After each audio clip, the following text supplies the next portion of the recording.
I'm a slashaholic, addicted to the fray.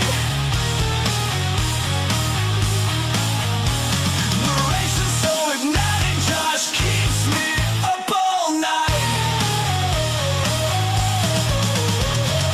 Lies and masks and pain, blood runs like the rain. Evil finds its way in the spine-chilling fray. Out of breath but not out of light. Horror digs, don't look behind. Feel the terror cry. Will you dare to slave? I'm a slashaholic, addicted to the fright. Narration so hypnotic, Josh keeps me up all night.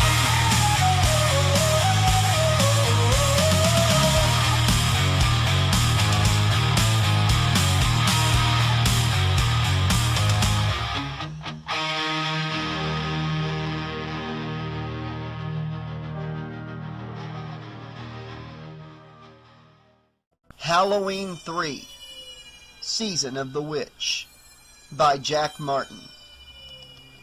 The witching hour. Dr. Chalice sat up. There was a sound like nothing he'd ever heard before. A muffled groan, then a shriek, then a high, steady, inhuman wailing that went on and on. It was not of this world. It was a sound made in hell, and it came from Marge's room. Prologue. Chalice was dead.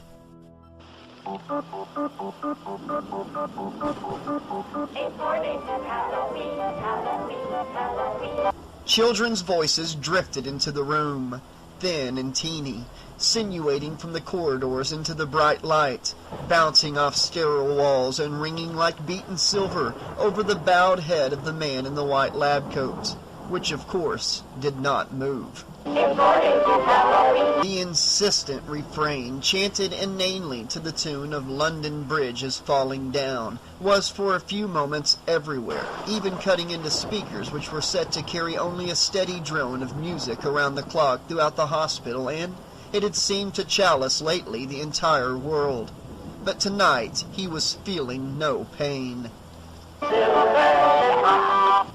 At last the advertising jingle wound down, followed immediately by a few bars of what sounded like Madison Avenue's idea of an Irish jig. Then that too faded, and a syrupy sea of characterless middle-of-the-road orchestral pop music washed over everything once more. It was a thick blue sound like bow bells muffled by fog, and it fell softly on the ears, demanding nothing but passive consumption. On a night like this, even Chalice might have found it soothing. It was the music of merciful oblivion. Chalice was slumped forward, his forehead distorted against the ersatz wood grain of a table in the staff lounge. There was no one else in the room. In the distance, a bell was ringing dully. There was the creak of a stainless steel cart wheeling through the halls. Somewhere the squeak of rubber soles on polished floors, followed closely by clipped, efficient voices as brittle and cold as a window glass, and the thumping of doors opening and closing in another part of the building. At this hour, just before the majority of the hospital staff changed shifts after dinner break, no one had found him yet. Chalice could not have planned it better if he had tried. Above and in front of him hung an institutional TV set. Its sound was off. A badly adjusted picture rolling from top to bottom like an out-of-control microfilm scanner. Nothing else moved. Now, however, there was a new sound, an electrical buzzing. It came from the lighting fixtures, as if an insect were trapped within the panels of the ceiling. The buzzing continued for a few seconds. Then suddenly one of the neon tubes sizzled and flickered out, as though dark wings had settled over that part of the room. Outside the windows there was a blinding flash. Instantly the other lights shut down. The fluttering TV picture popped and shrank to a tiny point. A single glowing eye receding rapidly away down a tunnel and gone. The lounge was plunged into darkness. Rain scattered against the windows, illuminated from behind by headlights in the night. Drops clung to the panes, suspended there and seemed to turn, each an individual lens reflecting cars that passed on the road, then quickly flowed together and ran down the glass in sheets as the landscape blurred.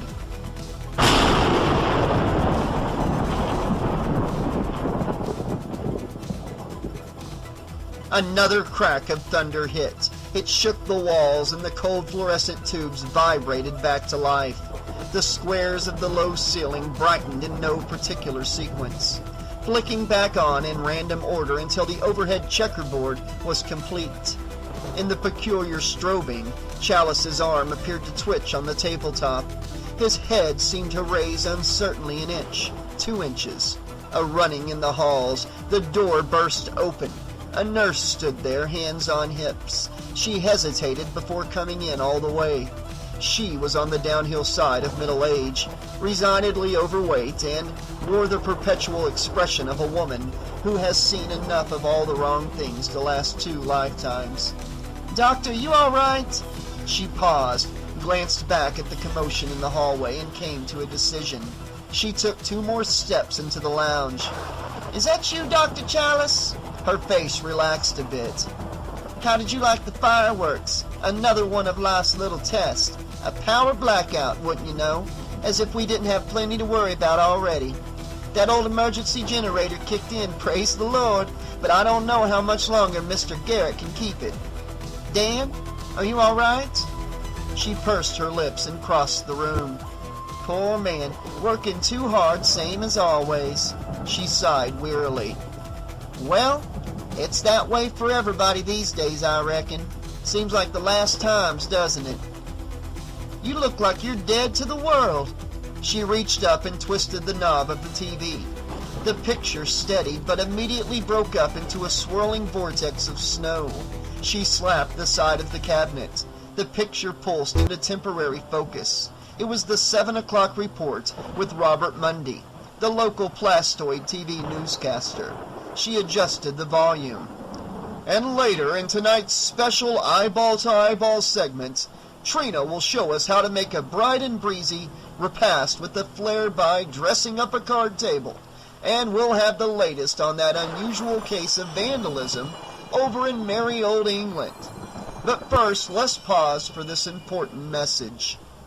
The nurse rested her spotted hand on the back of Chalice's neck. On TV, a grinning witch's face filled the screen. Gnarled skin glistened, a warty nose inches from the camera as the witch peered down into the room through a storm of salt and pepper static. The effect was grotesque. "Those masks," said the nurse with distaste. "They've gone too far this year, too realistic." She shuddered. "Wish we could hurry up and get Halloween over with. Nasty holiday. Nothing but trouble for children. For all of us. It's unchristian."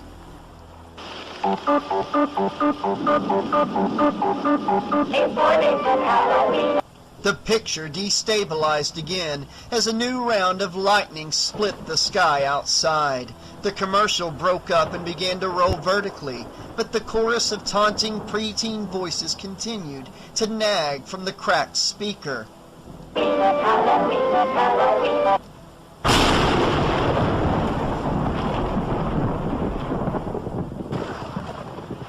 Again, a blast of thunder shook the walls.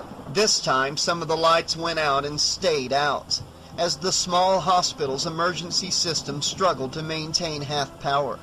In the wavering light, Chalice moved. His neck swelled angrily beneath his white collar. Startled, the nurse snatched her hand away. "Don't they ever give up?"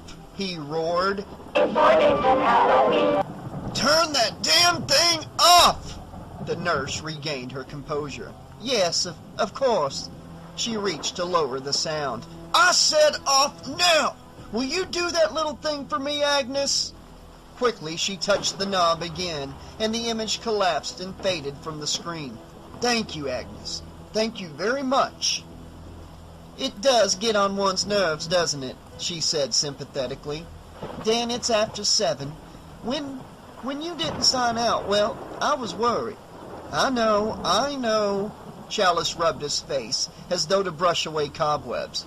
Sorry, Agnes, really. I must have dozed off. Passed out from exhaustion is more like it. She positioned herself behind him and began kneading his hunched shoulders through the coat. He didn't seem to notice. He shuddered his fingers over his eyes and let out a sour breath. What else is new? Christ! This is getting to be a regular part of my rounds, isn't it? Tell me the truth, Agnes. I can count on you. You always tell me the truth, don't you? Well, all I know is that a person can't keep working double shifts for as long as you have and not expect to pay the piper sooner or later. Her voice took on a maternal quality, scolding and solicitous at the same time. Everything, said Chalice matter-of-factly, has its price. I knew that, but it didn't stop me, did it? No, not me. His voice trailed off bitterly. He snorted to clear his throat. With surprising tenderness, the nurse then said, You know, sometimes the price isn't worth paying. Ever think of that? I did, Agnes. Truly, I did. Thought about it night and day for 6 months. A lot longer than that, if you want to be honest about it. More like since the first year Linda and I were married. How do you like that? Then, after a while, that was all I did, think. I couldn't even sleep. And are things any better now? To that, Chalice said nothing. From outside on the highway came a bleating of horns, followed by a siren. A streak of red light swept across the dripping panes. Well, said Agnes finally, massaging her strong thumbs deep into his medulla. I think it's time for you to get on home. Nothing personal now, but I do believe we can manage without you for a few hours. Home? Said Chalice bitterly. What home? I know. I made my bed, now I have to lie in it. Isn't that what you were about to say? Well, as I believe our Lord once told Pilate, you said it, I didn't. At least I have a bed, even if it's only a mattress on the floor. The nurse lowered her hands from his neck and wagged her head behind his back. My, aren't we feeling sorry for ourselves tonight? If I don't, who will? He snapped. He unbent and turned to her, his spine cracking like breadsticks. Hell, Aggie, you're the only one I can talk to. Crying in my beer again, am I? Well, why the hell not? I put it to you, seriously now. He tried a smile. It came out brave but crooked. Agnes, tell me you've got a nice cold beer stashed somewhere with my name on it. You were just about to say that, weren't you? I can tell. My mouth feels like a bedpan. The nurse's eyes twinkled in spite of her best efforts. You get on out of here, Daniel Chalice. Go on now. Want to get drunk with me tonight, Agnes? Thought this was the night you're supposed to see those beautiful kids of yours. He made a fist and slammed it into his forehead. Oh, Jesus, you're right, he sighed hoarsely. That means I still have to pick up something for them. Another peace offering. You know, it never ends. I never spent this much money on them when I was living there. They don't want your money, she said reproachfully. They want you. Spare me. He pulled back his sleeve and checked his watch. They want the daddy, don't you know that? That's all they want. He rose abruptly. It's not what they want or don't want that's at issue anymore. He unbuttoned his white coat and headed for the door. Their mother's the middleman now. She's worse than that pimp of a lawyer. The two of them won't be satisfied till I've sold off my body parts to keep them comfortable.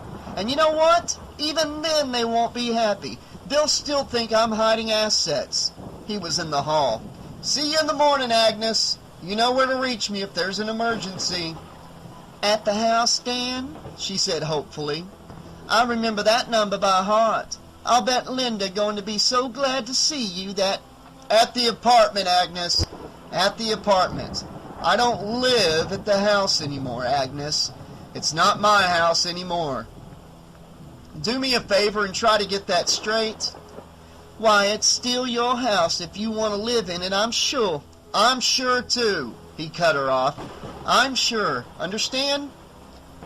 Anyway, use the pager. It's simpler. She watched him go. Poor man, she whispered sadly. Poor foolish man, they're all the same. They never learn. The rain bled down the windows like tears, casting rippled shadows over her.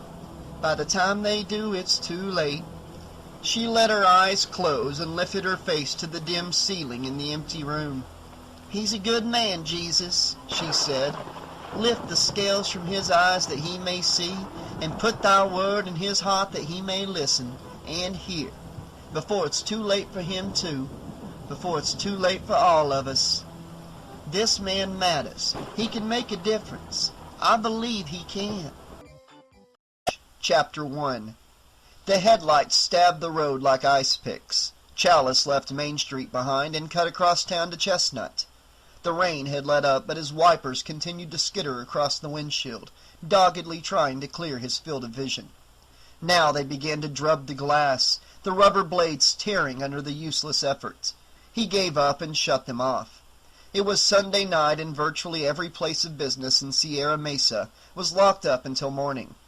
The only potential signs of life he encountered were a taco stand, an automated terrible Herbst gas station, a weenie Wigman drive-thru, and a self-serve laundromat within which sleepwalking shapes glided in slow motion, as if underwater, among gaping washers and dryers, laboring through the night over vaguely disturbing mounds of dirty linen.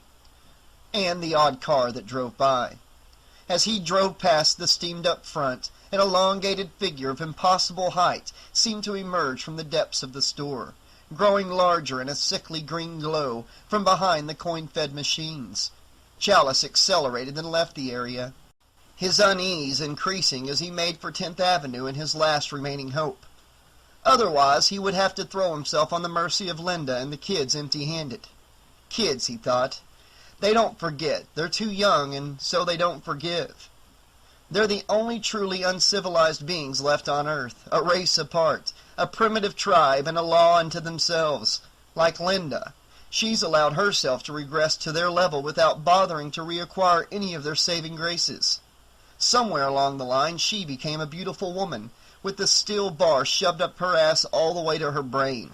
She can't bend an inch. It might kill her. She could relax her sphincter muscles and let it go any time she wants to, but she won't. It's her choice, and that's something I can't forgive her for.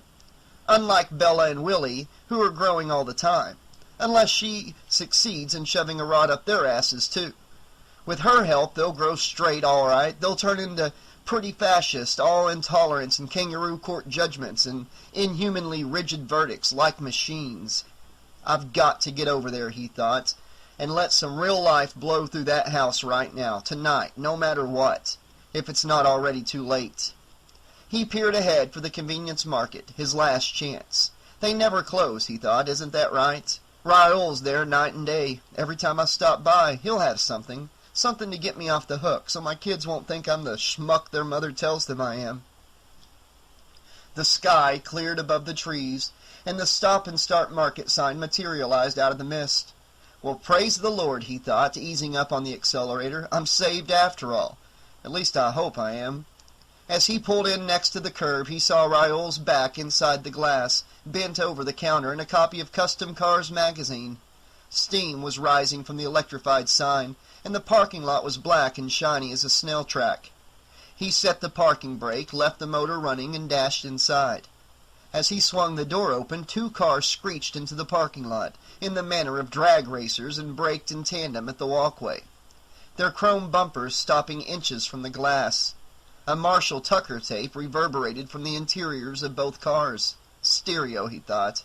He started to step through. Just then he heard footsteps from the far side of the lot.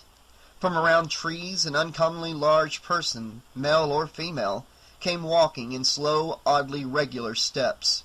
But before the figure reached the throw of light from the storefront, one of the car doors opened and blocked his line of sight. Distracted, Chalice let the heavy door to the store close behind him and turned to the brightly lighted interior. He ignored the magazine racks and aisles of wine and deli food and headed straight for the sundries, hoping against hope that he would spot something for a 9-year-old girl or a 7-year-old boy, or both. That's right, he reminded himself. I have to bring something for each of them, or I'll never hear the end of it. If there's only one present, they'll tear it apart in front of my eyes, and it won't do either of them any good. It would almost be better to come without anything. He came to a display of frisbees stacked like day-glow pie plates, plastic value packs of remaindered comic books, hot water bottles, disposable diapers, infant formula, the latest in aluminum cookware from Hong Kong, and a half row of the newest fads, something called Shuttle shoes. He opened one of the boxes. They were roller skates with see-through wheels and pictures of the spaceship Columbia embossed on the sides. The box promised that there was a built-in AM/FM radio receiver in each pair. Very futuristic. Not bad, he thought. Absurd, of course, but not that bad. They might like it. What size, he wondered in a panic. Wait, maybe they come in 3 convenient sizes. They would be medium, wouldn't they? Or no, Willie would be small and Bella would be medium, or maybe they're marked according to age. He shuffled through the stock.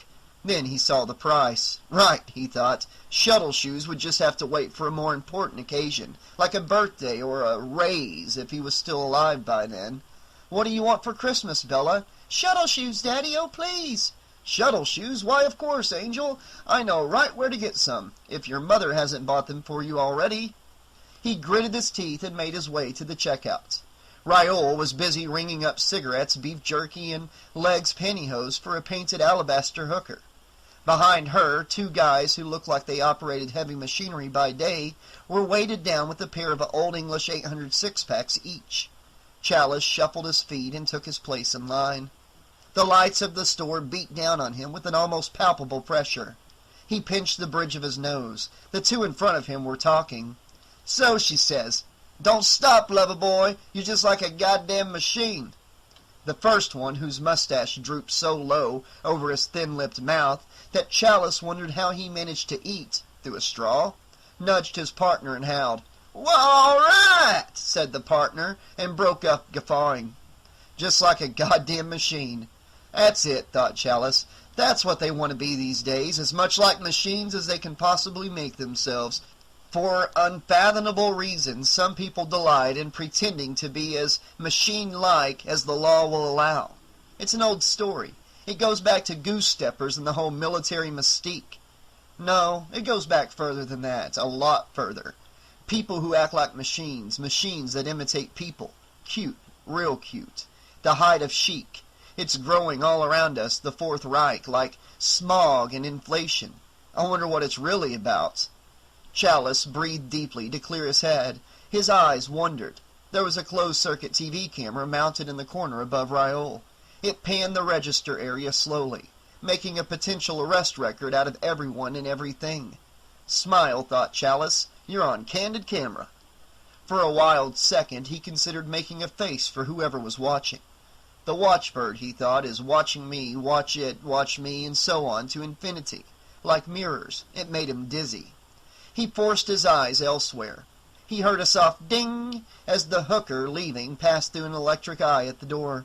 Jesus, he thought, the familiar sound of a bell ringing hollowly in his ears. I feel like I'm still on duty. It's all the same. I can't get out of the hospital. It's with me wherever I go. It's inside me. That's why there's never any peace. Well, he tried to tell himself, it's a living, such as it is. Yeah, what you get is a living, what you give is a life. The door whispered shut, and a draft of air disturbed strands of crepe paper over his head, orange and black. On one looping strand, a cutout which flew a broomstick toward a soft landing in a pyramid of Charmin bathroom tissue. He smiled tightly. The witch bore a strong resemblance, he could not help noticing, to Linda. Halloween. It was coming. It was here, and nothing could stop it. As if those advertisers with all their money could let us forget. And this Halloween seemed so much more oppressive and commercial than ever before. Maybe it was always like that, and he had never noticed. Halloween, he thought, is a state of mind. It's always here. Only the true ugliness of their money-grubbing doesn't show through so blatantly the rest of the time. The guys with the beer left. It was his turn. He stepped forward and scanned the counter. Nothing there but TV guides, cigars, blister packs of Bic disposable pens, and Bic disposable lighters, and Bic disposable razors. The usual. Nothing to interest a kid. "Hey, Raoul," said Chalice. "How's it going?" Can't complain. The nightman gazed past Chalice as if he didn't recognize him or didn't care to. What you need tonight? That, thought Chalice, is a pretty tall order. Don't ask. My kids, it's their birthday, he lied. I wanted to pick up a little something extra before I go home. What would you recommend? Raoul waved his hand to indicate the displays. Take your pick. It's all good stuff. Just what the doctor ordered. Chalice ignored the unintended irony. See, the thing is, I thought maybe you'd have something, special. Not a hell of a lot of places open tonight. We're it, said Raoul. What you see is what you get. This could go on for hours, thought Chalice. A sham conversation, unencumbered by content. He's programmed. Like he doesn't even see me, or maybe it's just that I'm like all the rest who come in here. The tired, the desperate, the walking mad. What does it matter who I am to somebody who works in a stop-and-start market? And what does he matter to me, or any person to any other for that matter? You pay your money and you take your choice. The only difference is when you can establish some kind of human contact, and there's not enough of that to go around lately. Chalice surveyed the candy and kitty novelties, gum in the shape of miniature garbage pails and hamburgers and gold nuggets, the latest Star Wars trading cards with the picture of a cute robot on the wrapper, a glass case full of Polaroid film and radios or cigarette lighters, he couldn't tell which, designed to resemble cans of beer and soda pop, a made-in-Taiwan copy of a Swiss Army knife. Shit, he thought, this is all junk. Linda wouldn't let stuff like this in the house. Her picture-perfect house. The nightman lost interest and returned to his Custom Cars magazine. Chalice was feeling helpless, beaten. But before giving up, he made a last-ditch sweep of the displays on the off chance that he had missed something the first time. Then from nowhere he heard a man's voice. Thank you for joining us, Chalice thought it said. What? Raoul looked at him blankly. Did you say something? Asked Chalice. He noticed that Raoul was fiddling with the small television set on the counter. It was angled toward the register, so even if it had been on all the time, Chalice wouldn't have noticed. He craned his neck. It was Sierra Mesa's own Star TV reporter doing another one of his local news breaks. Chalice observed that the fellow looked like an underdone veal cutlet with curls. Sorry, said Chalice. I thought... Repeating tonight's top stories, war in the Middle East, a new government in Latin America, the Secret Service donned scuba gear as the president goes water skiing, and British authorities are still baffled by a mysterious theft at Stonehenge. Details at 11. Did you make up your mind? Said the nightman. I'm still looking, said Chalice. Sorry for keeping you awake, he thought. Try the Shuttlers, said Raoul. The Shuttlers? New kind of roller skates, shuttle shoes. All the kids got 'em now, bigger than skateboards. You can't go wrong. Yeah, well, their mother already got them some, the other day. Raoul shrugged and eased up the volume as the NBC big event came on. This time it was a TV movie, Shelley Winter's The Early Years, starring Melissa Gilbert. Chalice swept his eyes despondently over the shelves behind Raoul's head, rows of liquor bottles dimly reflective as dusty eyes. As a matter of fact, a bottle isn't such a bad idea, he thought. There's always an escape clause if all else fails, even on a night like this. Nestled between 2 half-gallon decanters of blended Irish whiskey was another TV, a small black-and-white monitor. It was hooked up to the camera in the corner. Under the excessive store lights and picture was all but unreadable, but Chalice made out a murky wide angle of the empty aisles. There was the edge of the counter. Chalice could not find himself on the screen. Camera must be pointed somewhere else, he thought. Just now, as he watched the tube, there was a smear of movement in the back of the store. Someone was at the door. For some reason, the thought made him nervous. He halfway expected to see the same tall shape from the parking lot, now about to march up behind him and perhaps lay an accusing hand on his shoulder.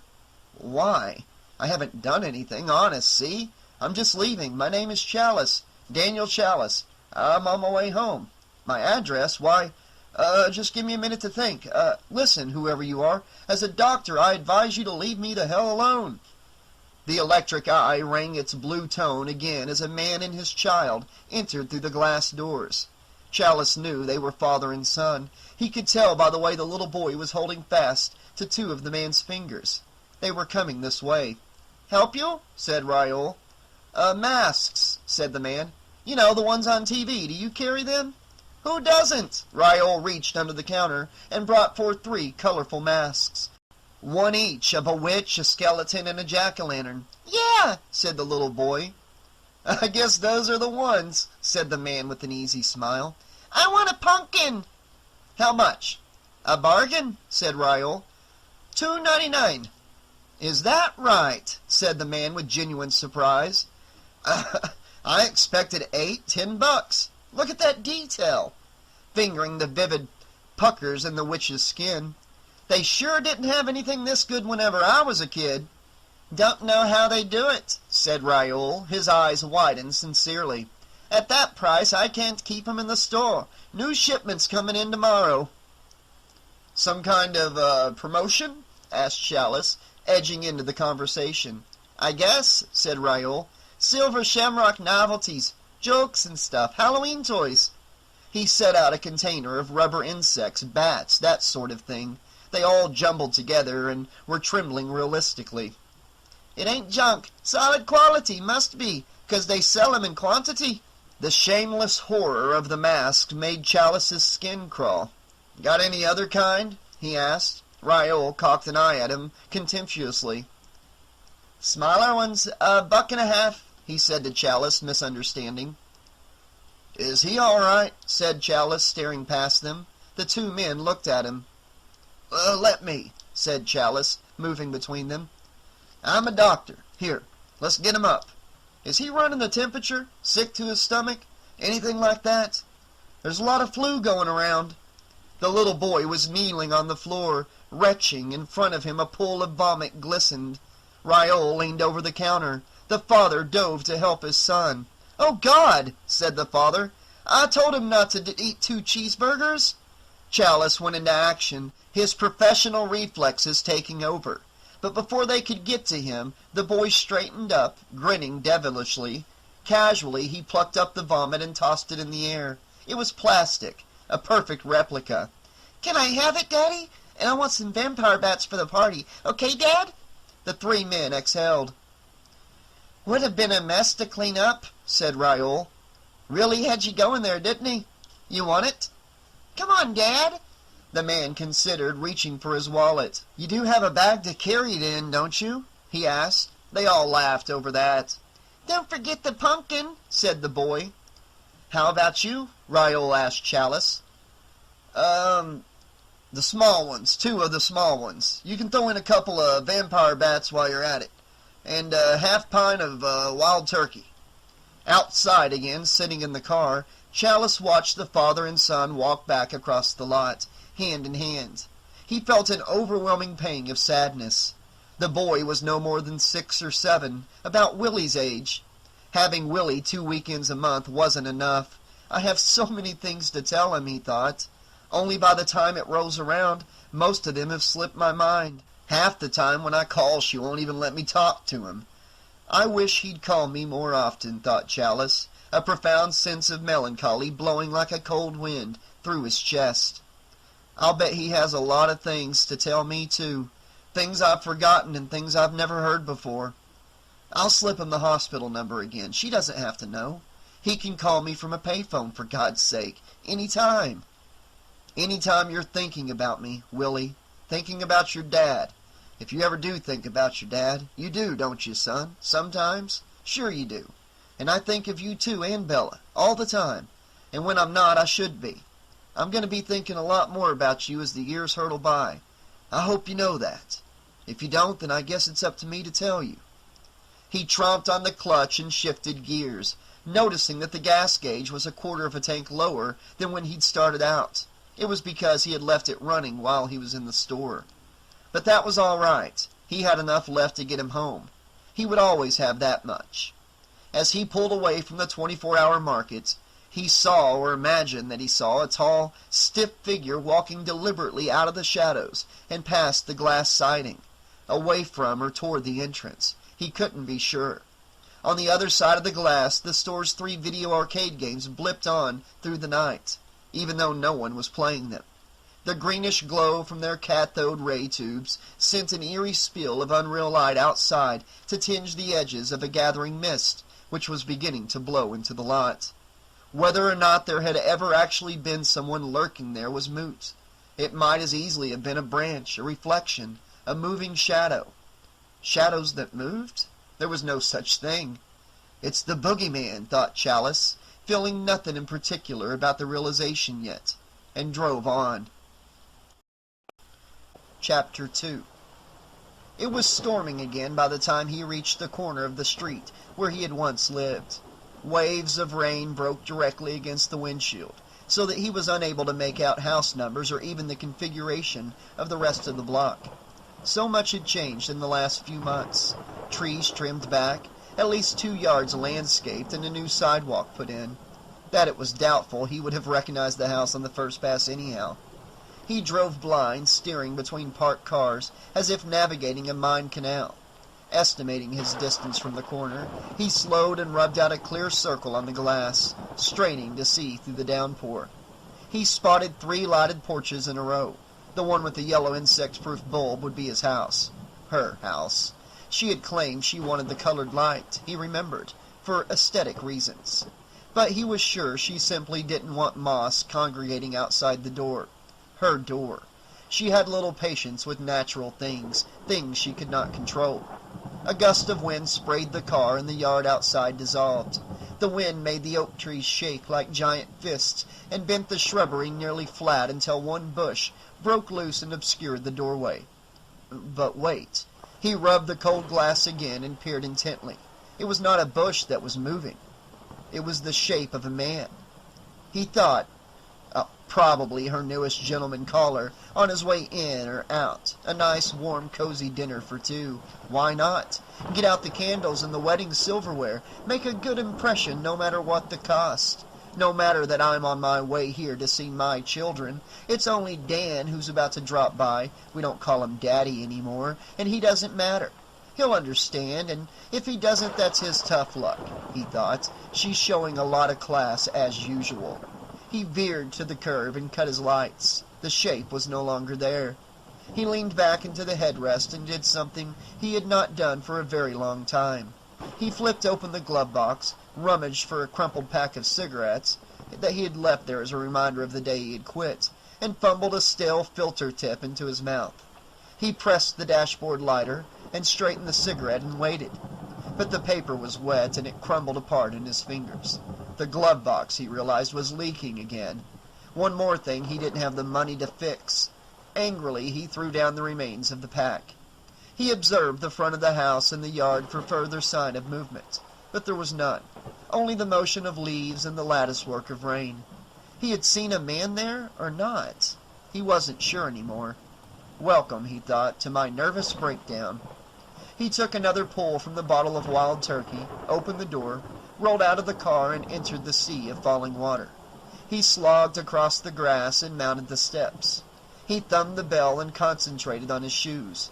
Welcome, said the doormat. Automatically, he wiped his feet. The mat was soaked. It made no difference. A minute passed. Once he believed he heard feet bounding across the living room floor, but it was only the thumping of a branch against the side of the home. He tried the doorknob. It was slippery but unlocked. Anybody home? For a second he wondered if he had stumbled into the wrong home.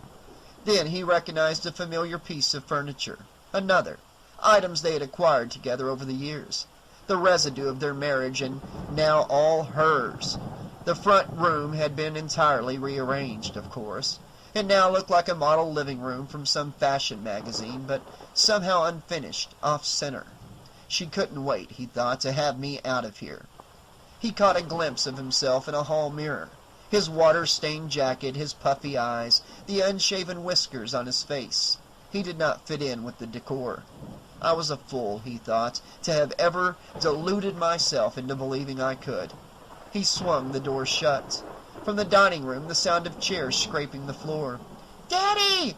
Daddy's here! Yeah, Daddy!" That was Willie. Above the running, the clink of a fork hitting a plate. Children, we leave our food at the table. That one was Linda. The kids came waving spoons. What'd you bring us? Their combined weight struck his legs and almost knocked him off his feet. Let me see, what'd you bring us? Let me see. Hey, take it easy.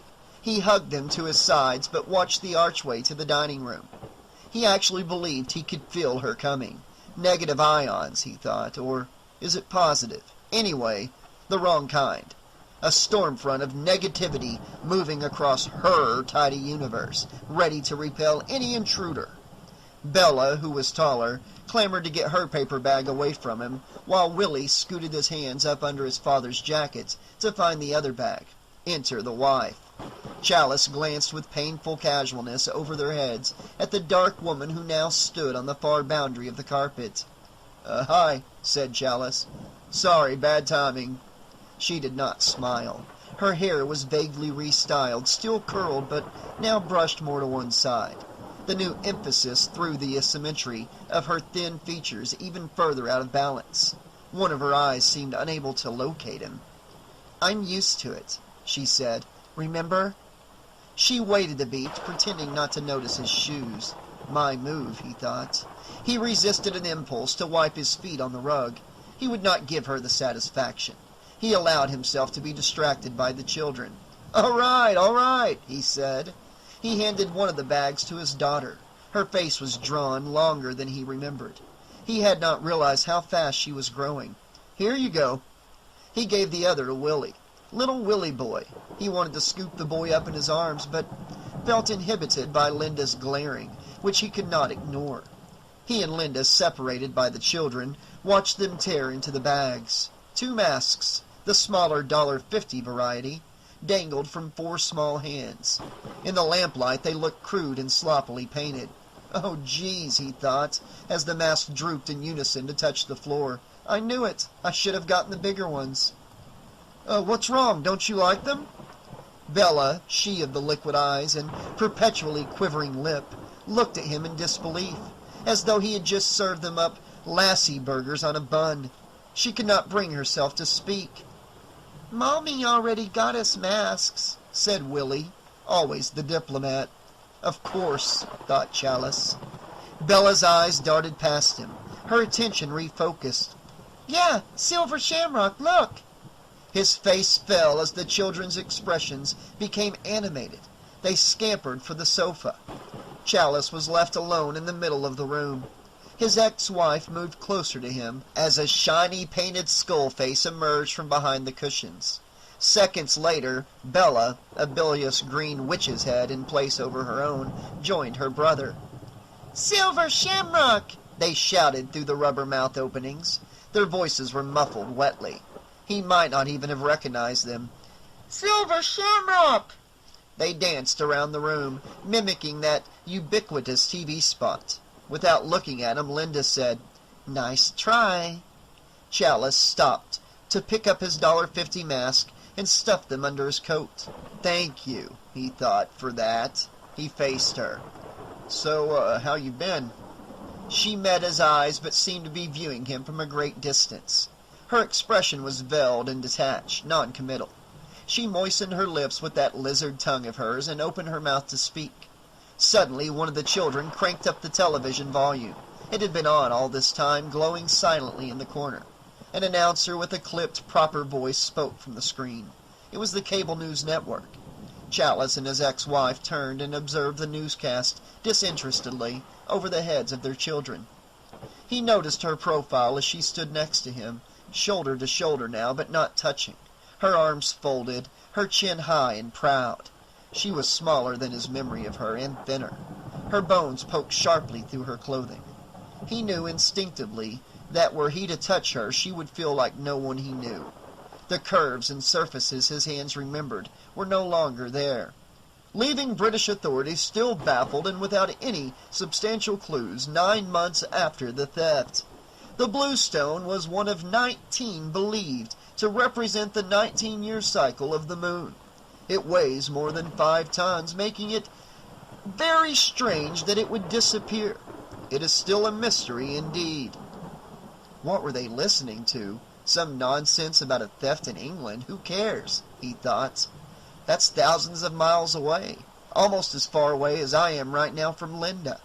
We're listening to it because it beats talking to each other. Still clutching their garish, oversized masks, the children were poised impatiently in front of the set, ignoring their parents as if they had always been there, and would continue standing that way, overseeing the household forever, till death do us part. But the festival-goers seemed none the worse for it, as happy celebrants gathered to welcome in the season. A smattering of an Irish melody crept into the background, followed by an electronic beeping. This latter did not come from the TV. Chalice snapped to. He slapped his belt, shutting off the paging device. "Oh no," he said. "Derek Smith at Stonehenge."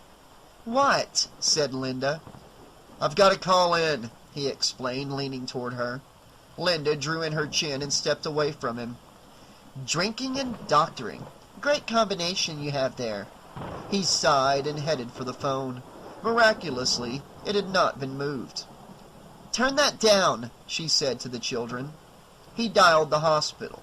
While he waited for Agnes to come to the phone, the TV screen went black, then grew a rich orange eye in the center.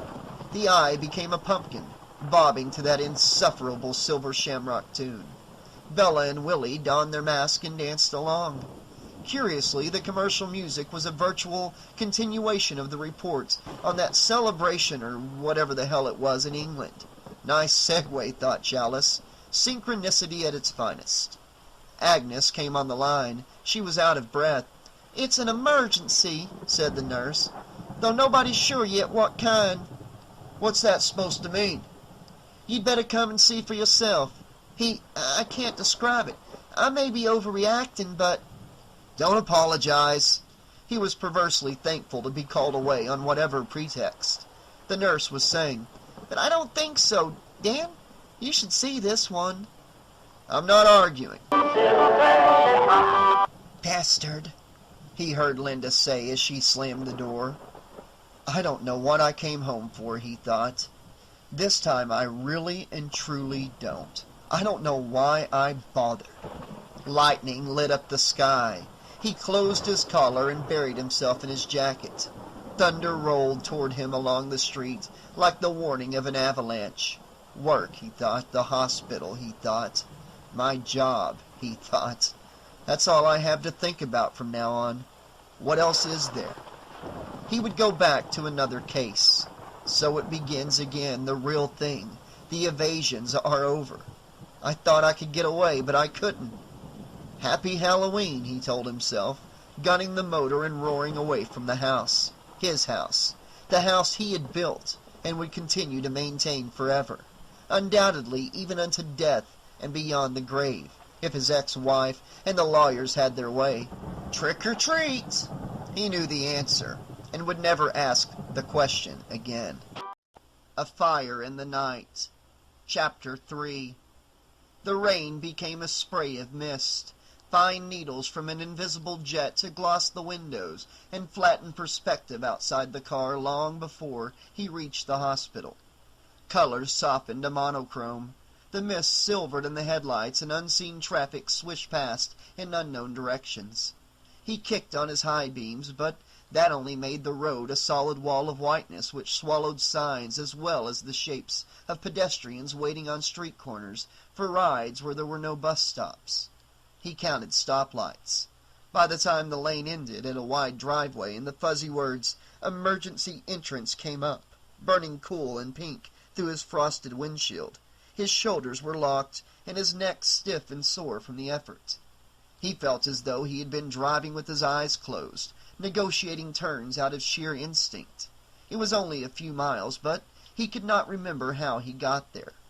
The hint of other cars loomed throughout the lot, and 2 or 3 overcoated figures loitered near the ramp.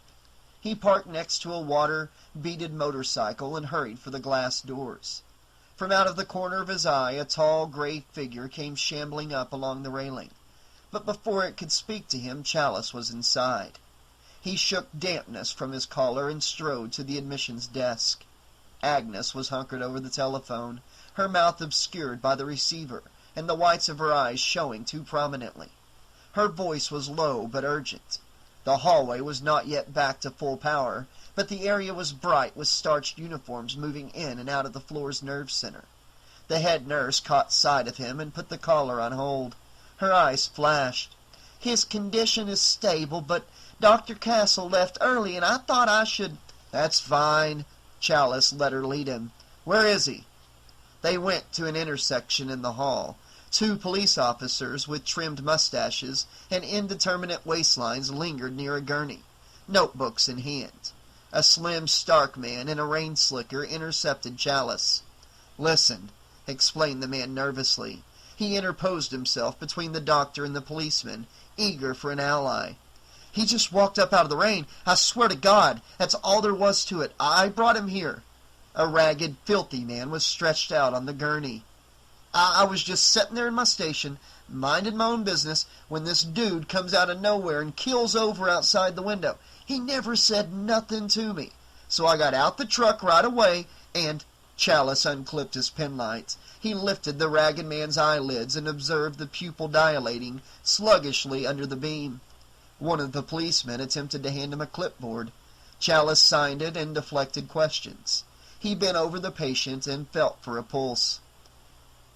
"Got a room for him?" 13, said Agnes, ready at his side. He gave out rapid instructions, but Agnes had already ordered up an IV and antibiotics. There were still symptoms of shock to worry about, though. The policeman withdrew to confer. The gas station attendant was waiting to be cut loose. His eyes were hard-boiled eggs. He looked as if he had just run in off the moors to announce that he had seen a monster and was tired of waiting for someone to reward him with a tall scotch. "Hey, can I leave now?" "I don't see why not." Chalice stopped and extended a hand to give the man final absolution. He forced a professional smile. "Thanks for helping out." Yeah, well, I always say, it might be me next time. You never know what's sneaking up on you." A faint strain of music began playing somewhere. A tiny jingle. It set Chalice's teeth on edge. The attendant heard it too. He must have, because at the sound his head jerked around, searching for the source, as if he were being called to meet his maker about 50 years too soon. What was he afraid of? High above the benches in the waiting area, an orange spot was dancing on the TV screen. The orange spot grew into a pumpkin as the novelty commercial came on for the 100th time. Chalice ignored it. The associations made his stomach clench up. The attendant's eyes widened. "That's what I heard, and that's what—" He backed off, sweating bullets. It must be getting to everybody, thought Chalice. 8 more days till Halloween. It's beginning to sound ominous, some kind of all-pervasive, subliminal advertising designed to drive us all out of our damn gourds. By the time it gets here, we'll be begging to be set free. "Doctor," said Agnes, "look!" On the wheeled table, the ragged man's eyes popped open. His head struggled up, shaking with palsy. His cracked lips twitched. Chalice put his ear close. Can you hear me?" The man's swollen tongue smacked. There. Chalice smelled his foul breath, no hint of alcohol. His hair was matted, and he had not shaved in days. He resembled a prophet gone mad from too long in the wilderness. There was a gash on his cheek, but it had already been cleaned. Good old Agnes. "Yes," said Chalice, "I'm here." The ragged man's eyes bulged and focused over Chalice's head, where a horrific green witch's mask and a luminous skull now danced with the pumpkin on screen. They're going to kill us, all of us!" The ragged man beat the air with a spastic hand. In his fist he held a crushed handful of molded latex, a brilliant orange, more intense than any color found in nature anywhere on earth. It was a pumpkin mask, silver shamrock. "Nurse," called Chalice, "give me 500 milligrams of chlorpromazine. Go!" As the patient was wheeled away, Chalice caught sight of the fearful attendant. The man's eyes were fixed and unblinking as he backed toward the emergency entrance. Clinging to the wall, he continued to stare transfixed at the TV screen. "Hey," said Chalice, "I want to talk to you." But the attendant broke for the doors and was gone. He was running away. From what? Agnes finished giving the injection and placed the ragged man's bony arm back on top of the sheet. That ought to hold him till morning. Great, said Chalice unenthusiastically. Who's next?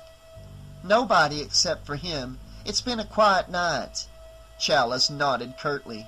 The ragged man's sunken chest moved under the sheet, and the rattle of labored breathing filled the room. He was emaciated, starved, and dehydrated, sunburnt like a wino, though his teeth were good and his hair had been recently cut.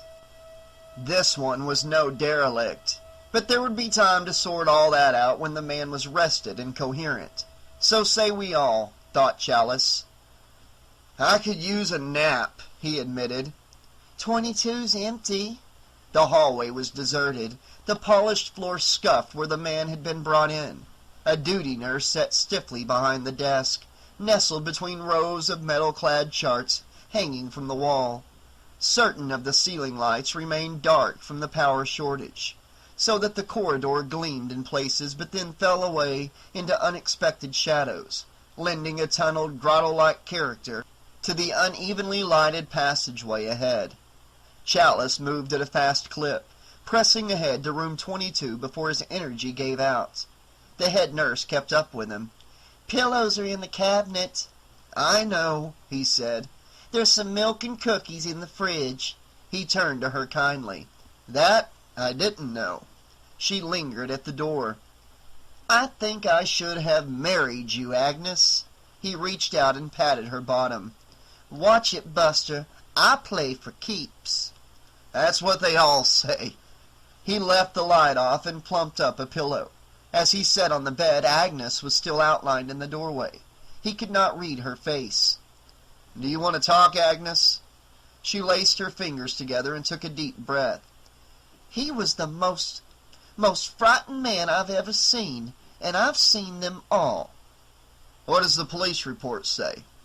She stood with the doorknob at her back, the subaquatic quality of the lighting from the hallway outlining one side of her dark features. His name's Grimbridge. No visible signs of injury, except for that cut on his cheek. He could have gotten it when he fell. What about the guy in the raincoat?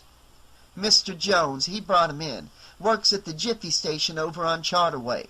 Says our man Grimbridge came by from nowhere and stood there in the rain, pounding on the glass to be let in, then just collapsed. The way he told it, Jones was almost as scared as this Grimbridge. All the way here in the truck, he says the man kept going on about Halloween.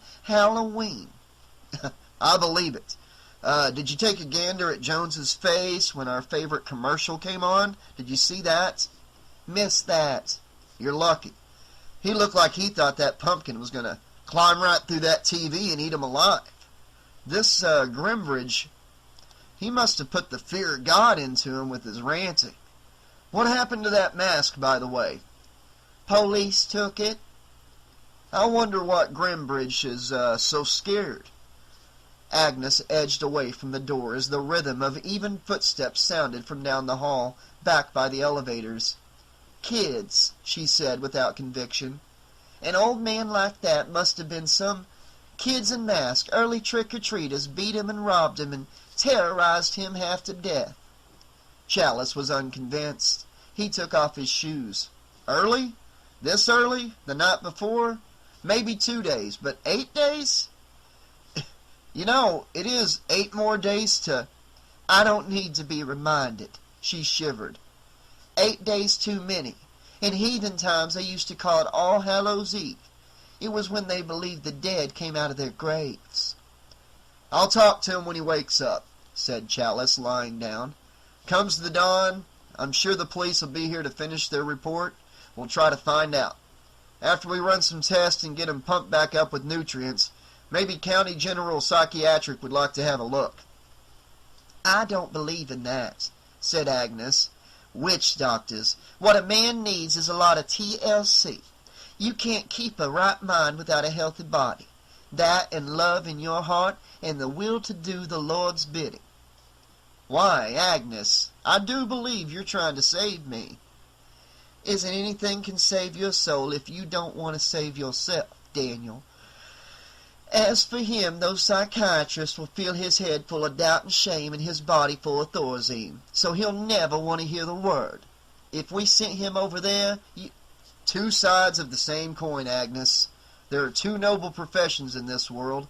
We heal the body, at least we try to, and they heal the mind.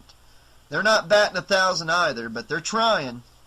Well, Agnes straightened righteously, I'll see if I can't track down a relative, some family somewhere. Every man's got to have people someplace. You are so right, Agnes. It's finding them that's a real bitch sometimes. Tell you what, I'll see you in a couple hours. You stay down as long as you need to. You need it. I'll look in on our friend Mr. Grimbridge again before I make my rounds, but you stay right where you are. I don't expect anything else to happen tonight. One never does, Agnes. One never does. The door was almost closed. Hey, Agnes, don't you ever sleep? An old woman like me can count on plenty of that soon enough. No need to hurry things along. Take care of yourself. Don't you worry about me. The door closed and he was in darkness. The outdoor lights played tricks with the walls. Each time a car passed, the curtains seemed to move. He let his eyes close in the hope of blotting it all out. A day in a life like any other, he thought. The oldest story in the world. The one where nothing fits together the way they told you it was supposed to way back when. If you eat your carrots and go to school and work hard and marry on the right side of the tracks. The only story since the beginning of time. But there's no use complaining about it. That's all there is. There ain't no more. Live it or live with it, or check out and never wake up again. And Miss Agnes's sweet talk? Not on your damn life. His eyelids met. The dream began. In it, he was still here at the hospital, sleeping soundly in room 22. The curtains were rippling lightly in the draft from an air duct. He groped for a blanket, but there was none. He buried his hands under the pillow, which smelled faintly of disinfectant. A high-pitched sound like a siren was determined to wake him. He was determined not to let it. He would not give up, but neither would the siren. It won. He sat bolt upright, groggy and enraged. He padded across the room, flung open the door. The siren was louder. It was inside the hospital. "Nurse!" he shouted, but no one came. It must be the fire alarm, he thought. He proceeded down the hall to find it and shut it off. In the next corridor, a man in a gray suit was walking in the opposite direction. The siren was closer now. Yes, it was clear. It was coming from room 13. The door was open. He dragged his feet toward it. "Agnes!" Agnes was slumped down against the wall, sitting on the floor. Her mouth was open, and the warning siren, the scream, was coming from her throat. One of her hands was trembling against her chin, trying to close her mouth, and the other hand was pointing to the bed. Grimbridge's bed. Chalice touched her. The screaming stopped, but her mouth remained open, gaping in terror. "He's dead!" she choked. Chalice went to the bed. Grimbridge was there. His face was not right. Chalice looked closer. The man's eyes were shut. No, they were open, but he no longer had eyes. Dark, bloody sockets where his eyeballs had been before they were pushed back into his skull. And his nose, his mouth, it was as if someone had taken hold of his face with 3 fingers, 2 in the eyes and 1 under the nose, and attempted to pull it off like a mask. The features were distorted. The subcutaneous musculature separated from the bones of the head. Blood was all over, gouts of it, including smears where the killer had wiped his hands tidily before leaving, even as the nurse had arrived to witness the horror. "A man," she managed, her voice breaking. "A man, just... a man just..." The man in the suit, neat, immaculate, not at all like his image of a killer. A professional, perhaps, an assassin, an executioner. Chalice ran after. No one in sight. Around the corner, an orderly came wheeling supplies out of a storeroom. Ahead, around the next corner, the sound of the exit opening and closing. Chalice got there as the door sealed shut. He forced his way out into the parking lot. There, the man in the gray suit, he was going for his car, neat, flawlessly dressed, walking in even, measured, unhurried steps toward. Hey! Hey you! Stop that man! He ignored Chalice, unlocked a late-model car, climbed in carefully so as not to wrinkle his clothing. The windshield was steamed up. Through a halo of fog, Chalice saw him lift a large object from the floorboard. A container? The man opened the container and began pouring liquid into the back seat, then the front seat, then over the dashboard, finally dousing himself. A 1-gallon can. Danger, read the reflective lettering. Gasoline. The man put down the can and held up a small object from his coat pocket. Wait! Shouted Chalice. It was a yellow Bic lighter. Without hesitation, the man struck it. For a split second, the tiny flame lit the underside of the man's smooth, perfect face. His close-cropped head turned so that he was looking directly at Chalice from the center of a corona of light, with no expression whatsoever. There was a sound of thunder, and the interior of the car burst into flames. Chalice rocked back and shielded his face as the entire car exploded, and an enormous mushroom cloud erupted into the night sky. A fireball rolled heavenward, orange at the center and then deep red and veined with black smoke, searing trees and lighting up the night with the terrible beauty of an unearthly glow. Then there was only the sizzle of the car's interior as it bubbled and melted, the pinging of metal and other fragments falling back to the blacktop. The darkness returned and mist became steam over the charred wreckage. Chalice felt sunburned, his hands and face raw from the conflagration. It might have been a dream, but in his heart of hearts, he knew it was not.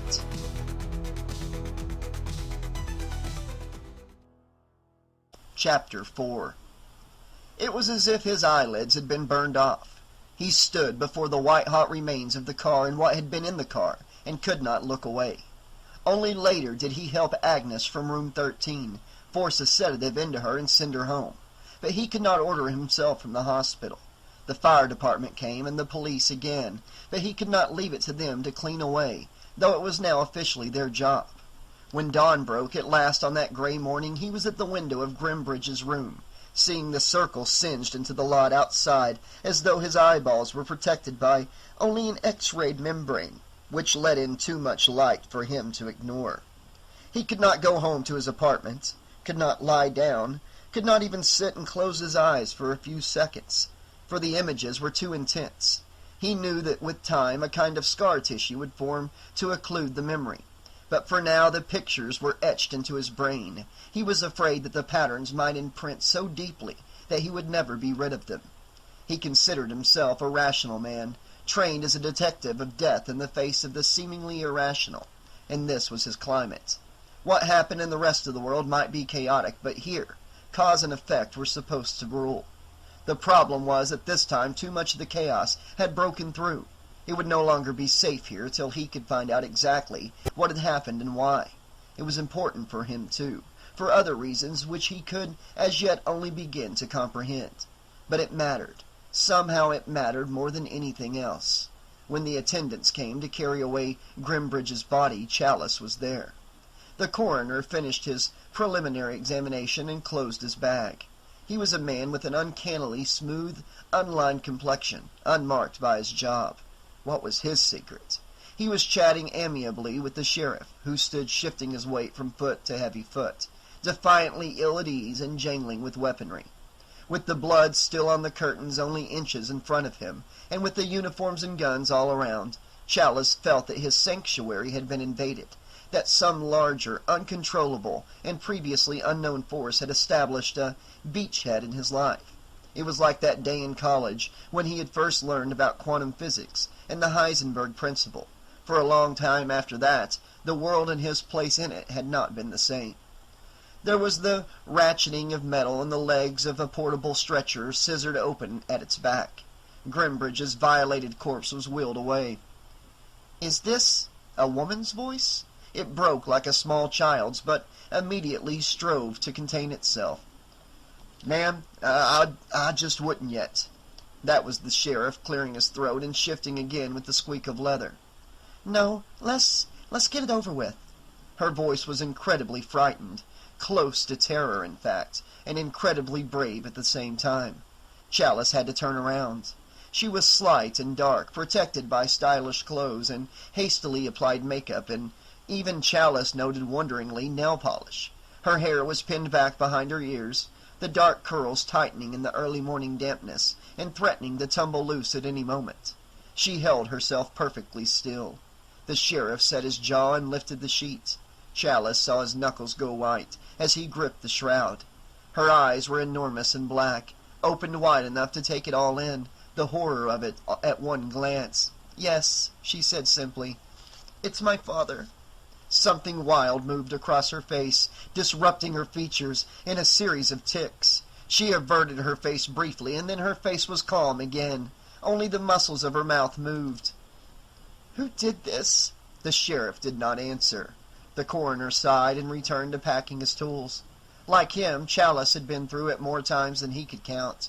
But this time was different. This time he was unable to offer his personal reassurances that the deceased had not suffered needlessly, had received the best care that medical science could provide. He could not find the courage to say anything to her. He had failed. The system, his system, had failed. He was afraid for the hospital, for those in it, for himself. He could not live with the feeling. Anger welled up within him. Some crazy man, the sheriff explained, though that was no explanation at all. Killed himself in the parking lot right after. Drugs, probably. Mrs. Grimbridge? Is that it? My father's dead because some drug freak was amusing himself? An embarrassed deputy handed her a cup of water. The whole thing, said the sheriff, lowering his eyes, is under investigation. I'll just bet it is. Water splashed over her fingers. Her nails dug into the paper cup, about to crush it. The sheriff drew himself up defensively. Miss, you've had a hard night and you've come a long way. Nobody's sorrier than I am about what you've had to come here for. Why don't you get some rest? When you feel better, I'll have some questions for you and maybe some more answers. Even Chalice was unconvinced. The sheriff patted her shoulder gently, as though he thought her small bones might shatter under the impact. That's great, thought Chalice. With that and $1, she can get a cup of coffee. He could not bring himself to speak. She shrugged off the sheriff's hand. Her shoulders continued to slump under a great weight when the hand was gone. At last her eyes settled on the doctor. They did not question, and they did not accuse. They were cold as black marbles, and without expectation. Say something, thought Chalice. Scream, throw things, point your finger in my face. Anything would be easier than indifference. Let me defend myself, grant me that grace. I'm a professional. My job is to save lives. We protect people here. We don't expose them to unnecessary risk, and we do our job well. What we did, until last night. All right, boys, said the sheriff, hitching up his belt. Let's clear out. Ellie Grimbridge's eyes swept once more around the room, but did not tarry. There was nothing here of interest, nothing of any use to her now. It was the parting glance of someone who is about to move out of an empty apartment, forever. She left, and they all breathed again. The stretcher was wheeled out, and one by one they followed. All except Chalice. When the police were gone, he did the same things they had done. He retraced their footsteps, noting the positions of the bed and table and every other object in the room, stopping always at the blood-stained curtains. There was no other evidence that the man in gray had entered this room. Fingerprints? Negative. Only those of the staff and his own. There were not even signs of a struggle. The killer, the professional, the kamikaze assassin, whoever he was, had been as neat as his suit, machine-like in efficiency. Unlike some of us, thought Chalice, who are only human. He heard an electric floor polisher whirring in the corridor. Come in, he thought. Why not? Make everything else clean again. Make it so that no one will ever guess what went on here. But I'll know. I will always know. The responsibility was mine. He was my patient. But I gave up and tried to sleep it off. I tried to let go of everything last night. But it wouldn't go away. He waited as sounds of the hospital's normal routine began again beyond the walls of the room. Bells chimed. Breakfast carts rolled past the door. Rubber soles squeaked on clean tiles. A maintenance crew clanked and tapped to restore full power to the facility. Cars and an ambulance came and went. A force of trucks roared past on the road with air brakes wheezing through the intersection. Morning returned inside and outside, and still he waited. When he had memorized every detail of the room, when he had recorded every surface and angle, every object from corner to corner to satisfy himself that nothing was out of the ordinary, nothing except the blood, only then did he leave the room. He did not know where to go next anyways. Think, he told himself, think! There must be an answer, somewhere. There must be. He opened the door. He passed offices, the staff lounge. The warm aroma of coffee was only slightly reassuring. Crisp's uniforms and scrubbed faces hurried past with charts and trays and equipment. Stethoscopes dangled from necks like awakening serpents. Wordlessly, he acknowledged a nurse with lipstick on her teeth and moved on. At the main desk, the bloodshot eyes of phone lines blinked restlessly. A manila folder with a message clipped to it was waiting in his box. Not yet, he told himself, and headed for his office. But before he could get there, at the junction to the service elevator and the fire door, he spotted a young woman. She was not wearing a uniform. She was alone, with herself in the corridor. She was braced against the wall, her body all angles and her face buried in her hands. Her hair had come undone, and black curls spilled through her fingers as she held her shaking head. She was partially concealed behind the water cooler, as if she had gone that far and could go no farther, and so had taken refuge there. It was Grimbridge's daughter. As he approached, he heard her sobbing. Her teeth were clenched, but she could not hold the sound in. He knew that she wouldn't want anyone to see her like that. He wanted to help her, but he didn't know how or where to begin. The third time, though, that he saw Ellie Grimbridge was at her father's funeral. He was supposed to meet Linda at the bank to co-sign their income tax refund check from last year. He phoned the house and told her he was on call, but that he would meet her on his lunch break the following day. She breathed into the phone and accused him of forgetting the children's food allowance for the week. Then she informed him that her car was not running satisfactorily. He did not argue. When she had calmed down, she announced that without 4 new tires, she would not be able to drive the kids to school. He told her to put the tires on his credit card and promised to put the missing check in the mail that afternoon. He wrote out the check while they were talking. He told her that. Before he could say anything else, she hung up. The service was at Dry Lawn Acres. It occurred to him to send flowers. There were plenty already there. It was a simple ceremony with no eulogy and only a few families, but lots of young children in attendance. Ellie Grimbridge came alone. He saw her get out of her car and walk up the hill unassisted. She was not wearing black, but somehow that seemed all right. From the other side of the plot, a distance of no more than 20 feet, her features were so faint that they almost disappeared like carbon paper tracings under the veil. Her tiny, perfect mouth did not move, not even to thank those few who pressed her hand with condolences. She could only nod to them. No one wept, not even Ellie. He had the impression that there were no other close relatives in attendance. Once, during the service, he caught her looking at him with those oversized eyes, but she made no attempt to speak.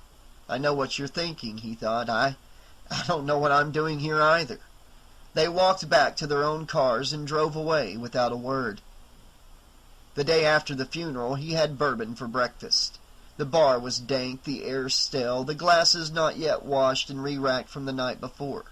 Chalice had been there when the bar closed, and now he was opening it.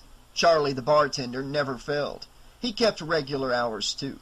A Saturday morning cartoon show was in progress on the TV set above the mirror. 2-dimensional animals with powers no animal on Earth has ever needed were battling it out in a non-violent war, accompanied by the same kind of synthesized sound effects Chalice had heard from the electronic arcade game in the corner the night before. Man against machine, he thought. That's the new battleground, isn't it? On screen, cut-out characters, indistinguishable one from another, jerked across artificial landscapes, as devoid of life as the inside of an autoclave. Chartreuse invaders attacking a dog wearing a space helmet, for instance, that sort of thing. "That's great," said Chalice into his drink. "What is?" asked Charlie the bartender. He sauntered over, drying a glass. "My kids are probably watching this right now. Yeah? Yeah. What kind of warped idea of life are they gonna get from shit like that? Beats the news, said Charlie. Wars, murders. Does it, Charlie? Really? Charlie propped his beer belly on the stainless steel sink and rewashed the glass. There was lipstick on the rim.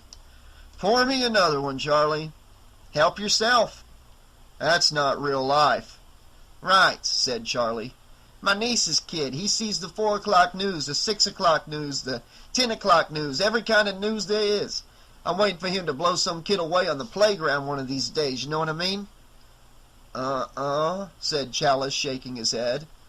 I tell her not to let him watch all that shit, but you can't protect him. It's in the movies now, all over the TV. No, I don't think so. Telling the truth isn't the same thing as advocacy. What? Kids understand the difference, Charlie.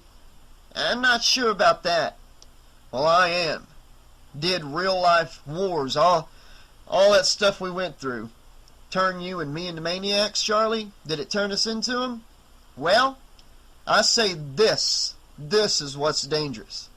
Animals in space, big birds scrubbing bubbles, fighting the dirt monster. Nobody gets hurt no matter what. So, we're afraid to let them grow up.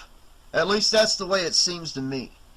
What do you think's going to happen the first time somebody takes a swing, tries to mug them in the bathroom at Chuck E. Cheese's? Their super friends with superpowers won't be enough then, will it?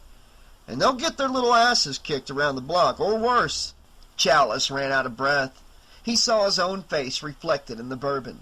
It was bent out of shape, almost unrecognizable. I think I see what you mean, said Charlie. He didn't, but that was all right, too.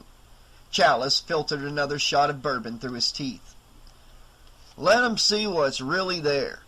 Otherwise, they won't know until it's too late. They think the world is a game. It isn't. Or if it is, somebody's been keeping the rules a secret for a hell of a long time. Can't argue with you there, partner, said Charlie. I'd tell my Willie about it, the danger, thought Chalice. If I ever got to see him, who knows what his mother is filling his head with? Money that arrives in the mailbox every week, no matter what. Food that no one has to earn. Presents that come king-size whether you deserve them or not. Linda's living in a dream world, he thought. The same as they are. How can I blame them for being spoiled? I can't, not me. He squinted up at the TV without hope.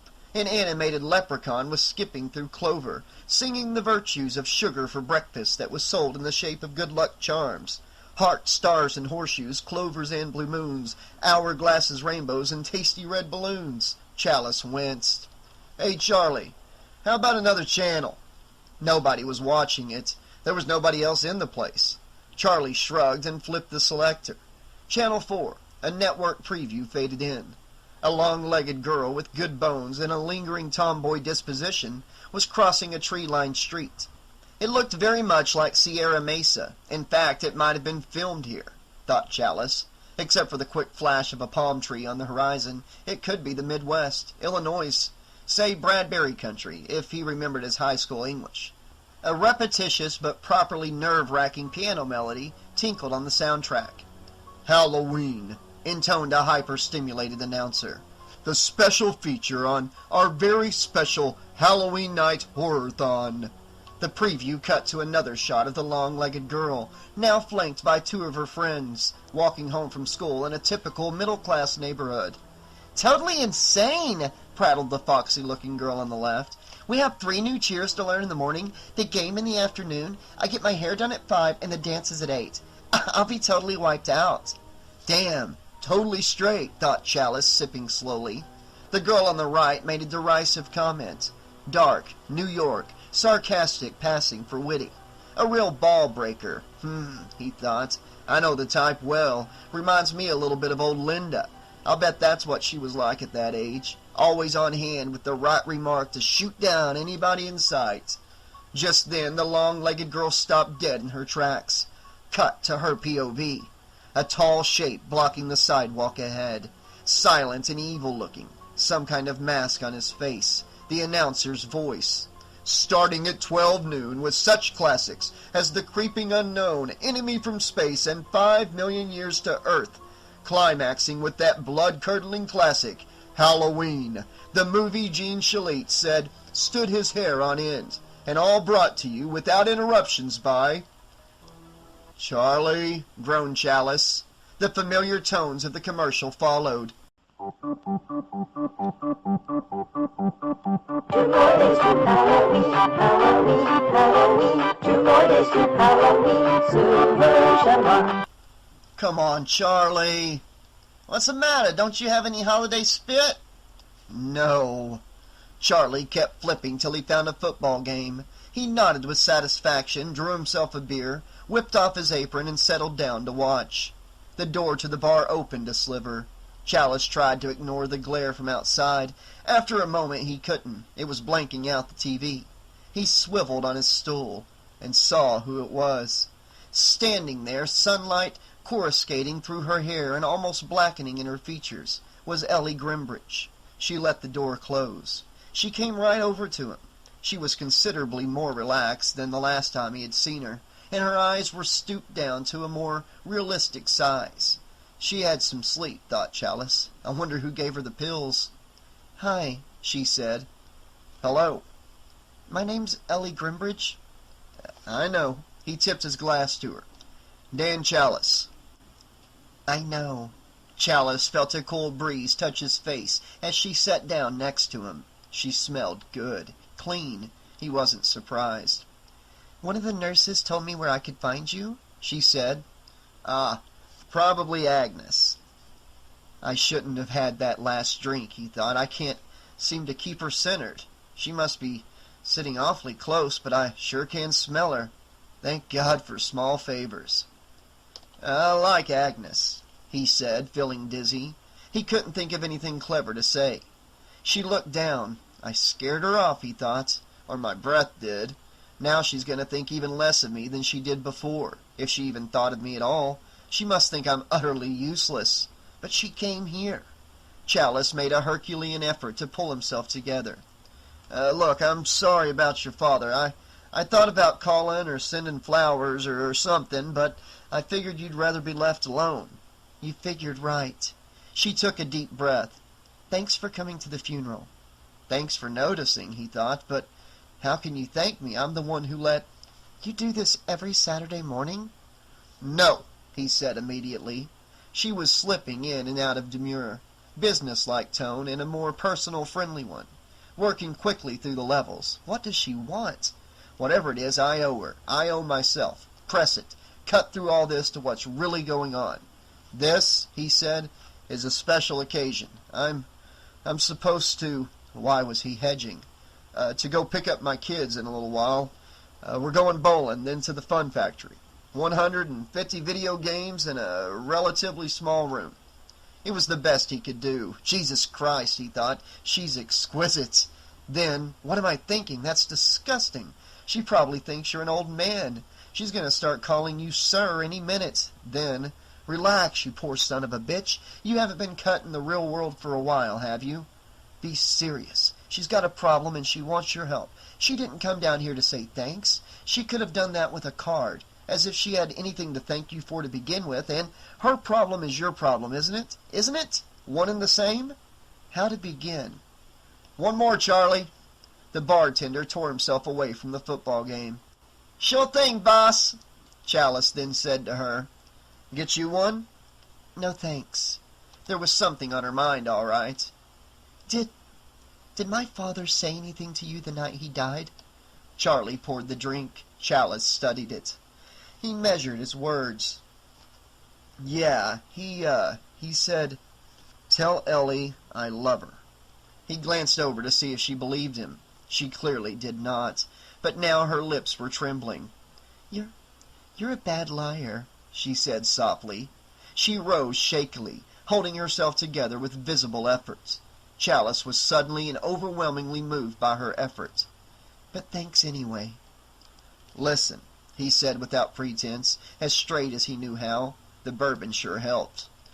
"I guess you have a right to know the truth." She can take it, he thought. Somehow he was absolutely sure of it. I hate to tell you this, but your old man was out of his mind. He was delirious. They found him wandering in the rain with a Halloween mask clutched in his hand. The last remark brought the wildness to her eyes again. Instantly he regretted it, but before he could say anything more, she bit her lip and made up her mind.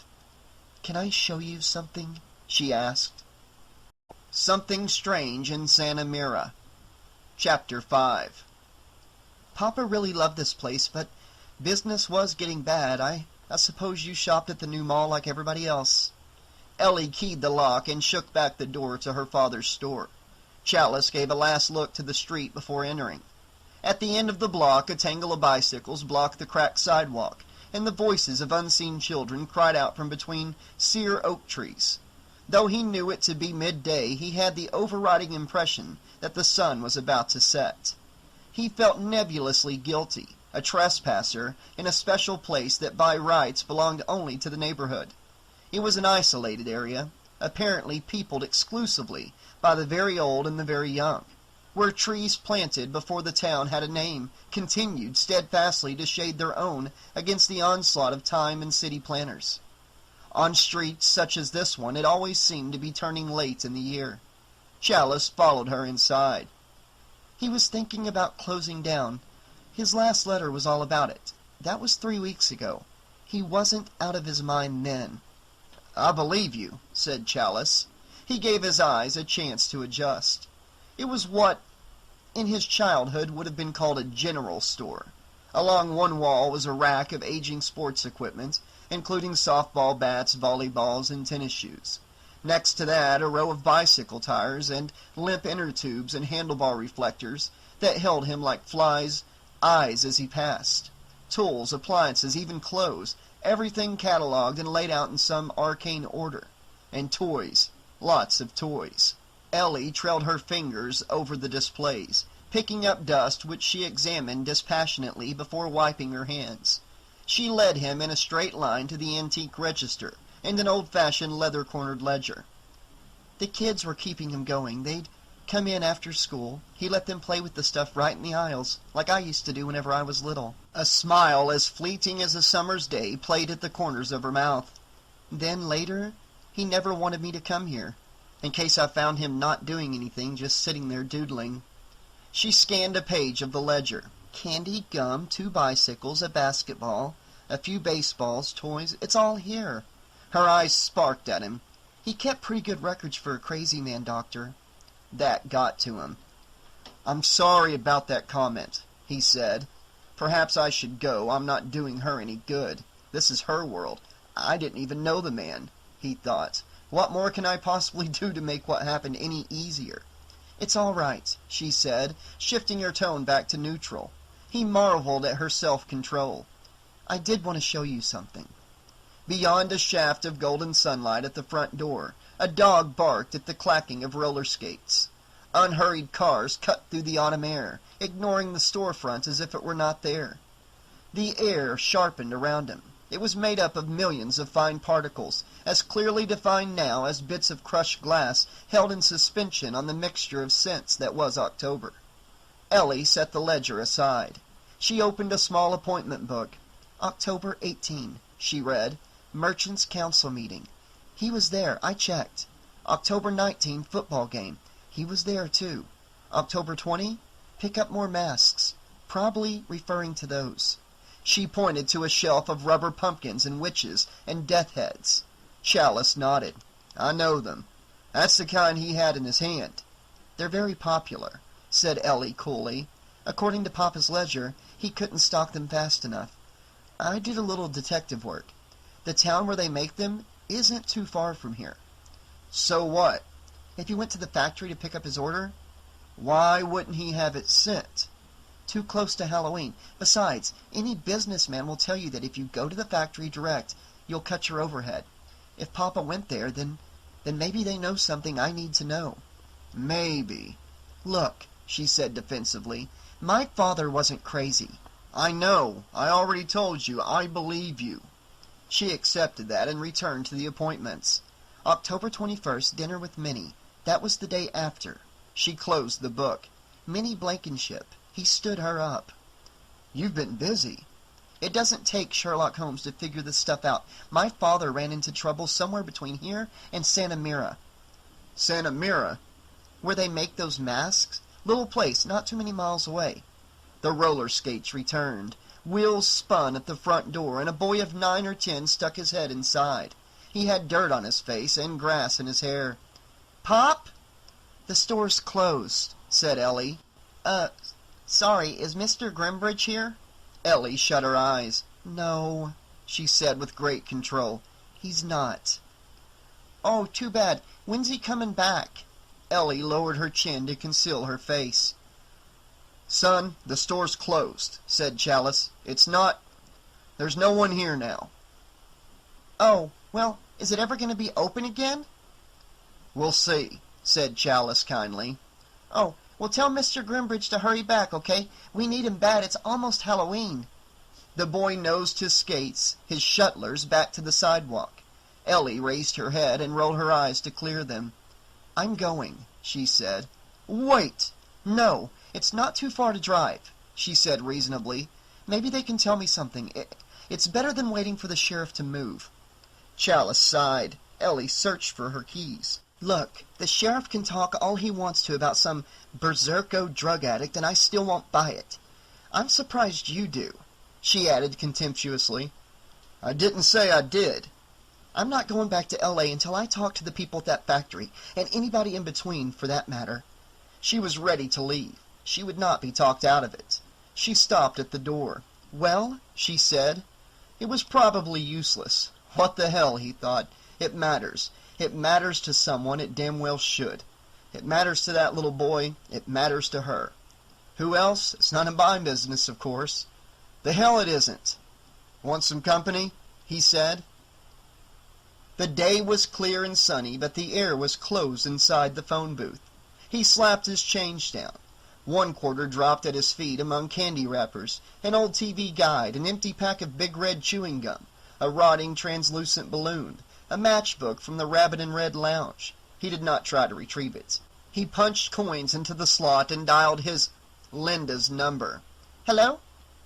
"Hello, Linda? Look, I'm sorry, but I'm not going to be able to—" "Daddy, is that you? Why aren't you here?" "Bella, I have to talk to Mommy, honey. Is she—" "Just a minute." He felt like a shit, hearing his daughter's voice drop. He bore down. "Dan, where are you? You promised." "I know, I promised. But I completely forgot.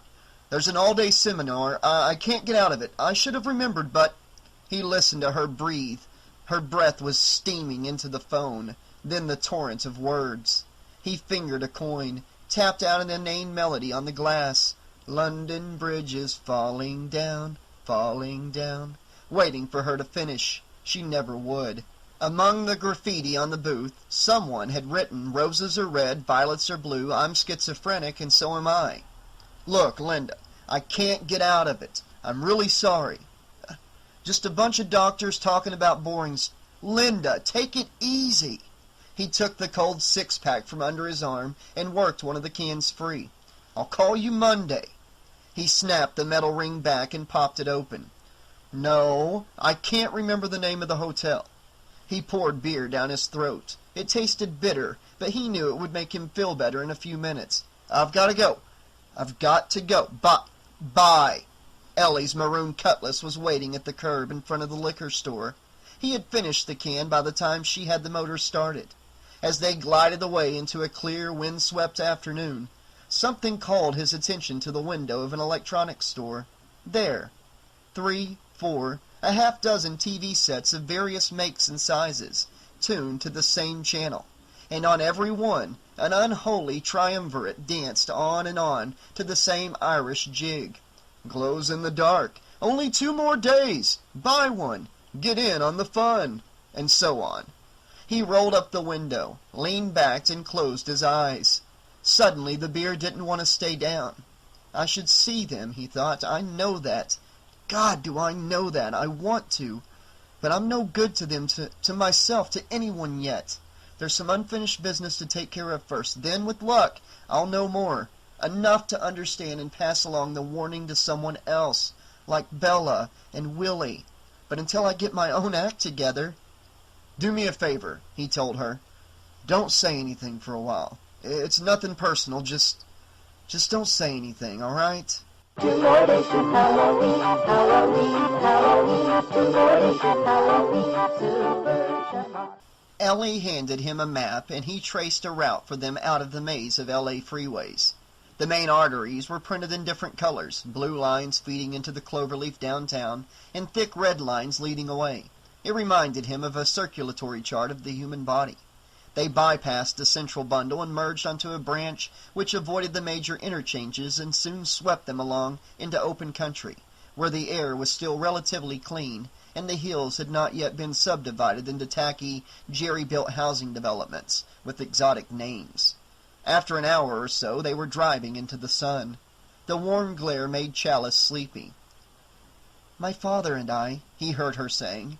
Her voice assumed a low, soothing drone like the air conditioner. You know what I think started it? A bird." Said Chalice. "He bought me this bird in a cage for my birthday. Big deal. I was 6. One of those little red-nosed kind. He looked so sad. He wouldn't sing. So I took him out of the cage and threw him into the sky, like that." Chalice opened one eye in time to see her lift her hands from the wheel and relive the gesture. Her eyes converged on a distant point, erasing the hills and the years. "So he could find a place to sing. My dad beat me real good for that. He should have known." "Known what?" "A child never forgives a beating, like a cat doesn't." She fell silent. There was only the drone of the tires again, the occasional swish of a car or camper eating up the miles in either direction. Chalice extended his legs as best he could and gazed with her at the exit signs whipping past. "How are we doing?" he asked. "We're almost there. Next turnoff, I think. His eyelashes feathered shut, and he allowed himself to fall into a dream. It was all right. She didn't need him to tell her what to do. She knew where she was going. She had never been there before, yet he was sure they would make it. Not like Linda, who would only go as far as her limited experience could take her, and then only with his urging and constant support. But this one, Ellie, she was different. An old burden lifted from his chest and rushed away on the wind. It was as easy as the releasing of a breath. In his dream he awoke to find himself in a place he had never seen before, but which was maddeningly familiar.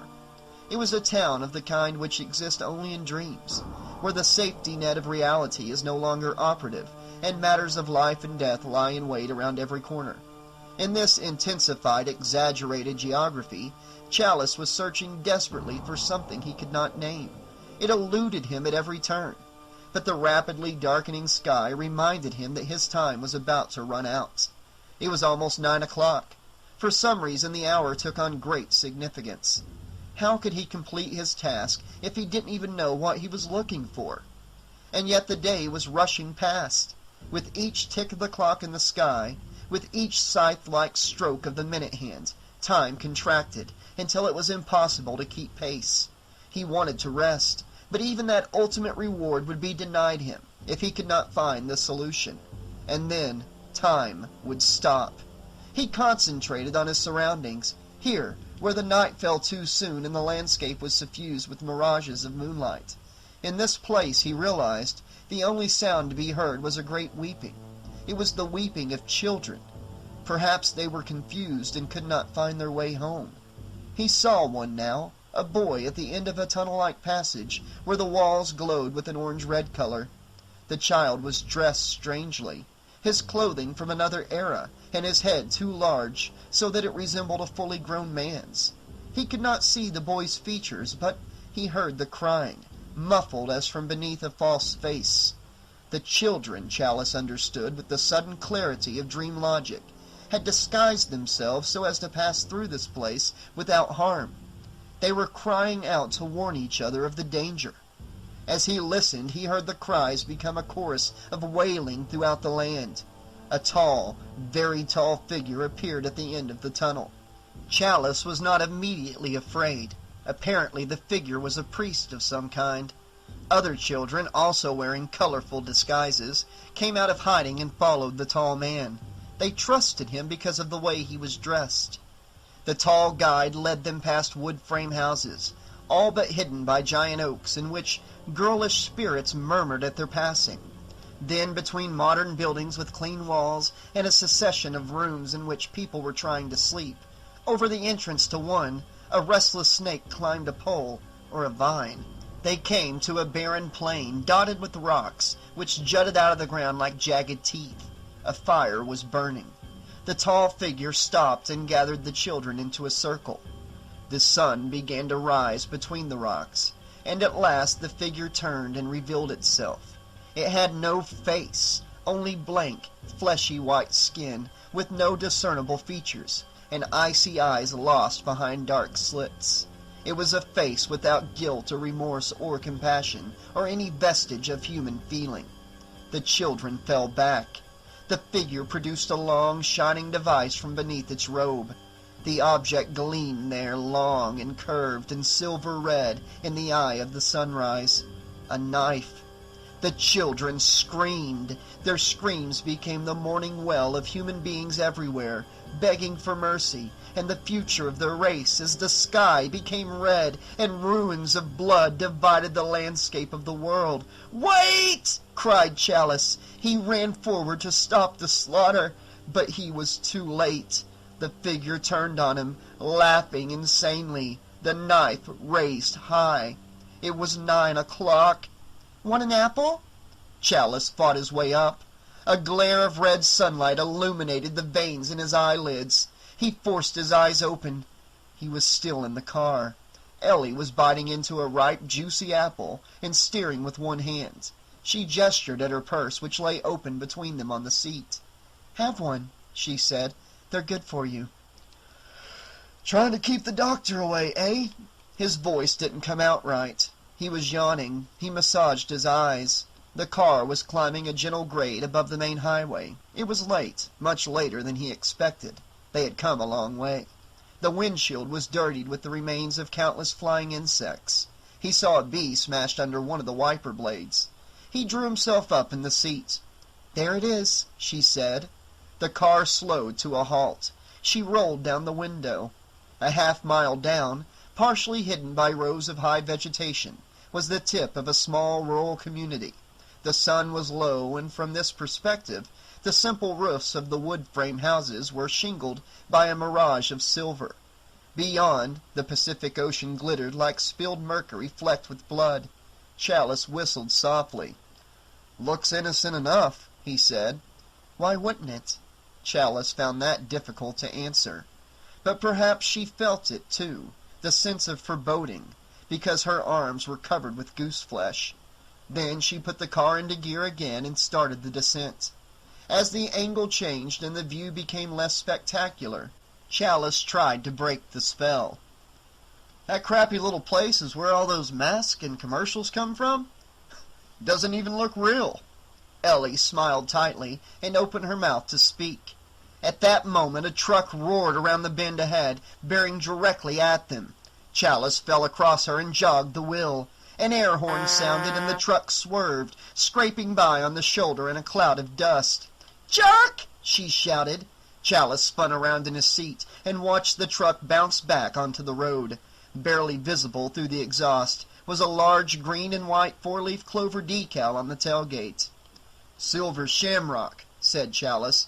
"I should have—" "Don't worry about him. Look at the guy up there. He's got to stop. He's—" Ellie was straight-arming the horn and bulldogging the wheel as a second Bullet Mac truck charged them head-on. Somehow it got by. The force of its passing left the car rocking like a straw in the wind. "Welcome," said Ellie, "to Santa Mira." Chapter 6. Santa Mira was real, all right. Chalice leaned out the window to clear his head. He recognized the scent of alfalfa and the dank salt pungence of the sea lacing the air, and something else that was distinctly unpleasant. Sulfur? That was probably what was pouring out of the brick smokestack that dominated the western end of the town. It was billowing with a vengeance. A huge shamrock like the belly of a spider identified the building as the factory. It couldn't be anything else. At the foot of the rolling hills nestled at the edge of verdant fields, They came upon an old-fashioned unbranded gas station attached to a weathered cottage motel. Rafferty's Deluxe proclaimed a hand-painted sign. Whether that was the name of the station or the motel was not clear. As they drove on, a sandy-haired attendant observed their passing from beside the pumps. By the time they hit the town square, Chalice knew that something about the town was seriously abnormal. Though it was not yet dark, nothing moved on the street. Not a dog, nor a pedestrian, nor another automobile. No one, not even children. Yet, as the storefronts slid by, he was aware of the presence of eyes in every window. There was a shop full of workers' uniforms. There, what appeared to be a quaint, tidy bank. There, a grocery store, and the like. All were operating under the sign of the Silver Shamrock. Now a few ruddy faces revealed themselves in doorways, some freckled and red-haired, all silently observant. Ellie broke the uneasy silence. Kind of ethnic. You could say that. I feel like a goldfish. Company town, Chalice reminded her. Irish company town. You know where you're going? To the factory. Where do you think? Might be a little late for that. Looks to me like everybody's about to batten down the hatches and call it a day. Well then, we'll at least get a look at the factory up close then. The last of the stores fell behind them. Ahead lay a tarnished railroad track, and among the plain, utilitarian residences was an old church of unidentifiable denomination. As Ellie swung the car around and changed direction, Chalice noted that the front of the church was boarded up. The spire had gone long unpainted. A signboard reading Church of St. Patrick, Reverend Father Tom Malone, was hanging peeled and broken from one upright. He decided not to call that detail to her attention. Her knuckles were already white on the steering wheel. She took her foot off the gas and braked. There was the plume of smoke, and there was the factory. It was visible from all vantage points, but now they were in position to view it head-on. The front of the plant loomed 100 yards ahead, and loomed was precisely the word. Huge and eerie, bathed in light that was rapidly deepening to crimson. Looks a little spooky, she said. He did not like the hunch in her shoulders, the contemptuous in her eyes. What do you expect? They make Halloween masks. I'm not ready for this. She sat back. We need a plan. Chalice reached for a cigarette, but his jacket pocket was empty. He remembered that it had been empty for a long time. How about this, he suggested. We drive down that road, get some more beer, and go to the beach. I'm serious. He was feeling fresh and awake now, and was determined not to let the day end on a note of despair, no matter what. There was always hope. I, for one, don't need to drive all afternoon to find more doom and gloom, he thought. I can get that back home. He tried another tact. Okay, here's one. We go back to that gas station and see if they know anything. We could pose as buyers, maybe even rent a room at that motel. That sounds eminently reasonable, he thought. Realistic. And realism is what we need. Then when you have, we'd have some place to talk without the whole town watching. She accepted that without a blink. Good point. It's getting late anyway. She drew her jacket liner closed, pulled her sweater sleeves down over her arms. They bounded back over the railroad tracks. He thought of taking over the driving for her, letting her rest. But it was a little late for that. Besides, she was doing fine on her own. And he did like that. He liked it a lot. What's that? She said, her eyes riveted to the rearview mirror. Chalice stretched around. A wing-like metal garage door in the side of the factory was lifting, reflecting like a signal mirror. A long silver limousine purred out into the street, hovered to get its bearings. It was impossible to see the driver behind the tinted windows. Probably the boss, said Chalice. They drove on. The Irishman at Rafferty's Deluxe saw Ellie's car coming. Now his flushed face was all smiles and charm, as if he were expecting them. Ellie smiled back. Good day to you. Fill her up? Please. Ah, and another grand day it's been in Santa Mira. where the sun smiles down and takes care of its own. A grand day, so it is. He chuckled his way to the pump. My God, thought Chalice, is he for real? He's more Irish than that guy who sells green deodorant soap on TV. You've got to be kidding, said Ellie under her breath. She and Chalice met each other's eyes. Chalice grinned. Welcome to Santa Mira yourself, he told her. Dublin West. Rafferty, if that was his name, poked his head back in, quick as an elf. So, are the two of you just passing through? He was all spongy red nose and uneven teeth from this close. A drinker, thought Chalice. That fit the stereotype, perhaps too well. Ellie kept her eyes down so as not to let go. She touched her mouth with her fingers and pretended to cough. No, my husband and I, Chalice chewed his lip, own a toy store, and we've come to pick up some more masks. Ah, waxed Rafferty. And beauties they are, too? Chalice could not let the moment pass. He had been biting down for too long. He surprised himself by sliding his left arm around Ellie's shoulders. She was small but soft beneath the jacket liner. He liked that, too. You can say that again, he said too loudly, getting into the role. Selling like hotcakes, you know. Rafferty fairly davened at the news. Good, good. Chalice slid even closer, his left arm against hers. She did not resist. Good, clean fun.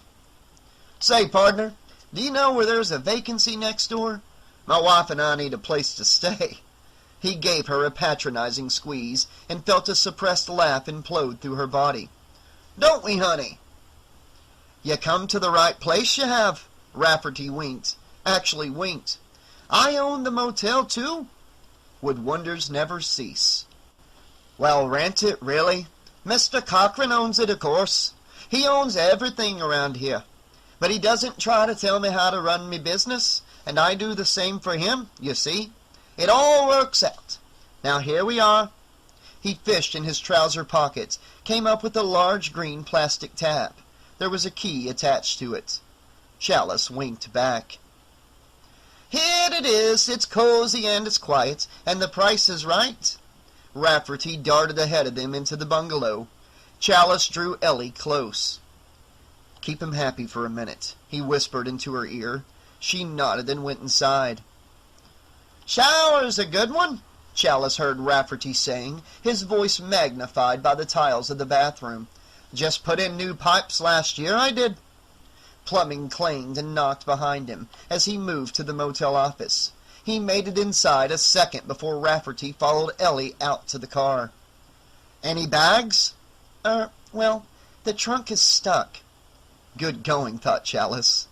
My husband knows how to do it, but he went to register. Chalice knew he had only a moment. The guest book lay open on the counter, next to a wire rack of travel folders.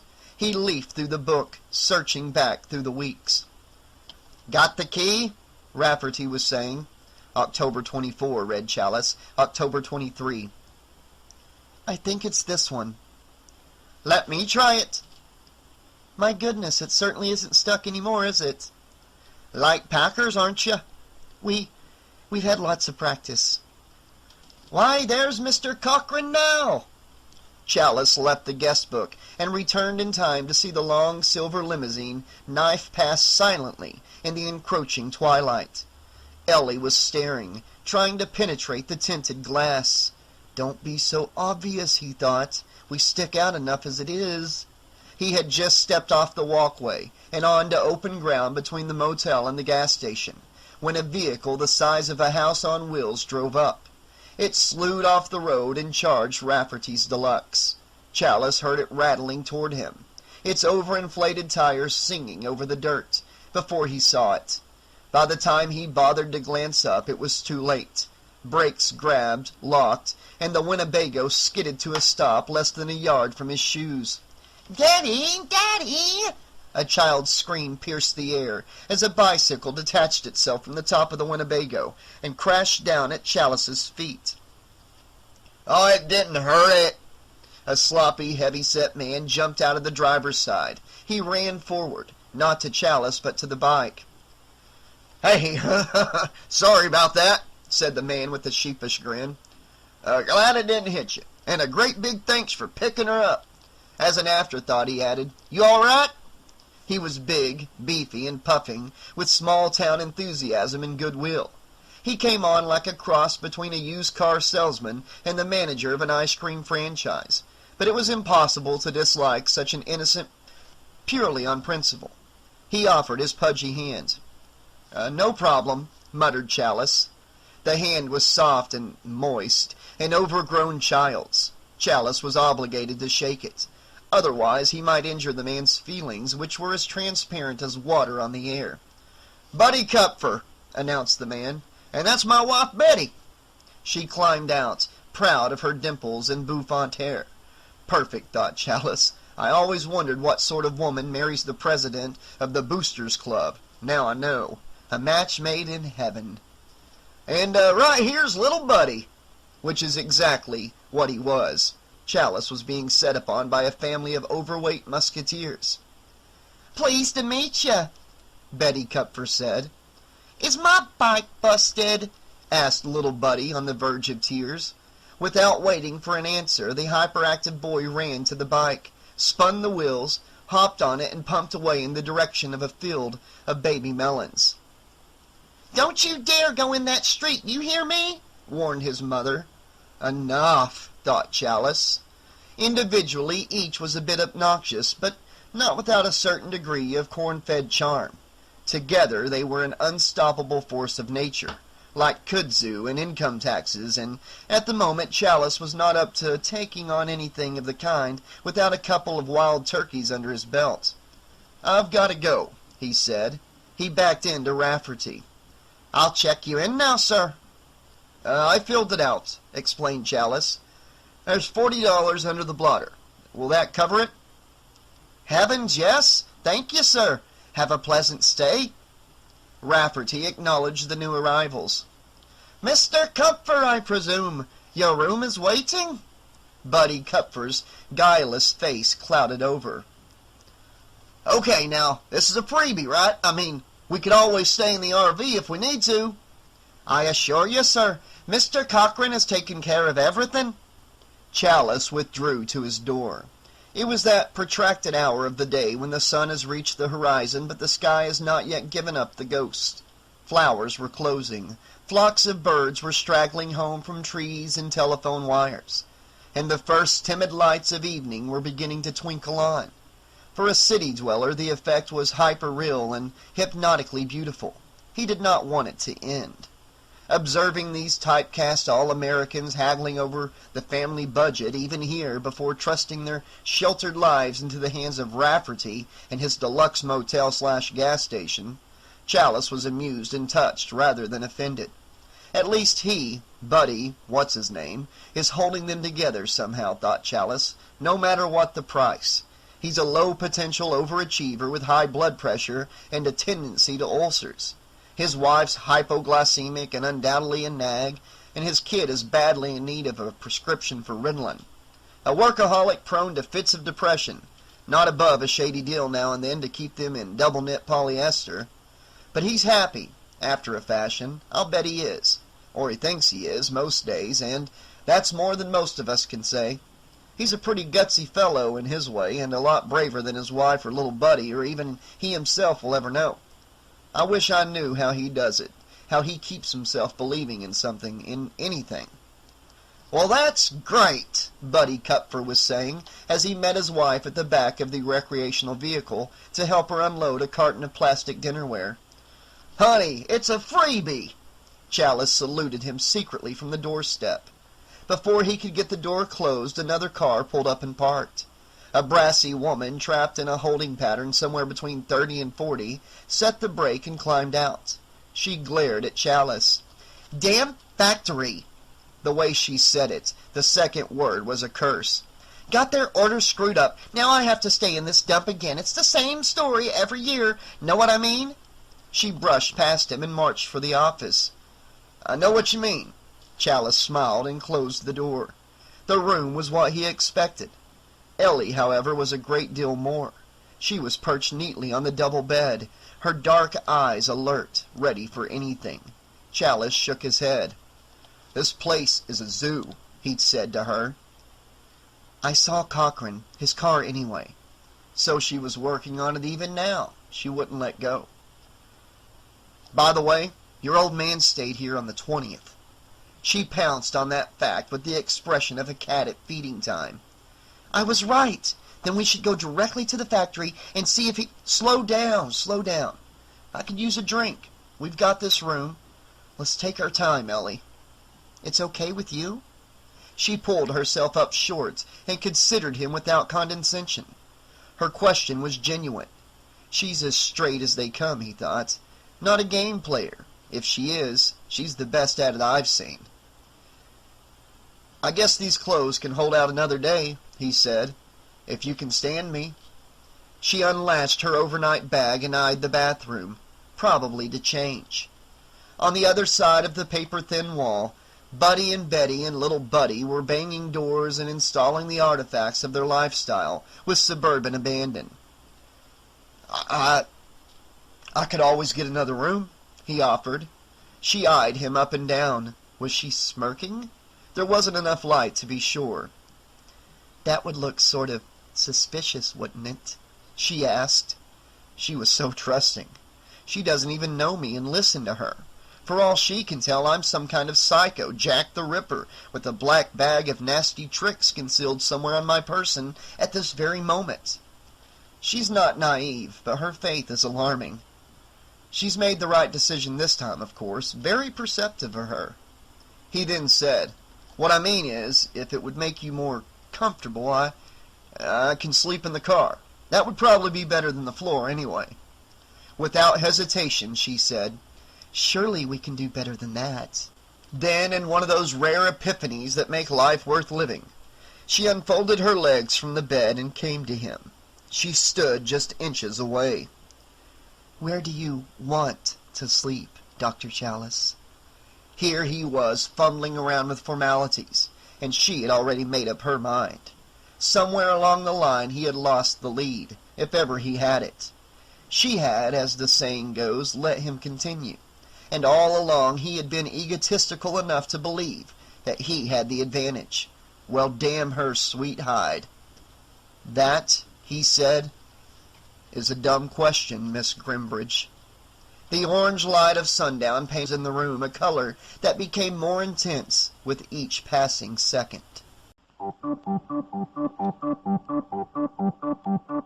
days to Halloween, Halloween, Halloween. 2 more days to Halloween, Silver Shamrock. Chapter 7. He locked the motel room door behind him and walked to the office. Rafferty was nowhere in sight, but the brassy woman from the next cabin was busy at the payphone. "Yes, they screwed it up," she was saying. "What, tomorrow? I hope. If they don't, I'm having somebody's head for lunch, I can tell you that." She acknowledged Chalice and silently mouthed the question. Before he could respond, she said into the phone, "All right, hold the fort. Ciao." She hung up. "It's all yours." "What?" "This is too much, isn't it? No phones in the rooms, no one around when you need 'em, showers that look like something left over from a Hitchcock movie. You need change?" "No, actually, I was, gonna ask you if you know where a person can get something to drink." "Ha! I know the feeling. Sorry, there's nothing around here for 50 miles but pumpkin fields and potato eaters. And this cruddy motel. I knew I was going to get stuck here tonight. I just knew it." "If this is an Irish town, they must have a watering hole, don't you think?" "If you find one, let me know." She busied herself reorganizing her purse. It was big enough to strap onto her back if she were so inclined. "Picking up an order?" "Oh," said Chalice. "Yeah." "I figured. There's no other reason to be in this godforsaken place, is there? Their mask may be fabulous, but they're not too swift up here, know what I mean?" She tapped her head. "I'm Marge Gutman, by the way." They shook hands. "Dan Smith," he said. He was instantly appalled at his own lack of imagination. "I'm here with my wife." "Well, lots of luck, Mr. Smith." She was so wrapped up in her own melodrama, she accepted the name without batting an eye. "I just don't see any excuse for it. I called my order in the other day before yesterday. They said it would be ready. I've got a business to run, you know. If they think I'm going to stay here again just because somebody shuffled the wrong papers, then they've got another thing coming." There was a great hostility pent up inside her, something disproportionately dark and vicious, straining to get out. Chalice hoped he wouldn't be around when and if it found the ultimate release. "They must be working pretty hard," he suggested, "to get everything out by Halloween, I mean. They're even working Saturdays and Sundays. Pretty hard to believe." "Well, they'd better try to do it a little bit faster, that's all I can say. Their masks are great, but since they started doing big volume business, the little guy has to stand in line. You know what I mean? I gave up ordering by mail because, I just hate trying to deal with them in person. You can't win." She extracted a green witch mask from her oversized purse and waved it as evidence. "And I hate to say it, but the merchandise is slipping. I mean, my 4-year-old was throwing this thing around the wall. Granted, but the trademark shouldn't just come right off. These masks used to be the best. I'm going to complain. There it is." A small round trade seal with the silver shamrock logo on it shook free of the folds and rolled across the floor. Chalice stooped and picked it up. It was embossed metal the size of a quarter. No, not metal, some sort of ceramic. He turned it over in his fingers. On the reverse side was a grid of tiny engraved lines. It appeared to be some sort of microchip, incredibly. "See what I mean?" asked Marge. "Where did you get this?" "I told you, it came off the mask. Can you believe it? Hey, you don't know anything about electronics by any chance?" "Not really. What's it for?" "Well, all I know is this thing looks like the inside of my transistor radio. Why would they put one on a mask?" "It would be expensive," said Chalice. He handed it back to her. "I don't get it." "It's a mystery to me, too. You got any batteries with you?" "Batteries?" "The ones in my radio are shot. Hell, I don't know what I'm doing, but I thought maybe I could get it to play or light up or whatever it's supposed to do." "Be careful," said Chalice. "Why?" Chalice couldn't answer that. He shrugged. "You sure this came off the mask?" "Sure, I'm sure. Oh, believe me, it's probably some stupid mix-up I told you before. At the lower levels of this organization, they're just out to lunch. I'm going to throw it smack on that Cochran's desk first thing in the morning. What a character. Did you know he's supposed to be one of the richest men in this country? And he got there selling cheap gags and Halloween masks? There's hope for me yet." She approached him conspiratorially. "I also heard that he lives here, right in the factory." "Is that right?" It was all too much after the long trip. Chalice longed to be outside. "Well, I hope you get some answers. If you do, let me know. We're in cabin 1. "Oh, I will. Now, if I can get a hold of some batteries." "I've got to go." Marge snapped her fingers. "Package store." "I beg your pardon?" "There's a store, liquor store, I think, on the way into town, back 2 or 3 blocks. Then north over the railroad tracks, you know, where they first cut in. They've got to stay open after dark, or these bozos wouldn't have anything to do. I don't even think they get TV here." "Thanks," said Chalice sincerely. A liquor store. His mouth was dry just thinking about it. "Take care of yourself, Mrs. Gutman. Maybe we'll see you tomorrow." "I hope not.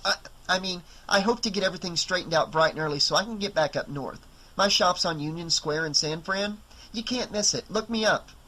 "Thank you. I will." "Oh, and Mr. Smith?" "Yeah?" "Do me a favor and see if they've got any batteries at that store. I want to find out what this thing does before I go in to see Mr. Big in the morning." She brandished the piece of microcircuitry, if that was what it was.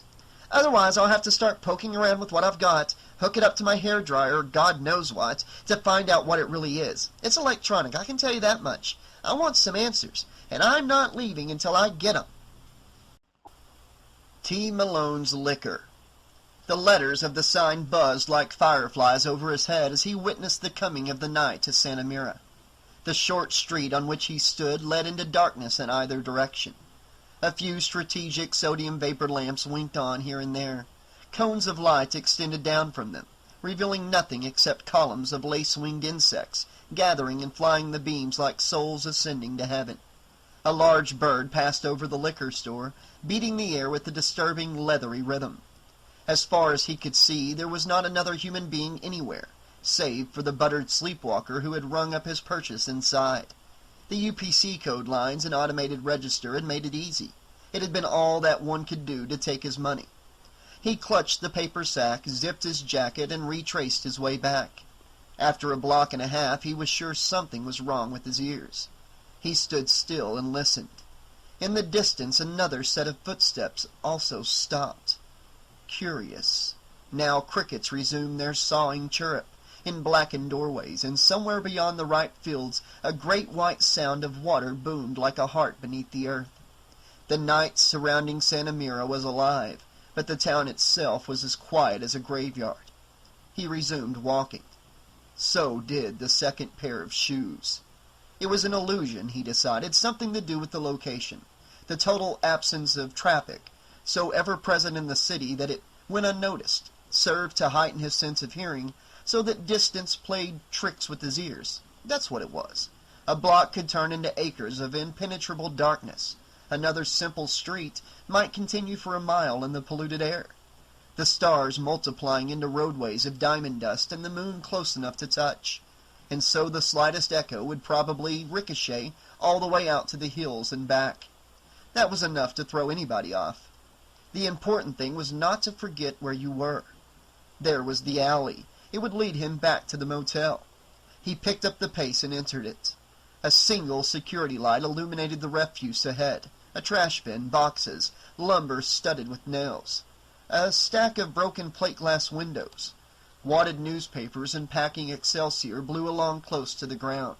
The detritus of unknown shipments, the purpose of which he could only guess at. But it was getting late. Too late to worry about any of that now. He ignored the would-be clues and pressed on. In front of him, a tattered figure rounded the corner and nearly knocked him over. Jesus! He jumped back, startled. Beneath the wide-brimmed hat was an old face, covered with stubble and deeply creased from too many years out of doors and out of luck. The expression in the eyes was rat-shrewd. It was a look Chalice had seen all his life, in bus depots and skid-row clinics in every city he had worked. The face was no more than 40 years old by the calendar, but they had been 40 long, hard years. "Oh, mister!" Like a whipped dog, the tattered man sidled closer while bracing to run. "Didn't mean to scare you." His eyes dropped to chest level. "I just saw that bottle of yours and thought it looked pretty heavy." Chalice realized how tightly he was holding the bag. He was strangling the glass neck through the twisted brown paper. "I ain't got no diseases," said the tattered man, "and I wager I keep myself as clean as you do." He scratched his T-shirt and tried to close his ill-fitting coat. "How about a drink?" This place wasn't so different. Chalice was relieved. "Sure," he said, holding out the bottle. The man unscrewed the cap and took a long pull. His exposed Adam's apple bobbed in the stray lights. God damn!" He handed the bottle back and smacked his lips. "Thank you, thank you." He made ready to move on. Chalice played a wild card. "Hey!" The man started to return, expecting everything and nothing. "You know anything about the big wheel named Cochran?" "Huh?" The man sneered. "Do I know anything? Why, he made Santa Mira what it is today. A dried-up little pile of nothing." His eyes saddened. "Used to be a pretty nice spot. Good people. Not anymore. He bought 'em all, every one of 'em, 'cept me. I didn't have anything to sell." Chalice remained patient. The man was eager to talk. His eyes narrowed and his tone became impassionated. "I tried to get a job in this place." He might have been testifying before a judge. "Let me tell you something. He brought in every damn one of them factory people from the outside." He spat. "You think he'd hire me? Local boy? No way. Turned me down flat. So I make my money the hard way. You don't have $1 to spare, do you, sir?" The story was worth $1. Chalice reached for his change from the store. With his other hand he offered the bottle again. God damn, thank you." The man wiped his mouth on his sleeve. His eyes found Chalice. "All I can tell you, mister, is watch out. You seen the TV cameras yet? He's watching you. He's watching you, friend. I guarantee you that." Emboldened by the drink, he assumed a fighting stance and cupped his hands around his mouth, shouting at the rooftops, "Hey, Cochran! Fuck you!" Chalice grabbed his shoulder. "Hey, take it easy." He scanned the alley suspiciously. Was that the eye of a lens high up on the fence? He couldn't be sure. It might as easily have been a cat's eye, a piece of glass. But he didn't want to take any chances. The tattered man backed off and chopped the air with his hand. "It's all right," he said pugnaciously. "Don't matter to me. He's probably listening, and if he is, I got one thing to say. This is the last Halloween for that lousy factory of his. They're pulling some wild shit in there. I've heard rumors." He staggered on his way. "This year I'm going to get me a case and a half of Molotov cocktails, mister. Burn that sumbitch right down to the ground. The last Halloween, all right." He disappeared into the shadows at the end of the alley. Without thinking, Chalice found himself pacing the man. Where would the only pedestrian he had seen so far in this town be going? It was worth another minute of his time to find out. Beyond the alley was an old railroad trestle, and jutting out of the shadows below it, the jumble of a wrecking yard. The man in the wide-brimmed hat was lecturing himself as he stumbled between rusted auto bodies and old tires on the way to a corrugated lean-to. Chalice saw him squeeze inside, and soon an old railroad lantern was fired up. Yellow light poked feebly out of the shack. Standing there under the stars, Chalice had a drink himself. They survive, he thought. The slow and the stubborn, the old individualist misfit sons of pioneers who won't allow themselves to be folded, stapled, and spindled. The revolutions come and go, nations are torn apart and rebuilt, the climate changes to make way for the next millennium. The snow on the wheel turns and the century ices. Men like machines walk on the moon, and machines like men remake the world in their own image. The iron dream rears its head again in the new age. The old tribes fade from sight in the long night of the human soul. But somehow the old ways survive. They abide, and they prevail. They find a way. Or it could be, I'm just sentimentalizing the whole thing. Poverty, stupidity. Maybe I've always overrated my motives. My years at the clinic, the hospital, hell, maybe I'm not so goddamn noble as I think. Maybe I've never really done it for them. I have to see them as more romantic than they are in order to rationalize the price I've paid in my own life. I was willing to do anything rather than face my real needs. Is it possible? Physician, heal thyself? Yeah, he thought. Begin at the end of your own nose. The long view doesn't mean much until you can live in your own house justified. In the distance, the tattered man reappeared, balancing a palmful of soda crackers and a pressurized can of processed cheese food.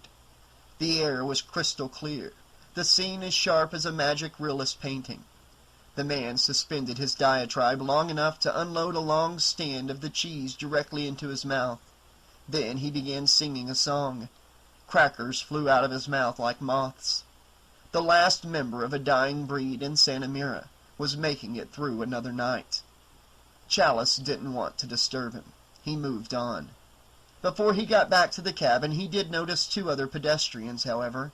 They were at the edge of the grounds near the tracks. No, this place wasn't so out of the ordinary after all.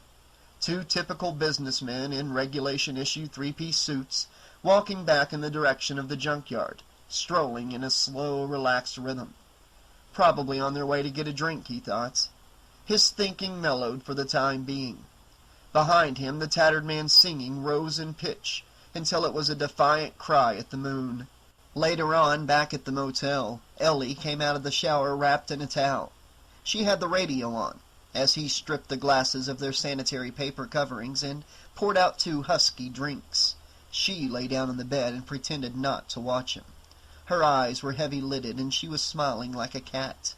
He could have spoken, but thought better of it. He carried the drinks to the bed and sat down. She took hers from him. What am I doing here? He thought. He took the drink down in one toss. He got up, measured out another, and brought the bottle back with him. Her glass was only half empty. She doesn't even need it, he thought. The silence, broken only by the music and a cricket outside the window, became a barrier. The longer it went on, the harder it was to break. But it did not seem to trouble her. She set her glass on the night table. The light from the aged lampshade gave her skin the texture of warm wax. My God, he thought, at a time like this, Linda would have a million things to say. I wouldn't be able to shut her up at this one. She's comfortable with herself, and so with me. She knows what she wants. I wouldn't want the wrong thing to happen, he thought. We have a lot more time to spend together. There better not be any problems between us. I mean, we already have enough to worry about on this trip. She uncapped a bottle of baby oil and began stroking it onto her legs. Pretty sure of herself, isn't she, he thought. Pretty sure of yourself, aren't you? He asked at last. Shouldn't I be? The radio played on, and she proceeded with her baby oil. Eventually she put some on her arms and neck. Her skin glistened like rose petals with dew. She began to rub it into the hollow of her throat, then below her collarbone. The night was a wall outside the window, insulating them from the world. He touched the underside of her leg, to know how it would feel. She was still warm from the shower, soft and steamed. It was the softest skin he had ever touched. She tilted her head questioningly. He didn't know the answer. There was no longer any question. He moved to her. The music on the radio gave way to an advertisement. 2 more days to Halloween, Halloween, Halloween. 2 more days to Halloween, Silver Shamrock.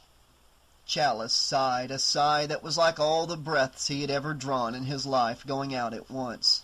I don't believe this commercial, he said. Her breath was on him. It doesn't stop. She turned the radio off. He laid his mouth into the tenderest part of her neck. It fit so perfectly. There was a sound from the cabin 2 doors down. What was that? I mean it. It sounded like... Woman in 3? Marge, I talked to her while you were gone. So did I. I like her. She reminds me of my mother. What? Thought Chalice. Marge Gutman is no older than I am. She's... His heart sank out of his body and through the floor. Wait, how old are you? He said. Relax, I'm older than I look. So am I, he thought. But you are 18. He was only half kidding. Boy, are you dumb, said Ellie, and rolled over on top of him. The towel fell away. He gave up and kissed her. He didn't have to kiss her again. The first one lasted a very long time. There was a louder noise, a chair or table being knocked over this time. Then a scream. Chalice sat up. Batteries, he said. Huh? I told her to leave it alone. The hair on the back of his neck was standing up. I shouldn't have given it back to her. There's no telling what. What are you talking about? Stay here. Not on your life, Doctor. She threw a robe over her and followed him out the door. Marge, called Ellie. Are you all right in there? No answer. The door was ajar. Had someone else? Chapter 8. At first they didn't see her. The lamp was on the floor, which created harsh shadows on the walls. There was a large pocket of darkness on the chair. Something, a pile of clothes, or... On closer inspection, it was not a pile of clothes, no. Ellie clamped her hands over her mouth and was sick. Chalice steadied her and pushed her out. He had seen many emergency patients arrive at the hospital over the years. He had seen bodies butchered in collisions, skulls crushed like rotten eggs, torsos ripped open by rusty knives, faces smashed to pulp, limbs dangling by threads, gangrenous organs spilling into his hands. Yes, he had seen all these things and more. Human beings racked by disease, wounds festering, eyeballs driven out of their sockets from within. He had witnessed complete autopsies and open-heart surgery. Once in medical school, he had dissected a cadaver, and so on, ad nauseum. But he had never seen anything like this. He fought down his gag reflex. This one was not a statistic on a slab. It was a woman he had met only an hour ago. She had been vibrant with the life force and in perfect health, as full of fight as a pit bull and ready to go the limit with anyone or anything for what she believed in. but not anymore. The lamp had been knocked over in the first convulsions. On the table was the ceramic chip, now seared white and frosted with ash. It had burned a spot into the tabletop. Next to it was a bent bobby pin and a small jeweler's screwdriver. He picked up the chip in his handkerchief. It was still hot. Somehow she remained upright in the chair in an incomprehensible defiance of gravity. She still wore her glasses, in a manner of speaking. They drooped over what was left of her nose.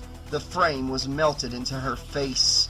Tiny rivulets of blood seeped from every pore. Her eyes were filled with blood, the pupils gone, and her mouth was open, distended forward and torn to shreds by a force that had snapped off teeth and rendered her lips into steaming filaments of skin. Chalice approached and heard the barely audible exhaust whisper of a still human wailing from somewhere deep inside her chest cavity. As he reached for a pulse, something moved within the woman's mouth. What? Chalice bent closer. It was black and pearlescent. Her tongue? No, it was not her tongue at all. From out of the croaking hiss of her ruined throat crawled the wet, obscene legs of a living black spider. Chalice bolted for the door. Ellie was wild, disoriented. She started across the doorway. He grabbed her arms and propped her against the cabin. "Don't move," he ordered, "and don't look. It's gonna be all right." No, it's not. How can you say that? Nothing's been right since what happened to my father. That wasn't all right, and this is just like it. Something insane, and nobody can understand. He shook her into submission and held her close. Then he had to leave her. He ran to the Kupfer's room. "Buddy!" Before Buddy could answer, Rafferty poked his head out of the office. He set the phone back on its cradle and wandered out.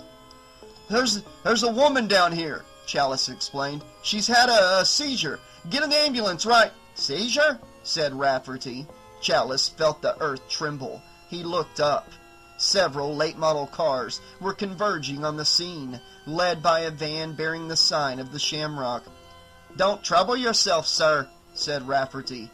"I heard the accident and looked in on her. I've taken care of everything. She'll get the best care money can buy." Chalice stood by in amazement as a carload of white-suited men poured into cabin 3. They were dressed a lot like medical technicians, but not the same. He had never seen coats quite like those before. Some detail was not right. He could not put his finger on what it was. Chalice attempted to follow them in. "I'm a doctor. I found her like this a few minutes ago. She screamed, and then—" They shuffled him out of the way and brought her out latched to a stretcher. They did not take time for any emergency measures. They did not bother to examine her. It was as if they were working against a deadline. "Hey, I told you I'm a doctor. This woman is badly in need of—" They loaded her into the back of the van. Chalice intervened and bodily prevented them from closing the doors. "Who is taking responsibility for this patient?" he demanded. He was gently but firmly lifted aside. "Why, Mr. Cochran, of course," said Rafferty, following the activity. "And wouldn't you know it, there he is now, never far away when he's needed." The big silver Cadillac docked in front of the motel.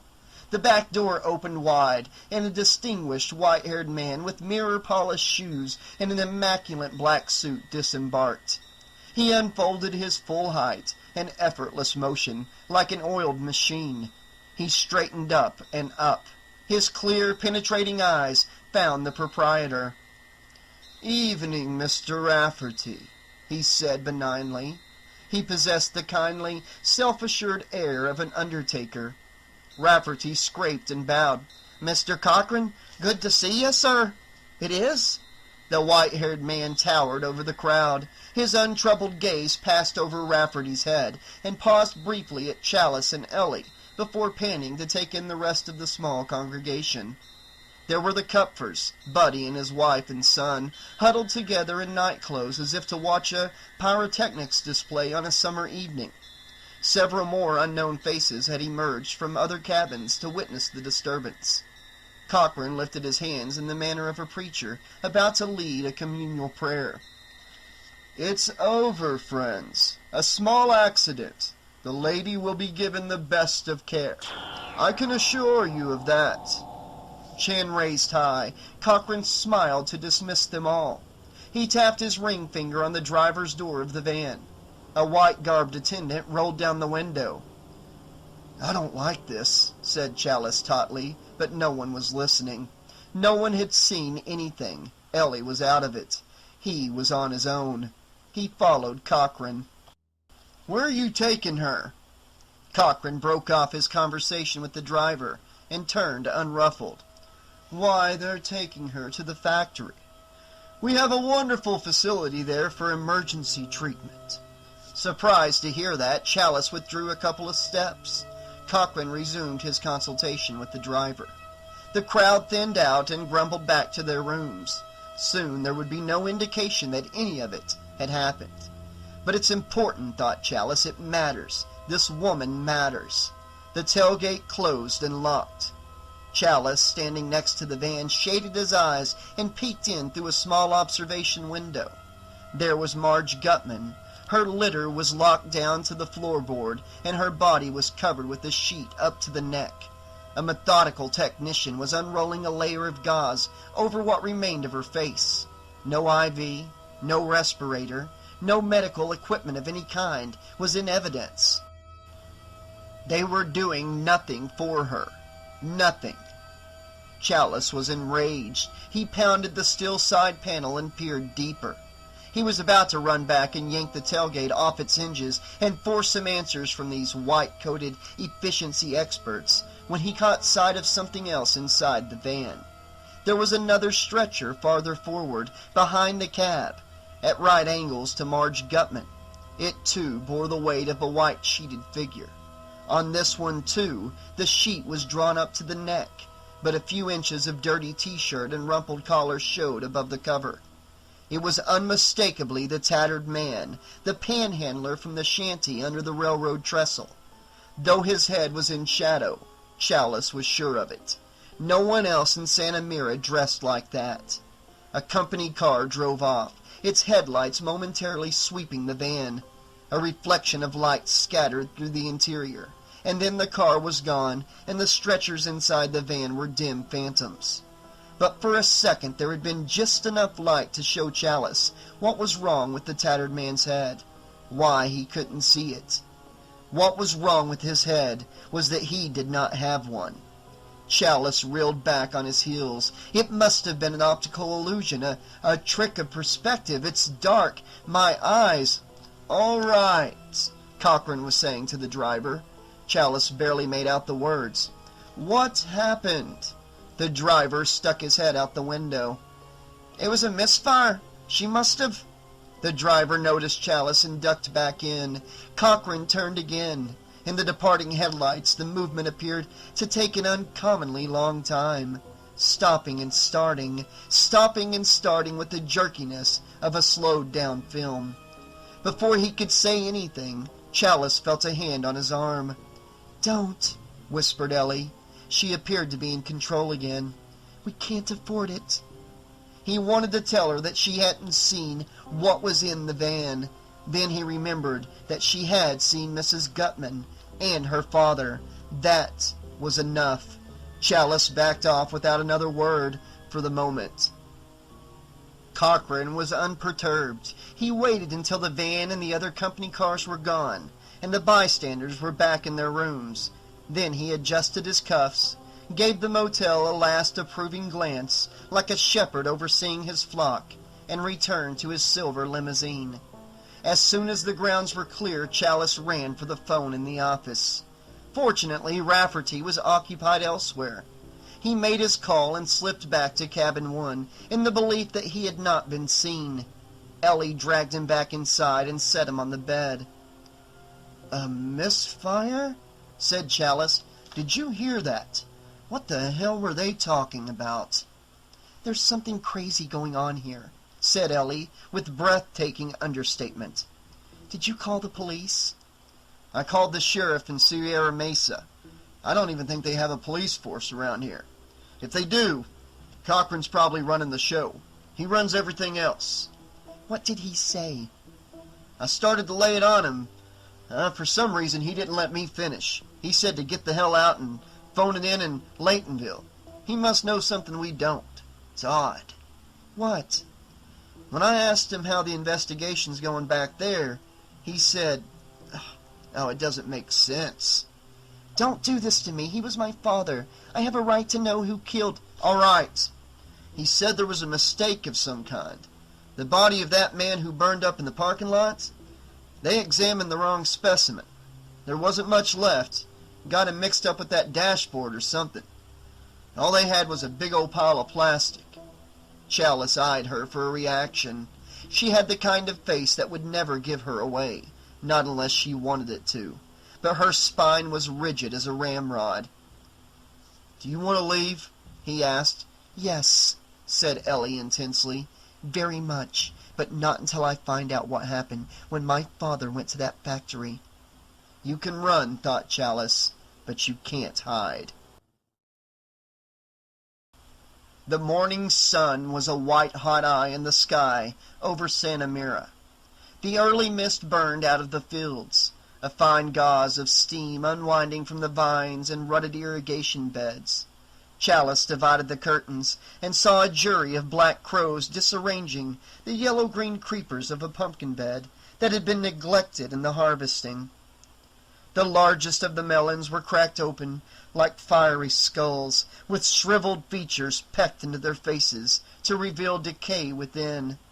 He let go of the curtains, and the room was a haven once more. Ellie stirred on the bed. She stretched her arms up and curved her hands by the soft oval of her face. Her dark curls were tangled on the pillow. She had not fallen asleep till the moon was low. That she had slept at all was a very special dispensation. She had clung to him through the night with a fierceness he had never known.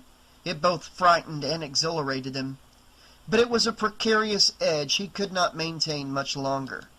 Shortly before dawn, he had felt the abyss opening beneath him. Shadows on the wall had taken on form, and the dripping faucet in the bathroom had become a clock ticking away the minutes of his life.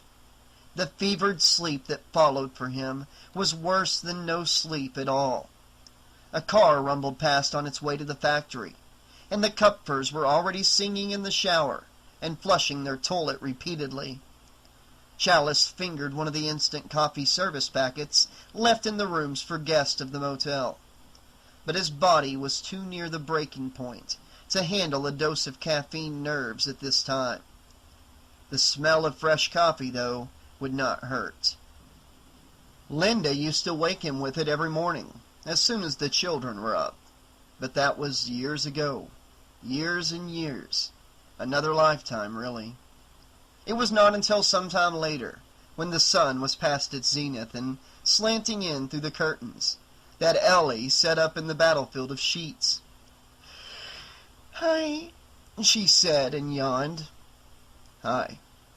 "You let me sleep." You needed it. "What time is it?" Afternoon. She shook her head clear, and the curls fell into place, just like that. She thought for a few seconds. Then it all came back to her. It was like a physical blow forcing her out of bed. "You've got to be kidding," she told him, and reached for her jeans. "We have to get over there." Her breasts were high and firm. She paused once with her blouse halfway buttoned. "I want you to know something," she said. Yeah? He was afraid to hear it, but wrote that off to paranoia. She tucked in her blouse and said with great solemnity, "I wouldn't have tried all this if you hadn't come along. You know that, don't you?" He wasn't sure how to take it. She came over to him. When he didn't touch her at once, she leaned into his chest and held his lapels. Her hair smelled impossibly sweet. "So thanks," she said. He breathed again and closed his arms around her. Don't thank me, he thought. Not yet. The factory was humming with activity. Overheated trailer trucks arrived empty and departed with their mudguards dragging in the dirt. Chalice parked Ellie's Oldsmobile at the south side. Without any trouble, they soon found their way to a door marked Office. The first thing they saw inside was a silver shamrock trademark, dominating one wall like an expanding map of the world. Above it, in the reception area, hung a fatherly portrait of their founder, Canal Cochran, all silver hair and stylish benevolence. Chalice wondered to himself if the employees were required to bow to it on their way in and out. A short hall led to a central receiving counter, where a dedicated hive of office workers made busy with bills of lading. The most Irish-looking was clearly in charge, of course. Chalice made a sound to get her attention. "May I help you?" "Yes," said Ellie. My father put in an order last week. Something's gone wrong. We never received it." The secretary's rosy cheeks inflated in a pleasant smile. "What firm do you represent?" "Grimbridge's, Sierra Mesa." "Just a moment," lilted the secretary. She sorted through a desk pile piled high with orders. Chalice heard typewriters and telephones chiming from all directions. Office personnel puttered between desk and files. Yet the ambience was not entirely convincing. It's the voices, thought Chalice. There are none. No one else has spoken a word except into a telephone since we walked in. He put his mouth over Ellie's ear. "Have you noticed?" he began. "There must be some mistake, dearie," said the secretary. Nothing would furrow that brow of hers. She proffered a yellow form. "Mr. Grimbridge himself picked up that order. On the 21st he did. Here's his signature, lassie." Ellie relieved her of the form. Well, thank you. Do you remember the transaction?" "No," said the secretary, unruffled. "But you can talk to someone who might." She rang a button on the counter. Immediately a broad-shouldered man with red hair entered from the back. Again something was off-center. The timing was too pat. He would almost have had to be standing on the other side of the door, waiting for a signal to come in. "Red, these people lost an order?" She took the bill back. "Did you load this one?" "Sure did," he said promptly. "Last week, man in an old green station wagon." Ellie couldn't believe it. "That's right. Did he say where he was going?" "No, ma'am. He headed out to the north, though. I remember that much." Ellie's eyes narrowed. "Thank you. Are you going to be placing another order, dearie?" said the secretary. "No." That was that. Ellie took Chalice's arm. "Let's go." Before they could get back up the hall, heavy footsteps plodded around the bend, and the Kupfers arrived, blocking the way. Chalice drew Ellie aside. Final Processing. Chapter 9. Big Kupfer planted himself flat-footed before the counter. "Well," he said, "how you doing?" He held out his meaty hand and attracted his clan to him. He announced proudly, "Buddy Kupfer and family to see Mr. Cochran." The secretary had the same rosy smile for them, too. "Yes, Mr. Kupfer? Welcome. I'll tell Mr. Cochran you're here." Little Buddy tugged at his father's double-knit leisure suit. "When do we get to see him making the masks?" "Real soon, little Buddy, real soon." The child wandered off, sat restlessly, and took a pocket computer game out of his high-water pants. The game produced a volley of blipping noises. Betty Kupfer was having trouble with something under her skirt. She wrinkled her powdered face. "Buddy," she confided, "I'm bushed already." Big Buddy's face fell. He set his bulk stubbornly. "Come on, the fun's just startin'," Ellie said behind her hand. "I've seen enough. Let's get out of here." There was a new agitation at the back of the office. The typewriter silenced. Only the ringing of a telephone and little Buddy's battery-powered wargaming broke the tension. "Wait one more minute," said Chalice. A door opened and Cochran himself sauntered in, a living picture of health and goodwill. He had on a dark blue suit that fit his tall frame like a glove, and a spectacular tie blossomed on his white silk shirt. He held out his hands. "So this is Buddy Kupfer and his lovely family. My friends, Mr. Kupfer has sold more silver shamrock masks this year by far, than anyone else in the country." He put his hands together in praise. The office workers broke into a tattoo of applause. Cochran took possession of Buddy's hand and beamed until the champion salesman was ready to bust his buttons. Betty flushed. "If she cries," whispered Ellie, "I'll throw up." Little Buddy picked his nose. Cochran would not let go of Buddy's paw. "Silver Shamrock likes to do something special for its champion each year, and that's why you've been invited here. I hope your stay is a merry one. So I do." The milk of human kindness was dripping big time from this man's lips.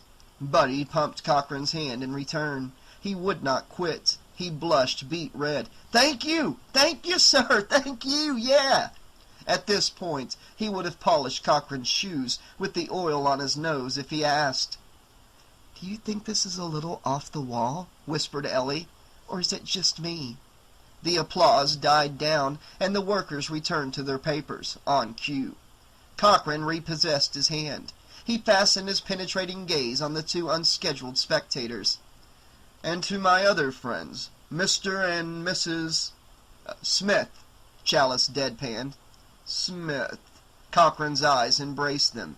"Of course.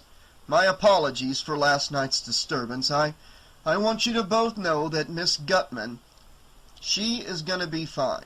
She's been flown to a hospital in San Francisco." Right, thought Chalice, and chickens have lips. Sure they do.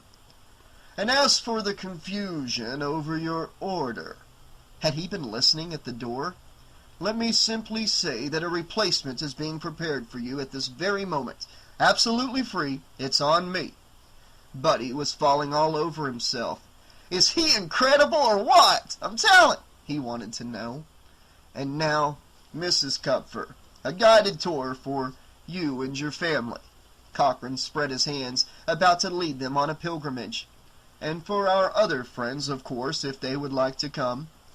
Chalice and Ellie traded uneasy glances. Cochran's smile nailed them where they stood. It was so broad it was mocking. Ellie threw an impudent smile back at him. "By all means," she said. "I don't think I trust that guy," whispered Chalice, imitating her brand of dry understatement, as they followed the procession through a high door. Ellie tried on her most cheerful expression. "Me neither," she said through her sparkling teeth. It's almost time, kids. The clock is ticking. Cochran took the lead. "The latex is heated and poured in, then cooled and poured off. Then it's all trimming, painting, and packaging." The Mask Works was a long, spacious room sectioned by benches and presided over by unspeaking production line workers. The tables and floors were a pearly gray from the dusting and powdering of the molds and masks. The lighting was indirect and perpetual. It could have been high noon or the middle of the night. That and the fact that there were no clocks reminded Chalice of one of the small casinos in downtown Las Vegas. The staff in their green smocks labored without complaint, humorless sleepwalkers treading back and forth to redistribute stacks of flesh-colored rubber between the tables.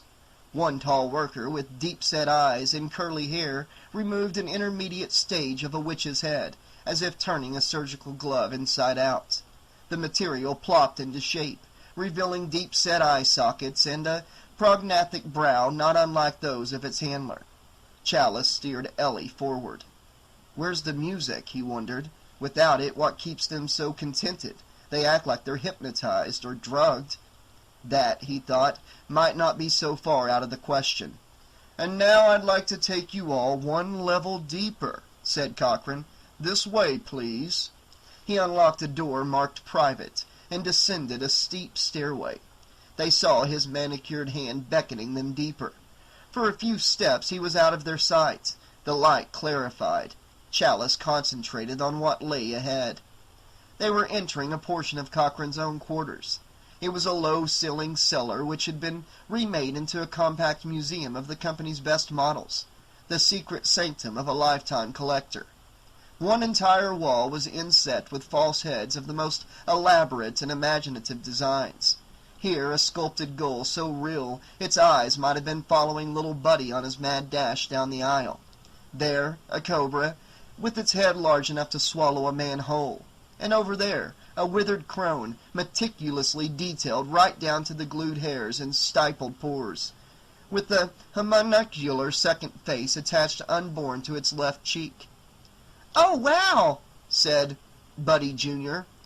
"Oh, wow!" said Buddy Sr. in response, whistling low. "This is it!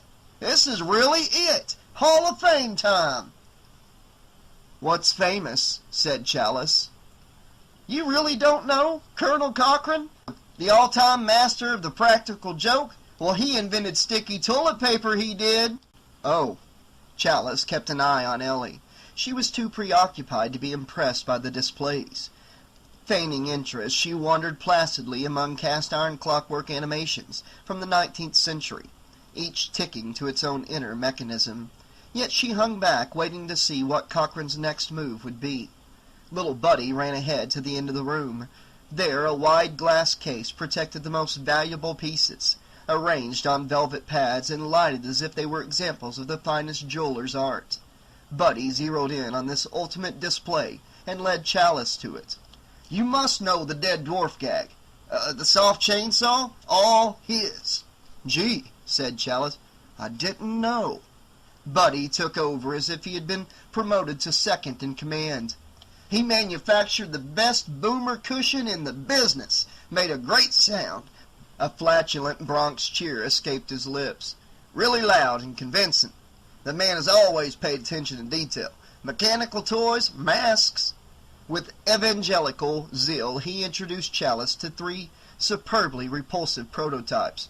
"Look at that paint job, boy. I'm glad little Buddy's getting a chance to see these. Little Buddy, be sure and look at this stuff. It's educational. It's a real shame Mr. Cochran doesn't make these anymore." He gestured wistfully at the glassed-in Joker novelties. "But it wasn't paying off. Took a lot of guts for him to cut his losses and find something with some profit in it." The masks. "You bet. The big Halloween 3. Restrict the choices, lower the price, go for quality, simplify, saturation, advertising. Our ad is on every major radio and TV station in the country. It's incredible." Now Chalice believed that this man was the company's #1 salesman. Our ad? Incredible indeed. "Yeah," agreed Chalice, "it is." Buddy was determined to convert his new friend. "You know what? By Halloween night, there'll be 50 million silver shamrock masks on 50 million heads out there. That's..." He groped for an adequate adjective. "That's unprecedented," he said as if he had invented the word. 50 million? Asked Chalice. "Great to be on a winning team, isn't it?"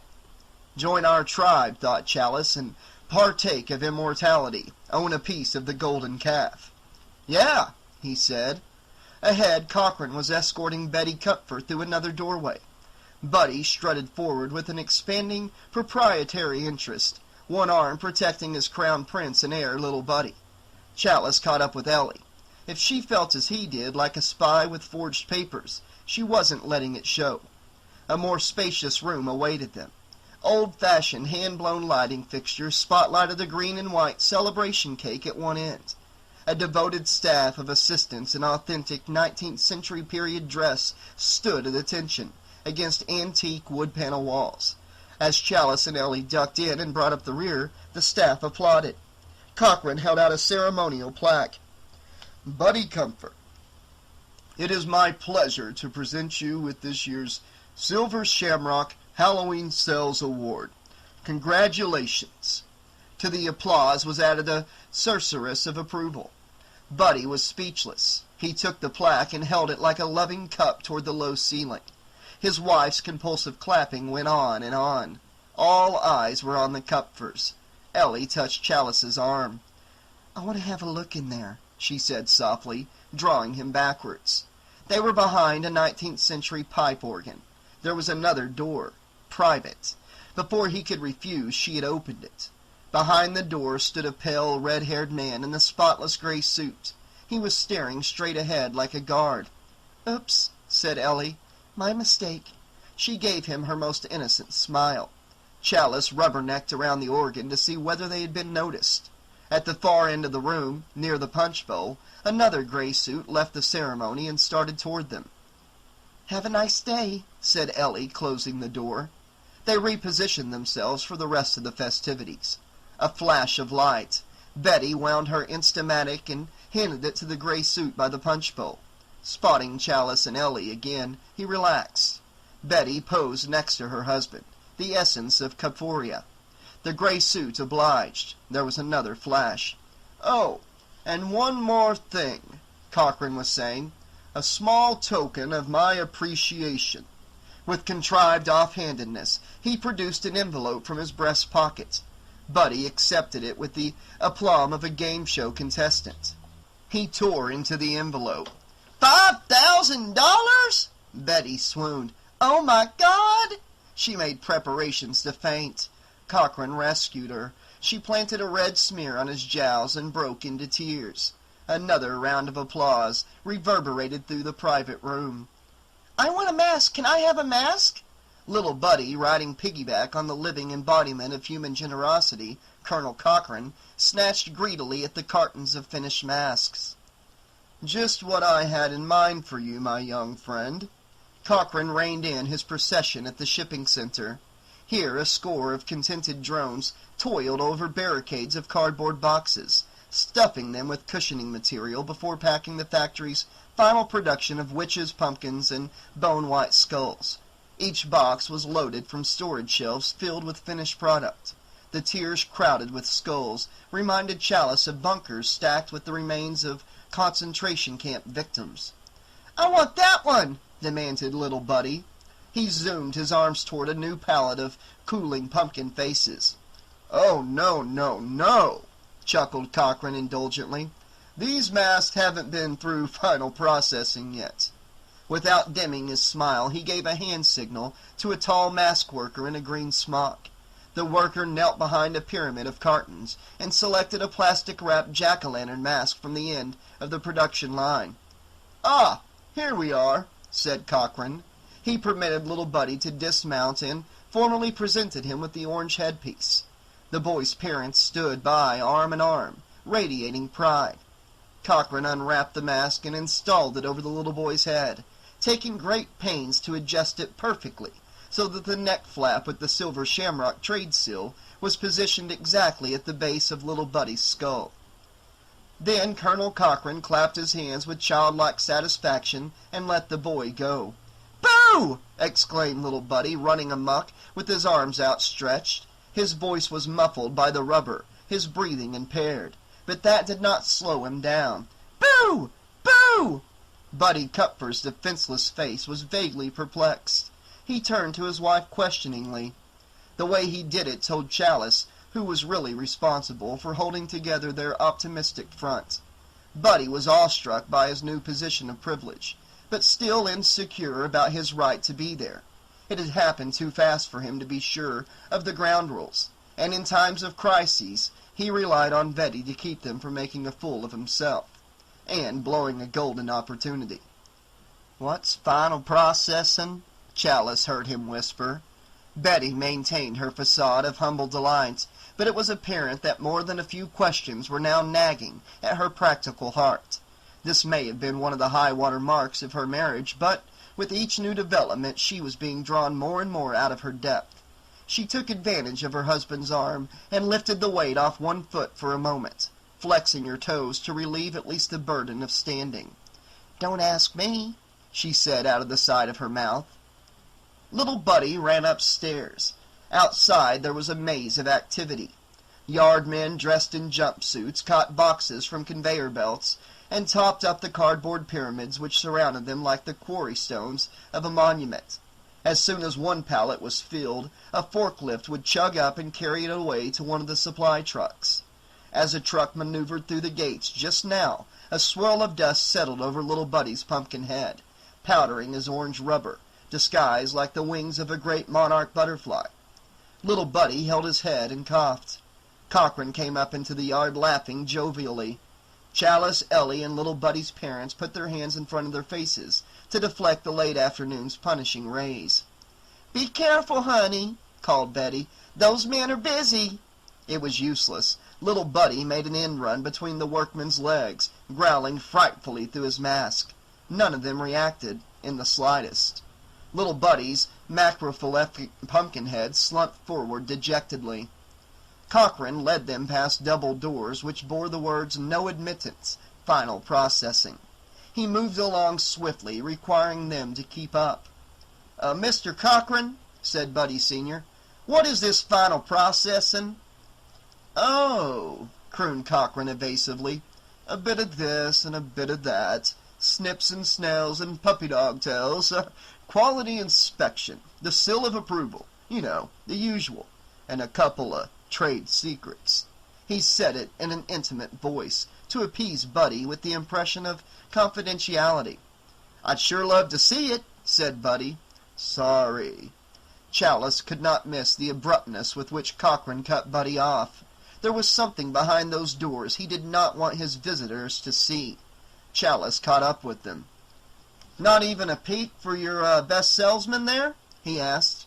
Buddy kept pushing. "How about just a look?" Cochran ignored Buddy and cocked an eyebrow at Chalice. "Part of the inspection process involves highly volatile chemicals. I'd hate to put anyone in danger." Buddy tried valiantly to ignore the slight. "Oh, sure," he said. "I understand." Cochran placed a fatherly arm on Comfort's shoulders and led him across a loading platform, effectively excluding Chalice from the conversation. "Now I do hope you and your family will join me tomorrow for breakfast," Cochran was saying, "and we'd like your opinion on some of our sales material in the—" That's it, thought Chalice. A little sugar to help the medicine go down. The man was a pro at manipulation, so much so that he was not used to resistance. The furrow of irritation on his brow had revealed that. "My opinion," said Buddy, flattered. "Sure, any time." Ellie had been buttonholed by Betty Kupfer. She was okay for the moment. He moved off alone to the edge of the platform and took a good look around the yard. The grounds were enclosed by a wall and a kind of elevated catwalk railing that ran around the perimeter. His eyes followed the railing to its highest point. There, on a corner observation scaffold, was a man in a three-piece suit. It was instantly clear that he could only be there for one purpose. Chalice scanned the railing to the next corner. Halfway across between two buildings was another gray suit, another guard. They were like tower men in a prison. The only detail missing was any sign of guns. Based on what one of them had done to Ellie Grimbridge's father and probably to the man under the railroad trestle, they didn't need weapons. They did what they had to do with their bare hands. Chapter 10. So far, Ellie was unaware that they were being quietly supervised from above, like animals rounded up for the slaughterhouse. He debated telling her. She had enough to worry about, and it might not be as sinister as it appeared. But prison security in a rubber mask factory? Right. As casually as possible, he descended the ramp. He came up beside the two women and established a friendly but firm grip around Ellie's waist. "Darling," he said, "I think it's time for us to be going." Ellie felt the pressure in his hand. She didn't resist. "See you later," promised Betty. Ellie strolled with him. "Act natural. Everything's going to be okay." "What's up?" she asked.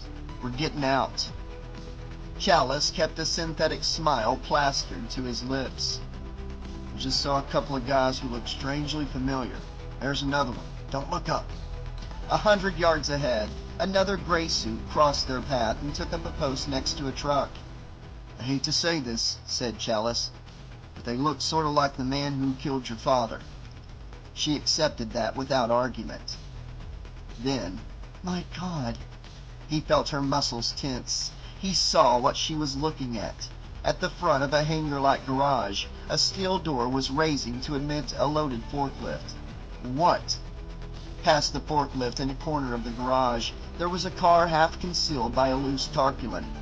The rear end of the car, including the license plate, was visible. A station wagon. A green one. Ellie kept walking, but now she was peeling off alone toward the garage. "Ellie, don't!" She was nearly there when the gray suits caught up with her. The car, damn it! The car is... She twisted to release her wrist from their grip. She did not succeed. On the platform, Cochran interrupted his conversation with Buddy and raised a bushy eyebrow. Chalice considered his alternatives. There were none. He started toward her, maintaining a confident gait. Don't panic, he told himself. Easy, easy does it. Buddy turned with Cochran. On the way to join her husband, Betty paused. Above them all, more gray suits stood at attention. This was the cutting edge. It could fall either way. He said a prayer and kept walking. Time stood still. Ellie saw their eyes on her and gave up.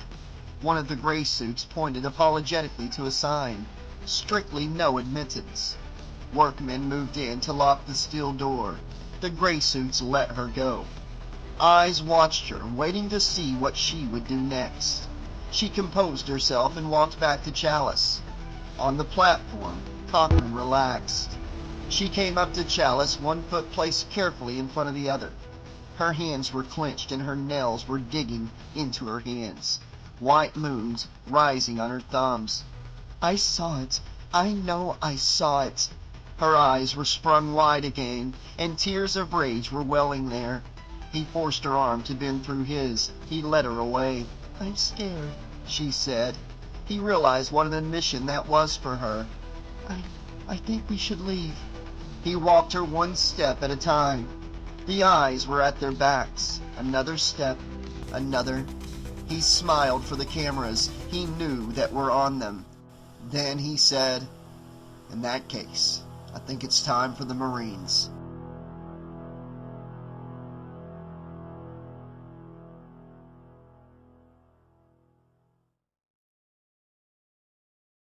The tour went on a while longer. They stayed with it. You can't yell fire, he thought, in a room full of arsonists. Shadows were falling over Rafferty's Deluxe by the time they got out. In the motel room, he told her, all right, you pack. I'm going to call the police. This place falls under somebody's jurisdiction. If that doesn't work, I'll throw it back to our old friend the sheriff. I know that license number by heart, she said. I rode in that car when I was a little girl. I know every scratch, every dent, every... Then you have what we need. Proof. Let's get out of here, okay? Okay. Rafferty was at the gas station scrubbing down the islands. Chalice dodged behind his back and made it to the office. A television set in the back room was playing a commercial. Chalice heard the tune. He covered one ear with the receiver, slugged a coin into the slot, and pinched his other ear closed. He dialed 0. Operator, may I help you? Operator, this is an emergency. Get me... There was a distinct click on the line. The signal was interrupted. I'm sorry, but we cannot complete your call as dialed. Please hang up and dial again. This is a recording. Chalice banged his hand on the phone box. There under his fist was a card with instructions. If phone is out of order, read the card. Please dial this number. I'm sorry? One more day to Halloween, Silver Shamrock. Sang the voices from the TV. Operator? But we cannot complete your call as dialed. The tyranny of the machine. He hung up with savage force. Time was short, he knew that. His subjective perception of it was racing, gaining momentum and about to spin out of control. Already blue shadows were spreading across the motel lot, about to engulf the cottages under a cape of darkness. He wanted to run back, but Rafferty was close by, and Rafferty was Cochran's man, as was everyone else in this town for that matter. He did a slow march back to the cabin. His heart sounded in his ears like a drum beating underwater, counting off the remaining seconds of his allotted time. The shadows were closing in. At the end of the lot, a late model car shifted into gear and drove off. He ignored it and opened the door to cabin 1. Ellie? No answer. Her overnight bag was on the bed. Ellie! He crossed to the bathroom in 3 steps. Empty. He rushed back to the door and flung it open. 6 gaunt Irishmen in gray suits stood in a line outside. The car was moving out of the lot behind them. The windows of this one were not tinted. Inside, 2 slender hands were splayed against the glass as Ellie, Black curls flying, opened her face in a silent scream. The car picked up speed, destined for the factory. The tallest Irishman came forward. His face was granite, and his eyes were cold steel. He raised his hand like a weapon. Chalice leaped back and kicked the door shut. He bolted it and retreated to the bathroom. The door would not lock, but there was a window over the tub. It was up part way but wouldn't budge. He put his forearm under it. Behind him, the front door ripped off its hinges. He got his head through the window, his shoulders. He reared with his back and forced it. As the bathroom door splintered open, he dove through the window and dropped to the ground. Hands reached for him. He was gone. Down the alley, slippery pools of black water captured the first lights of evening.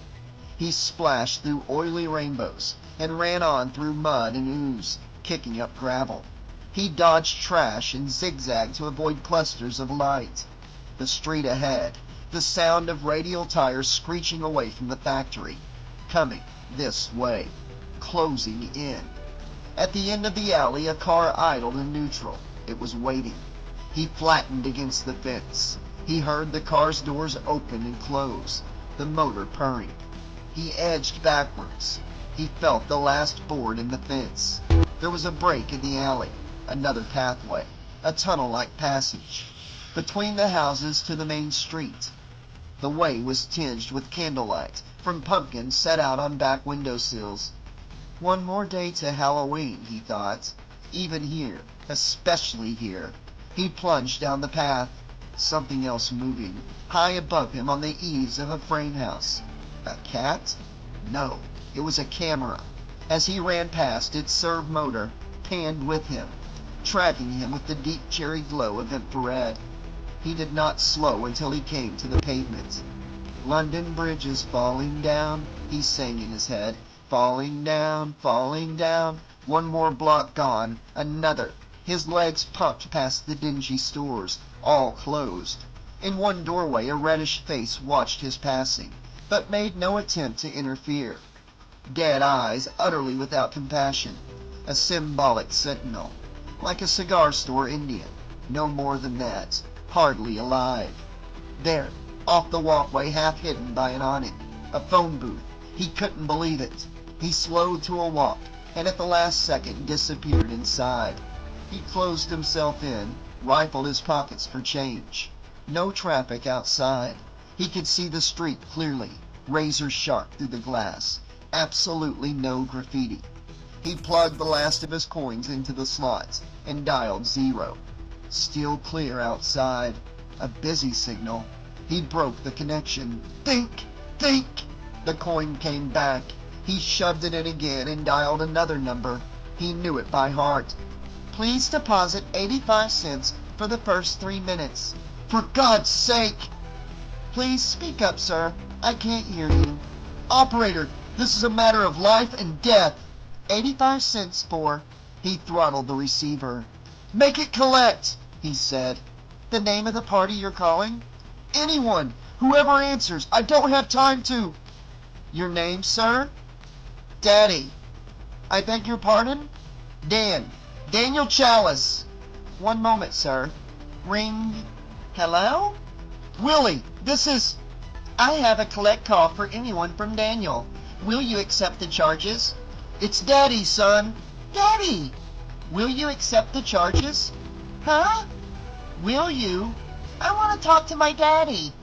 He accepts the charges, operator. Go ahead, sir. Willie, listen to me. You remember those masks that your mother... Daddy, I didn't see you. Honey, is your mother home? Is Mommy there? I need to talk to Mommy. Mom, it's Daddy. He's coming over right now. He says... Hello, Dan. Where have you been? The children waited all day yesterday and today. Will you shut the hell up? I'm calling. Never mind where I'm calling from. There isn't much time. Only one more. You're drunk again. You were drinking yesterday, and you've been drinking all day today, and now you... Will you shut the fuck up with all that? I'm trying to tell you something. It's about the mask. Silver Shamrock. You have to burn them.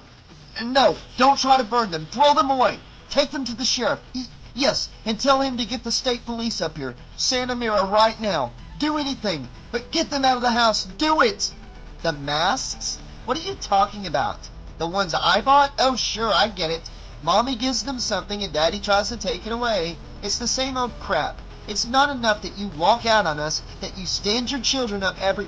Fuck you, bitch! You fool! You're jealous because you know they love me and they don't need you anymore. Well, you can go to hell. She hung up. The phone became silvery.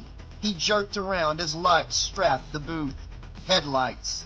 He left the coiled cord dangling as he ducked out of the booth and cloaked himself in shadows.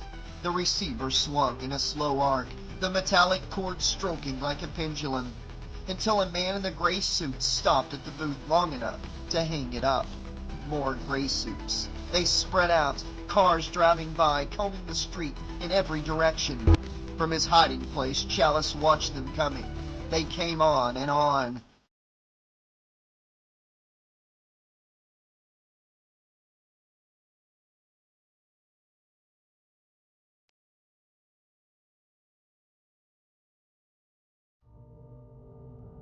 The last Halloween. The sun was a red eye on the horizon. The sky closed over with clouds the color of blood. Dark wings massed high over water, preparing for the migration south. Tides rose and embraced the dunes, and night came to the cliffs of the California coastline at the end of a very long season. Storefronts were boarded, signs came down, windows were locked, and clocks ran faster toward a rapidly approaching winter. The sun became the eye of a man that was waiting to die. Houses flickered with candles, as pumpkins carved like skulls and ghosts and goblins were set out as part of an ancient ritual. The sun sank into the sea, but was born again as eyes of flame in orange lanterns welcomed in the night. In Santa Mira, there were other eyes that did not close. The eyes were black as crows, but alight from within by the deep ruby of infrared. Polished jewels in automated cameras. They scanned the town from hidden mounts like metal cobra heads. Centuries of an unsleeping surveillance. Their lidless irises were opened wide, permitting no movement to go unnoticed. Sensors hummed tirelessly, ready to record any approach or escape. But like all eyes, each had its blind spot. Directly under one now, for instance, a man crouched in darkness and counted the seconds of its cycle. When the mechanical eye had passed over, he raised himself and made his break. An unmarked car cruised out of the factory. Behind the wheel, a gray-suited figure was alert to any sign of a runner. But it was too late. The man from the shadows had made it to the wall. Chalice waited as the car scudded past like a shark. Then he hoisted himself over the chain-link fence and dropped inside the grounds. I could leave, he thought. I could drive away. They left her purse and keys behind. I could go back to the motel and charge out of this town and not take my foot off the gas till I find the highway patrol. I could do that. Cochran's men might catch up with me, of course, but it would be worth a try. Except for one thing. They've got her. And how can you run when you know? You already have the answer to that one, Danny boy. You can't. Not this time. Whatever way it falls, it's got to end right here. There's no time for anything else. Not while they're holding Ellie. He sprinted the length of the east wall, staying close to the building. High windows zipped by over his head. He came to a door, but it was padlocked. He ran on. Then, there, a crack of yellow light, a window that was warped and had not been locked properly. It was open only an inch or two. But that was enough. No system is perfect, thought Chalice. Not as long as it's designed by the human mind. It's an old story, the oldest. You can chrome plate everything in sight, but there is always a flaw, because it was built by flesh and blood. He pried the window up. It took a minute, but he got it. He was in. An empty corridor lovered with shadows. It was lined with hand-rubbed wood and inlaid floors. All very too much familiar. An old-fashioned door gave under pressure. He displaced it a fraction of an inch and pressed his eye to the crack. The mask works. Even at this hour, with so little time left, a tall, curly-haired young man in a green smock passed benches with a pushcart, collecting unpainted molds from the tables. No one spoke. It was eerie, to say the least. He thought, the sun never sets on the signs of the Silver Shamrock. For them it will always be 3 a.m. in another endless round of manufactured illusion. At this rate, they would soon have the entire world tricked. He withdrew. In the middle of the corridor he saw a stairway.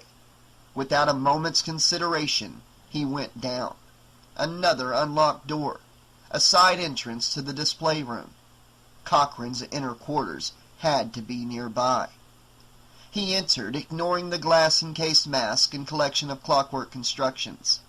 There was just enough illumination to highlight their surreal features as he tiptoed through. But there was no time to indulge his imagination now.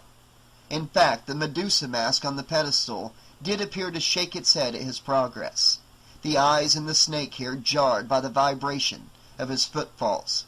But he was not about to turn back now. He found the door marked private. It was the one Ellie had tried that afternoon beside the pipe organ. The one behind which a gray-suited guard had been waiting. He grabbed the knob. His palm was sweating. Around him, spring-driven animations tick-tocked maddeningly, synchronizing with the pulse in his ears. He twisted the knob. It opened without resistance. An office. The lamps were off, but light was leaking around a partition, edging every detail in luminous bas relief. A pretentious desk with blotter and leather-bound chair, a model train track encircling the setting. Toys lay about in various stages of repair. There were early examples of coin-fed machinery, children's musical instruments, an automated one-man band from a turn-of-the-century arcade. He might have been in the attic storeroom of a Victorian house, except that everything here was meticulously dust-free and perfectly preserved. It was a tinkerer's paradise, an inventor's personal retreat. It was Cochran's own sanctum sanctorum. No doubt about it.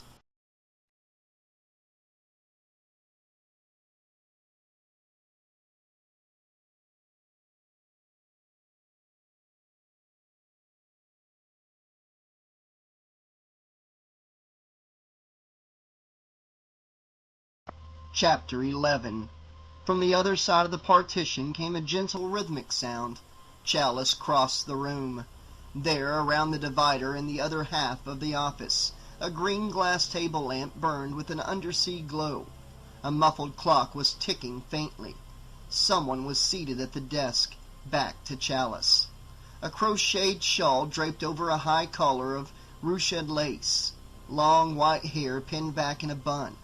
The easy locomotion of a rocking chair. An old woman. Cochran's mother? Was that possible? She would have to be at least 90, or older. With the soft snap, she flipped over a card from a pasteboard deck. A game of solitaire. Her eyes are still good, then, thought Chalice. And her ears? "Where's the girl?" he said. Her rounded shoulders did not flinch. Delicate, gloved hands flipped another card. He approached the table and stood behind her. The ticking grew louder. "Where is she?" he said. No response. Then she can't hear, he thought. But I've got to make her understand. She might have seen something or something. He reached out and touched her arm. Another card. Flip. Listen. He gripped firmly to get her attention. "Where is—" The antique lace sleeve ripped apart in his fingers. Her arm came off. He held it in his hand, still covered by the rotten threads of her blouse. In the open shoulder hole, a blued steel spring drove an arrangement of cogs and levers and watchwork wheels. Now the ticking was quite loud. The fingers flexed and unflexed, flipping cards that were no longer there. The body tipped out of the chair. He grabbed for it. The head drooped at an impossible angle as the body slid to the floor, and then the head detached completely. Cards scattered at his feet. He leaned down as the mechanism ceased ticking and lay before him in pieces, a broken doll. The pasteboard playing card against his shoe was worn but readable. It was the ace of spades. Another sound in the other part of the office. He tensed. 2 black gloves caught him around the chest and lifted him from the floor. His feet dangled. He was whirled around. The granite face and steely eyes of the tall man in the gray suit, the same one from the motel, stared coldly back. Chalice felt fury. He bared his teeth and slammed his fist into the assassin's midsection. The tall man did not react. His eyes glinted humorlessly. Then Chalice was flying through the air. This is absurd, he thought, a microsecond before he struck the bookcase and flopped to the floor. The man in gray came after him. Chalice ignored the pain in his ribs and launched himself from the floor in a full tackle. That took the tall man off his feet. Chalice rode him down like an animal. You felt that, didn't you? He thought savagely. Didn't you? You son of a bitch! He choked. Where is she? What did you... The black glove slapped onto his face. With sudden lucidity, Chalice understood how Grimbridge had been murdered. See, he thought, part of him observing as if it were happening to someone else. The way the fingers spread, going for my eyes, the way the thumb is hooking under, like a vice, squeezing, pressing deeper. The fingers contracted, closing into a claw. No, thought Chalice, with absolute untouchable calm. No, not this way. I will not have it. He gathered every ounce of strength he had left. His body arched and became a knotted muscle. His bones hardened. His heart pumped to the limit, and the last reserve of adrenaline coursed into his veins. He felt his kidneys ache in readiness as the gloved fingers groped for his eye sockets. He waited another heartbeat, another, stretching it as far as he dared. It must be timed perfectly. He would have but one blow. It would be his last, but it would contain his whole being. He freed one arm, raised it high, clenched his fist until it was a rock, and drove it down into the assassin's vest, at the same instant contracting his body in a single spasm of energy. He struck a soft spot below the rib cage. He had aimed well. He felt the cloth give way, the shirt tear, the flesh sink in and in to receive his hand. A jet of warm wetness sprayed over his arm. He grabbed at the softness inside and twisted, then ripped his hand out. The claw relaxed. He dropped out of the grip and rolled free. He opened his eyes and saw a blur of whiteness pumping out of the abdomen, and in his own hand a mass of wires dripping with milky fluid. It was liquid silicon. The tall man writhed spasmodically, one arm lashing out, fingers clamping the air. The sharp smell of burning plastic stung the air. Chalice lay there, his chest heaving. His hand felt broken. He let go of the torn wires and tried to stand. But before he could rise, a door crashed open, and more gray-suited guards were on him. This time there was no way to fight them. Cochran followed them in. "Clumsy," he said, going first to the old woman. He hefted her mechanical head and looked into her face with sadness. "This was a rare piece. German, the best. Made in Munich in 1685. I must try to get a replacement. My European agent, perhaps." Then, like a host who has been hurt irreparably by the unseemly behavior of a guest, he said, "Mr. Chalice, it's been such a long night for all of us. Where's Ellie?" "Mrs. Smith." Cochran's ire gave way to amusement. "Why, I believe she's resting just now. Yes, resting." Chalice lunged for him. Black-gloved hands threw him back to the floor. Cochran consulted his pocket watch. "It didn't take you very long to get here, Mr. Chalice. Dr. Chalice, I should say. It'll be morning soon, Halloween morning. It promises to be a busy day." He stood over Chalice, about to impart some paternal advice. Being a medical man, you'll probably find some of it quite interesting.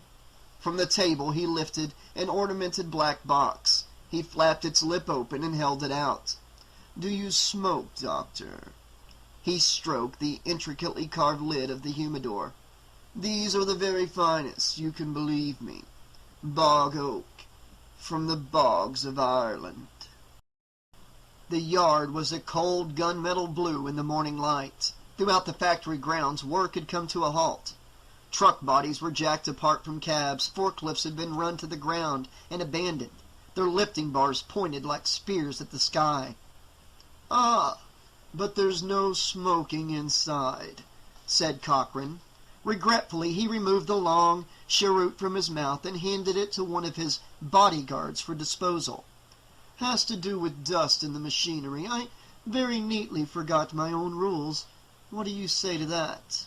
Chalice had nothing to say, as the gray-suited guard crushed out the ember between his flesh-colored fingers and pocketed the remains. Now then, said Cochran, I think everything is in order. This way, please. Chalice was led roughly across the loading platform to a door marked No Admittance. Cochran ceremoniously unlocked it and beckoned his troop inside. The way was old and rickety. Except for the yard men lined up at rigid attention, the interior would have passed for an abandoned warehouse. "'Twould be nice to work them around the clock," said Cochran, going to an answered room.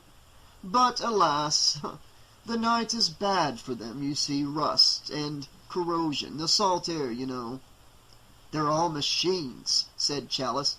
"Every one of them."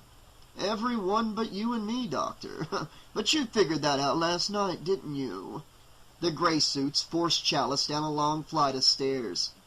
"The surprising thing is that the internal components are quite simple to produce, really. We get most of them from Korea and Taiwan. The outer features took much longer to perfect, but in the end it is essentially another form of mask-making." The stairs fed into a bunker, chilly with fluorescent light. An incongruously modern door slid into the wall, revealing an elevator. Chalice was pressed forward. Cochran nodded, and one of the gray suits pushed a button on the control panel. "Going down," said a female voice. It came from the speaker grill above their heads. The elevator dropped for a very long time. Chalice swallowed to unblock his ears. One of the gray suits sneezed. "Bless you," said Cochran. His thin lips drew back wryly. "Convincing, aren't they? Loyal and obedient, unlike most of humankind." The gray suit released Chalice long enough to hand Cochran a set of folded white garments. Then the gray suit began to wrench an identical set of protective clothing over Chalice's arms and feet. "Just like a hospital, eh?" said Chalice. "In a manner of speaking, yes." Cochran dressed himself like a surgeon, prepping for the operating room. "I must admit the comparison had escaped me until now." "And do you save lives here? Marge Gutman, for instance, did you save her?" Cochran wagged his head woefully. "Poor Miss Gutman. But death is curiously productive, Dr. Chalice. There's a kind of concentration of the life forces at the moment of truth. The ancient Celts studied it, but couldn't make much use of it. Lacked the technology." "Dust-free area," said the female voice. "No smoking, please." "Would you mind taking off your shoes?" said Cochran. "My men will take good care of them for you."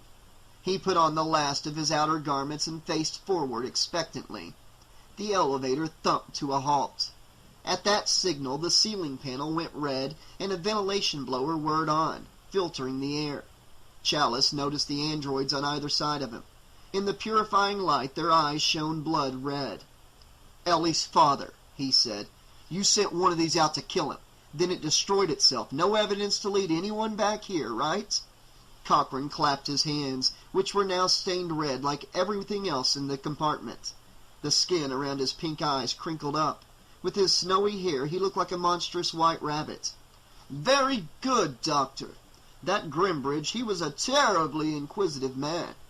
Downright nosy, you might say. The red light went out and the doors hissed open. Darkness ahead. Chalice was given over into the waiting hands of two more gray suits. Cochran joined them and the door hissed shut behind them.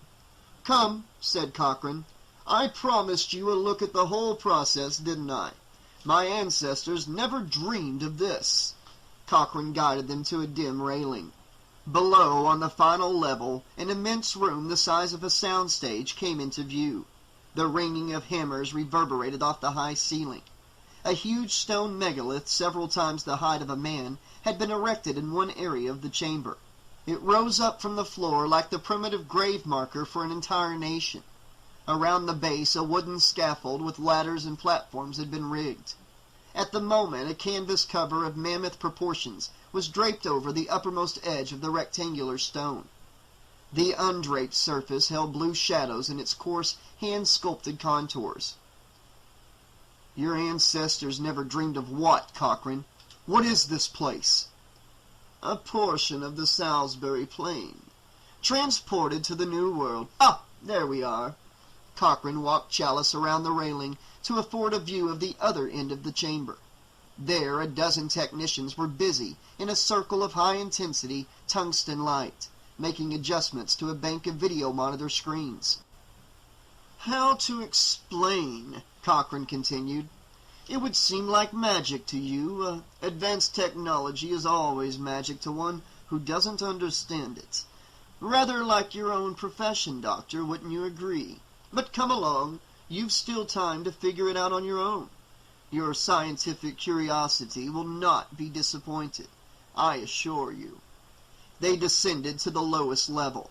Now Chalice saw a team of workers clipping away at the front of the stone with hammers and precision chisels. Blue-gray chalkiness coated their tunics, their hands, their inhuman hands. "From a prehistoric shrine," said Cochran reverently. "I imagine even you have heard of it." Chalice gazed up and up at the monolith in the rain of flint-like chips which were being extracted from the stone. Already a sizable chunk had been carved out, but tons of it were left, enough to tag every face on Earth, even generations yet unborn, if there would be another generation. "Stonehenge," murmured Chalice. Cochran picked up a sample chip and smoothed it on his sleeve before returning it cautiously to the conveyor belt. "Devil of a time getting it here, but it had to be done." The conveyor belt carried the chips to an assembly area, where hands quick and sure as surgical instruments shaped them and attached them with tweezers and calipers to the backs of silver shamrock trade seals. "It has a power in it, you see, a force. Even the tiniest particle of it can be devastating, given the right circumstances."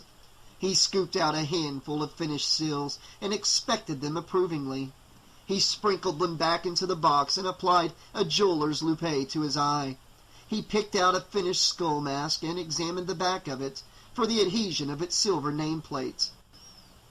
"Consider the miniaturization, if nothing else," he went on proudly.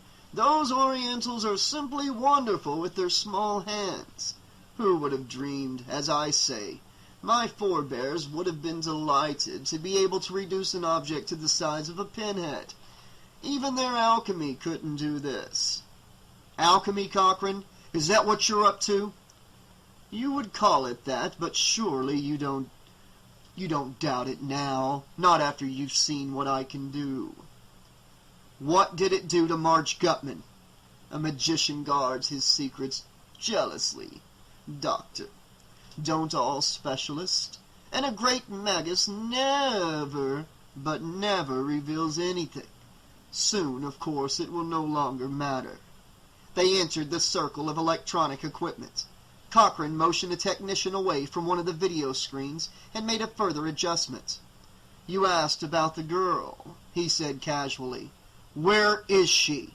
The image on the screen stopped rolling and stabilized, and there was Ellie. She was lying on a stainless steel table in an antiseptic windowless room somewhere in the complex. A figure in a gray suit was close by, tending to her needs. But she was doing nothing, only staring blankly at the acoustic tiles above her. Drugged, thought Chalice, or worse. Why, she's right there, Dr. Chalice. Quite comfortable, as you can plainly see. At least for the duration. He wanted to rip Cochran's wattled throat out with his bare hands. Don't be afraid, said Cochran. Come closer. Talk is cheap, isn't it? What you really want to see is a demonstration. He selected another channel. What good timing we're blessed with. Looky here. There's one coming up right this minute. With the untroubled capriciousness of a master calling for domestic service, he pressed a button on the console before him. Are you sure about this? Said Betty Kupfer. There's nobody here. She took little Buddy by the hand and followed her husband across the office. One of the gray suits held another door open for her. Testing room A. Where's Mr. Cochran? She asked. He said 8 o'clock, Buddy reminded her. I have to go to the bathroom, said little Buddy. She let go of her son's hand and accosted the gray suit. Hey, where is everybody? The gray suit said nothing.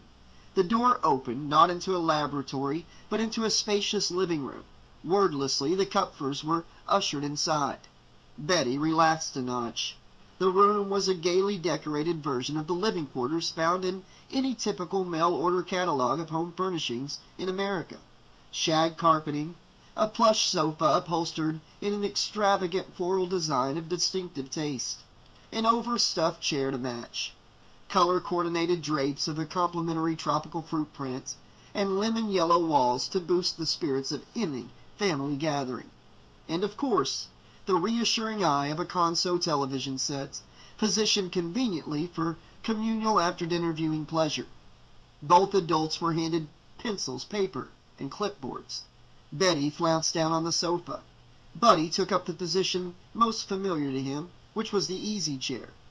Little Buddy explored the room with restlessness, tweaking the lampshade, testing the legs of the end table with a playful kick, handling the plastic knickknacks and Kish figurines set out to complete the decor. None of them noticed the gray suit outside, his emotionless eyes noting their response with perfect impartiality through the chicken wire glass observation inset in the heavy door.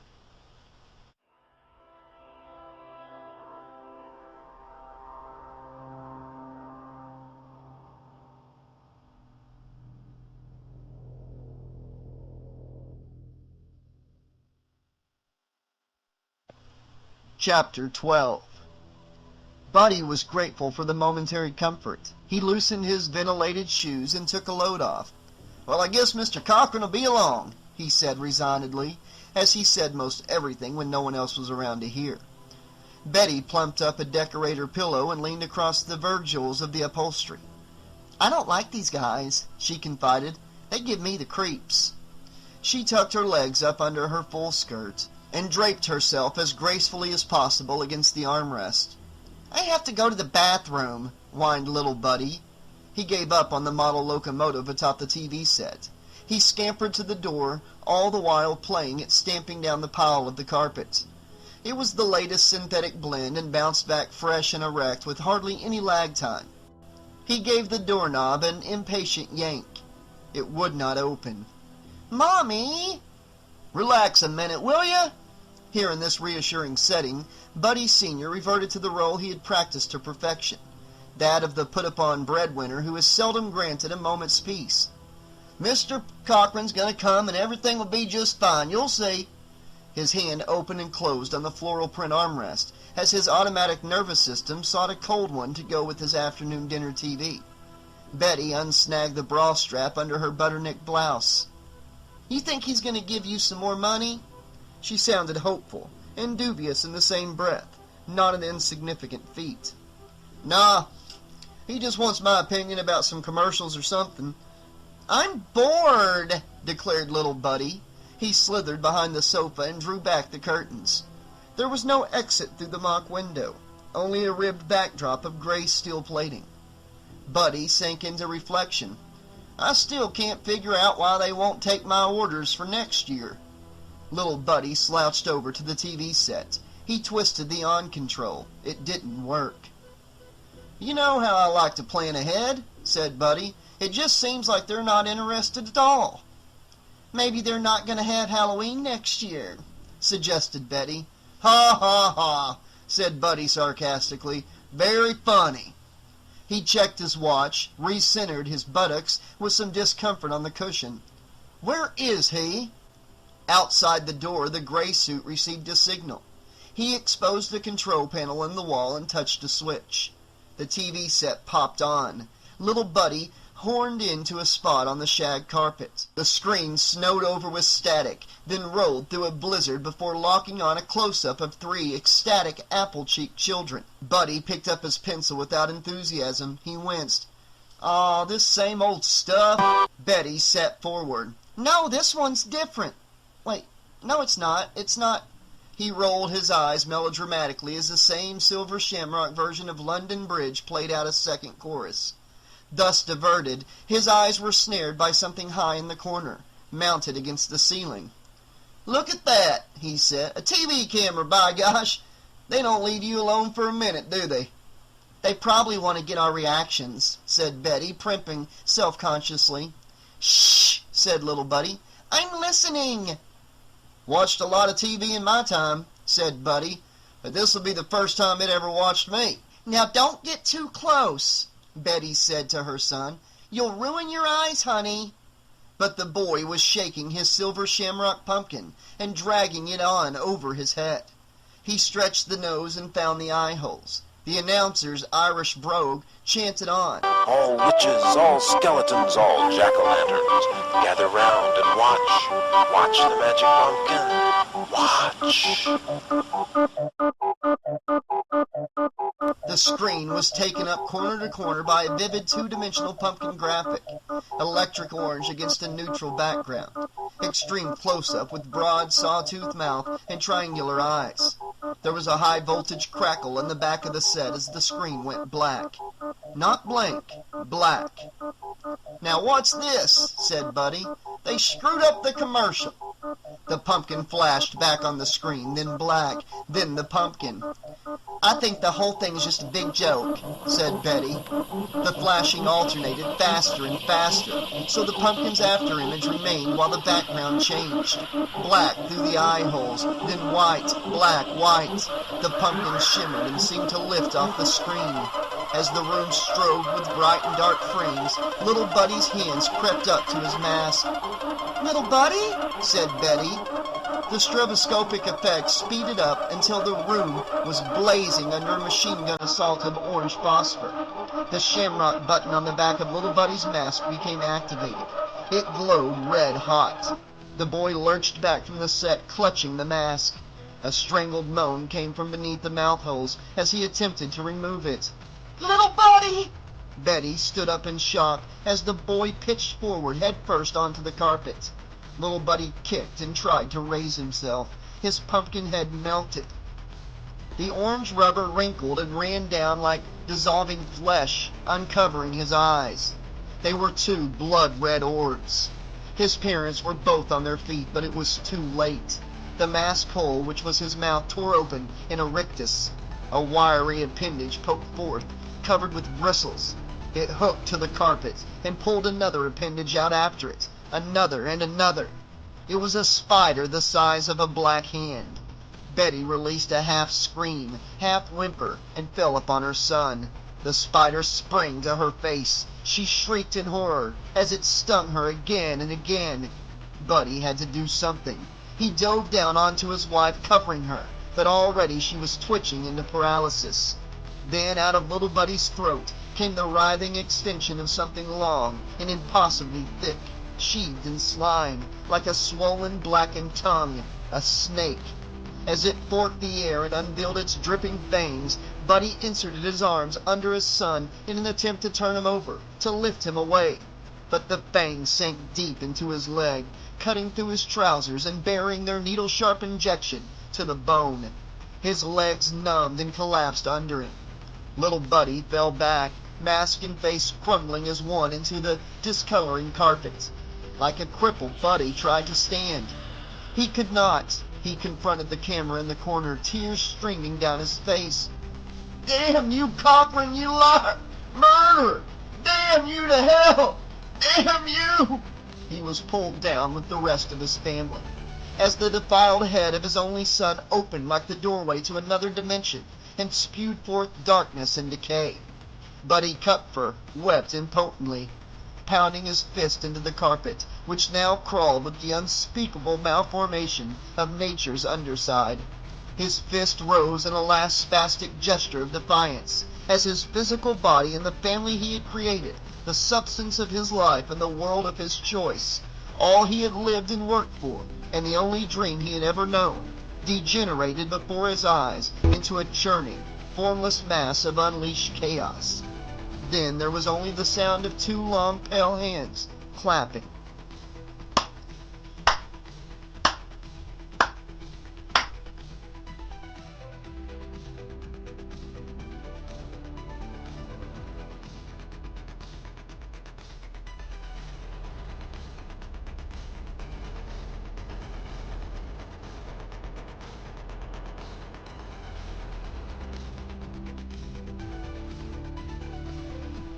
Colonel Cochran clasped his manicured hands to his breast and said with a quavering voice, "Lovely, lovely.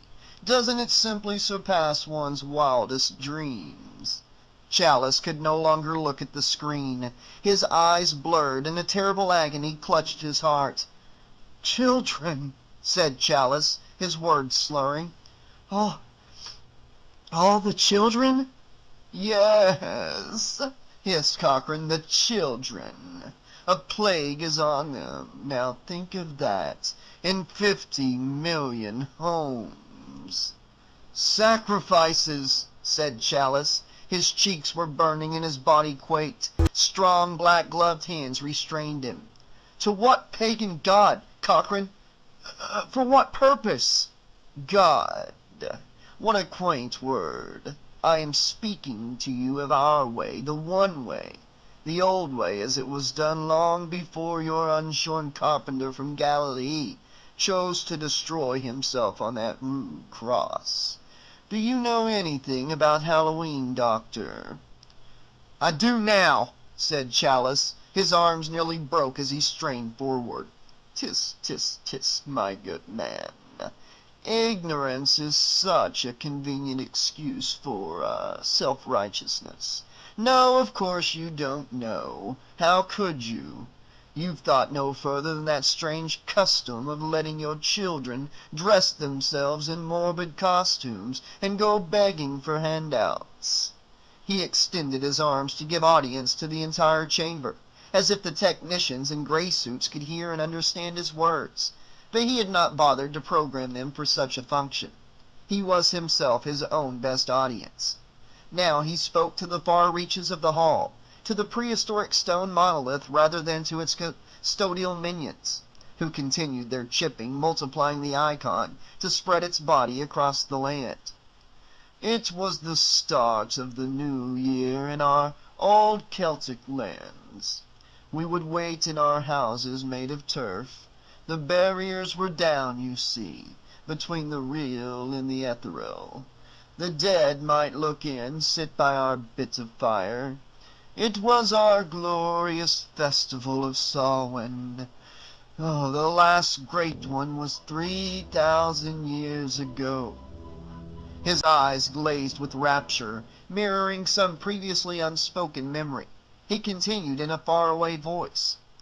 "The hills ran with the blood of countless animals and countless children."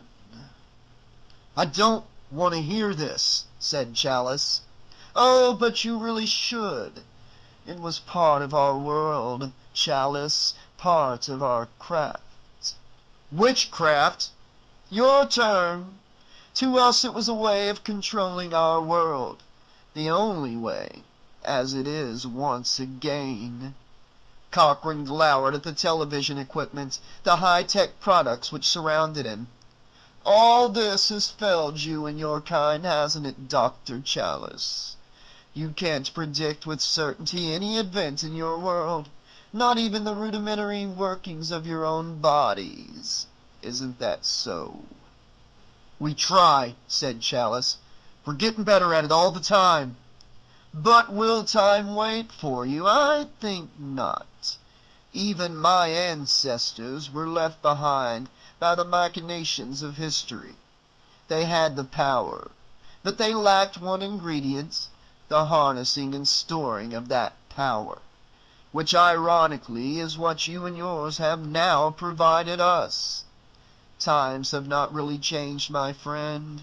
The quest for control remains a constant, and now it's time again. In the end, we don't decide these things, you know. We are but a part of the great plan. Today the planets are in alignment, Chalice. The moon is in syzygy, and it's time. That is all." Cochran snapped his fingers again. A gray suit held out 3 masks. "Now which one?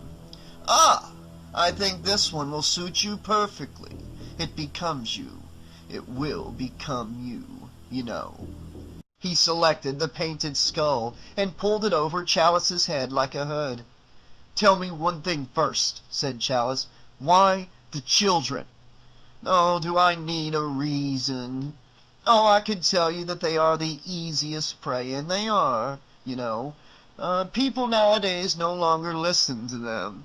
They provide the easiest entry, the path of least resistance, as it were. What better reason from a purely pragmatic view? But they are such irritating little creatures, don't you agree? You know that you do, deep down, Chalice. They are as noisy as wretched sheep and twice as dirty. Given to us from out of the filthiest part of a woman. And you know what happens to dirty little lambs, don't you, Doctor? They are invariably given over to the slaughter." "I want to see Ellie."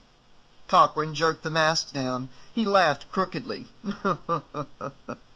"Oh, Chalice, you will. You will, Doctor, I promise you, you will." He lowered the mask all the way and snapped his fingers again. "Take him away."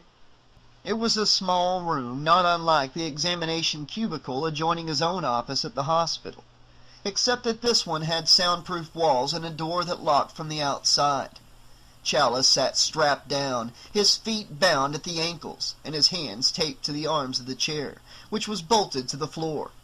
There was only one other object in the room, a television set. Before him on the screen was the image of a young woman with dark, disheveled curls and burned-out eyes. She was sitting on the floor in a concrete-walled corner, with indirect light raining down on her from above. Chalice breathed rapidly, sucking the mask to his face. "Ellie," he said, his breath condensing. Then, at the edge of the frame, the tall, immaculately outfitted figure of Colonel Cochran appeared, with his hands folded at his back. Ellie greeted him weakly. "Hello, Daddy." "Hello, Ellie," said Cochran. "Been a good girl, have you?" "Yes, Daddy. I just played." "Good. Very, very good. And now here's something I brought for you, a special present for such a good girl." He unclasped his hands from behind his back. He was holding a rubber witch's mask. "What do you say, Pumpkin?" "Oh, thank you, Daddy." "That's better." Chalice fought his bonds, but it was of no use. The gray suits had done their job. The mask threatened to smother him. When he raised his head again and found the holes, Ellie was alone in the ring of light, the agape witch's face resting innocuously in her lap. He heard a scraping of metal on metal. It was magnified enormously by the walls. A door in his still room opened, and Colonel Cochran let himself in. "What have you done to her?" "See for yourself." Cochran gestured with his wrist at the screen. Chalice was overcome by a desire to be with her, to be there with her, to go all the way down and be there so that he might make it as easy, as painless for her as possible at the end. Cochran seemed to read his mind. He towered over Chalice like a straight-backed headmaster. Even if I were to let you say your goodbyes, she wouldn't know you. You've lost her, Daniel. Ellie is 6 years old now, and forevermore, for as long as left to her. Such a lovely and wretched age 6, wouldn't you agree? I've made her just the way I want her, the perfect age for a victim. He placed a hand on the television controls. She does have a strong face, good bones, the wrong coloring, of course, but we could fix that. He winked over his shoulder at Chalice. Of course, were I to use her, by the time her face reached the toy stores of Europe, her features would be unrecognizable. Even her best friends won't know her then. He rested his index finger on his lower lip and considered the dial. But let's change the channel, shall we? Unless you've any further questions, I do have a few last-minute preparations. Minor technical adjustments, a phone call or two. I wouldn't want the heads of broadcasting to miss the big night. After all, we've projected a 43 share. All those greedy little hands reaching up for something their pathetic parents cannot provide. I bought 2 minutes of very special screen time at all 3 networks, you see. That should be more than enough. Chalice found the mouth hole in his skull mask and spoke. His voice came back to him as through cotton. He tried again, shaping his lips around the word with greater care than he had ever taken with any word in his life. Why? Cochran reset the selector to the commercial mode and tuned the picture with his tapered fingers. Mischief, Dr. Chalice, he said briskly. Mr. Kupfer was right on at least one of his points. I do love a good joke. The jokers are the great men of history. It's what we do best. It rules the world, as it were, and when we finally transform it into our own image, and we will, that'll be the biggest joke ever. He sorted through his keys and let himself out. The world is going to change tonight, Dr. Chalice, and I'm glad you'll be a witness. Only a few more hours. Enjoy the horror-thon. Don't forget to watch the big giveaway afterwards, and Happy Halloween!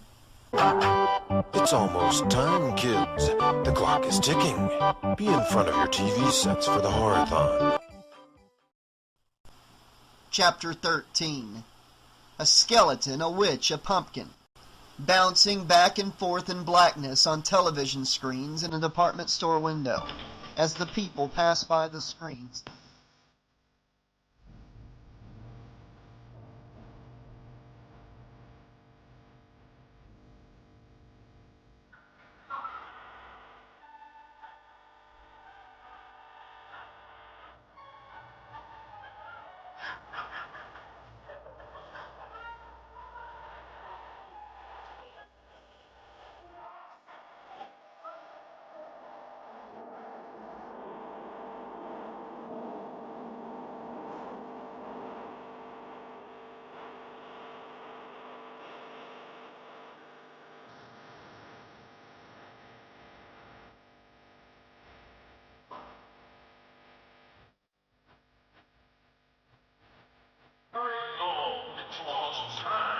All those lucky kids with silver shamrock masks, hurry home for the big giveaway.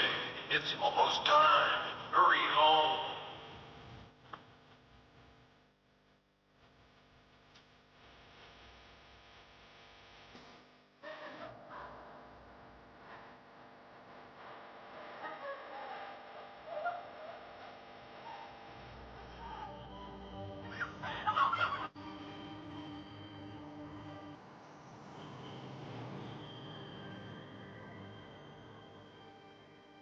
The screen fades as the children walk past. Chalice dropped his chin to his chest to block out the pictures.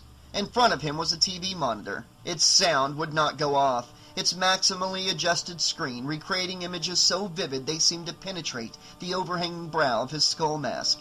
And even the eyelids, his eyelids, which were no longer under his control. Nothing else in the room moved, only his hands working feverishly at the reinforced strapping that bound them. Now, however, there was a new sound, a mechanical buzzing. It came from the wall as if an insect were trapped within the soundproofing panels. The buzzing continued. It was the sound of a fan exchanging air in the room. How considerate of Cochran, he thought. He wouldn't want me to die of asphyxiation. That would be too prosaic and premature. He wore away at his bonds, but the gray suits, perfect machines that they were, had done their duty without a slip. His fingers cooled and became thick and dull as his straining cut off the pulse at his wrists. He eased up and sensation returned, his hands prickling with pins and needles as the flow of blood was restored to his veins. The sound of a young woman's scream blasted from the TV, assaulting his ears as the movie resumed. He refused to let the pictures in, but the voice was strong and persistent, striving for control and yet dangerously near the edge. It reminded him of Ellie. Now he saw her face before his mind's eye, tender and vulnerable and, in its way, indomitable. He saw her face close to his own, nearly touching her eyelashes, brushing his cheek, then turned away and buried in his chest. He was combing his fingers through her hair, her dark, fragrant curls. The memories were intercut with the gray, washed-out face Cochran had shown him on the monitor a few minutes or hours ago. The face of a subdued child who had been drugged and regressed to some point in a long-forgotten past before she had learned not to be afraid of the dark. For the moment he gave up. Then he remembered how few moments more there were left to him and to Ellie, and for that matter to the rest of the country, and to his children, and to his children's children, generations yet to come. He shook his head and arched his back. Agnes, he thought, drifting, where are you when I need you? Good, kind Agnes, who believed with the faith she had never seen verified by empirical evidence, who had ignored her own discomfort for so long that she had ceased to be conscious of it until it no longer mattered. Did she do it for the promise of some amorphous reward in the great beyond, the mere existence of which was denied by every aspect of her profession? No. She did it to save lives, which was another way of saying she did it for her soul, for her own kind, for all of them, for all of us. And so believing, nothing could stand up in her way. She did it because they needed her, because she needed them, because they needed her, because she needed them. And so the circle of self-perpetuating life continued, hardly powered by the stone relics of a doomed past, but a living energy that dwells in all that breathes. He did not hear the screaming so loudly now. It faded away like the momentary diversion that it was. There are only two screams worth heeding, he decided. The scream that ushers in the beginning of life, and the scream that ends it. All the others in between are useless indulgences. And so he again took up the fight. His muscles renewed, his chest expanded, and his legs swelled against his ankle bindings. He scrunched down in the chair, but that gave him no slack. It merely served to draw his bonds tighter. The keys in his trouser pocket dug a circle into his flesh. Keys? He had no keys. His own keys were in his jacket, which had been stripped off him as soon as he was caught. A circle? Something round against his leg, in his pocket. A quarter? No, thicker. It had sharp edges and cut into him when he moved. Then he remembered. It was the chip, the round silver shamrock seal, the one that had come off the mask in Marge Gutman's room. He had picked it up and put it in his pocket. The idea of that bloody wafer against his body repelled and sickened him. The silver shamrock badge at the back of his neck, of course, embedded in the skull mask on his head, was already in place, but at least that one was for his own death, his own failure and no one else's, if it came to that. But the one in his pocket had already served its purpose. It had done its work. It had done enough. He bent his hand back to the point where it almost dislocated from his wrist. Then, starting with his little finger, he burrowed his hand down into his side pocket. It took several minutes. The nightmare of violence and destruction that was the horror-thon played out in front of him, only a few feet away. It meant nothing to him. It was about as relevant now as a cartoon is to reality. Meanwhile, the token in his pocket became a focus for his anger and hatred. There, two of his fingers closed around its engraved surface. He read the grooves of microcircuitry, the stone chip backing with his fingertips. If he closed his eyes, the weight of the button seemed to conjure visions of needless suffering, the legacy of stone that was its origin. It wore his skin raw. "You can go to hell," he thought, "you miserable, perverted piece of technological shit. You've earned it. Just get the hell away from me, you and everything you stand for." He snapped the stone symbol as far away from him as his wrist would allow. Like a bottle cap, it sailed through the air in a low, spinning curve until it struck the face of the television picture tube. Inside the room, there was a blinding flash. The explosion knocked him back, and then he was falling, toppling backwards until his head met the tiles. Bolts groaned, wood splintered. The chair tore loose from the floor. "I'll be damned," he thought. "And you too, Cochran. By God, I promise you that." Through the folds of the rubber mask, he saw the imploded television set, a smoking hole where a few seconds ago Cochran's maniacal horror-thon had been playing. He saw the shards of glass sticking out of the cabinet, blown out across the floor. Very, very sharp pieces of glass, like little knives, crawling toward one, inching his way painfully, dragging the chair behind him. A new emotion guided his moves. "I'm not dead, Cochran," he thought, bucking up against a razor-sharp fragment, "and I'm not gonna be dead when the clock strikes 8 or 9 or whatever unholy hour you set your efforts toward. And with God's help and maybe a little of my own, neither will anyone else." The glass cut the tape on his wrist as cleanly as a blade. He sized up the room, the chair, the glass, the demolished TV. He had been mistaken about one thing. There was another object in the room with him. There it was up in its corner, its turret angled like a praying mantis, a TV camera. With one quick, continuous move, he ripped the mask from his head and lobbed it like a frisbee at the corner. It landed on the camera, covering the lens with a nodding skull face. That would give him another minute. One more precious minute. He noticed the charred silver shamrock seal lying inert again on the floor. "That's the trouble with evil, Cochran," he thought. "It plays no favorites, and it respects no one. Well, we may all be living under a sentence of death that we're born into. That is our fallen lot, but we don't have to embrace it until the last vital taste of life has turned to dust in our mouths. There are those whose job it is to make what's left as free of pain and suffering as possible, and I'm one of them." Slashing away at his leg bonds, Chalice set his face in a bold, determined grin. He had come a long way, but it was worth it. He had avoided it down the nights and the years, but at last he had found it again. He had a purpose, and he was alive.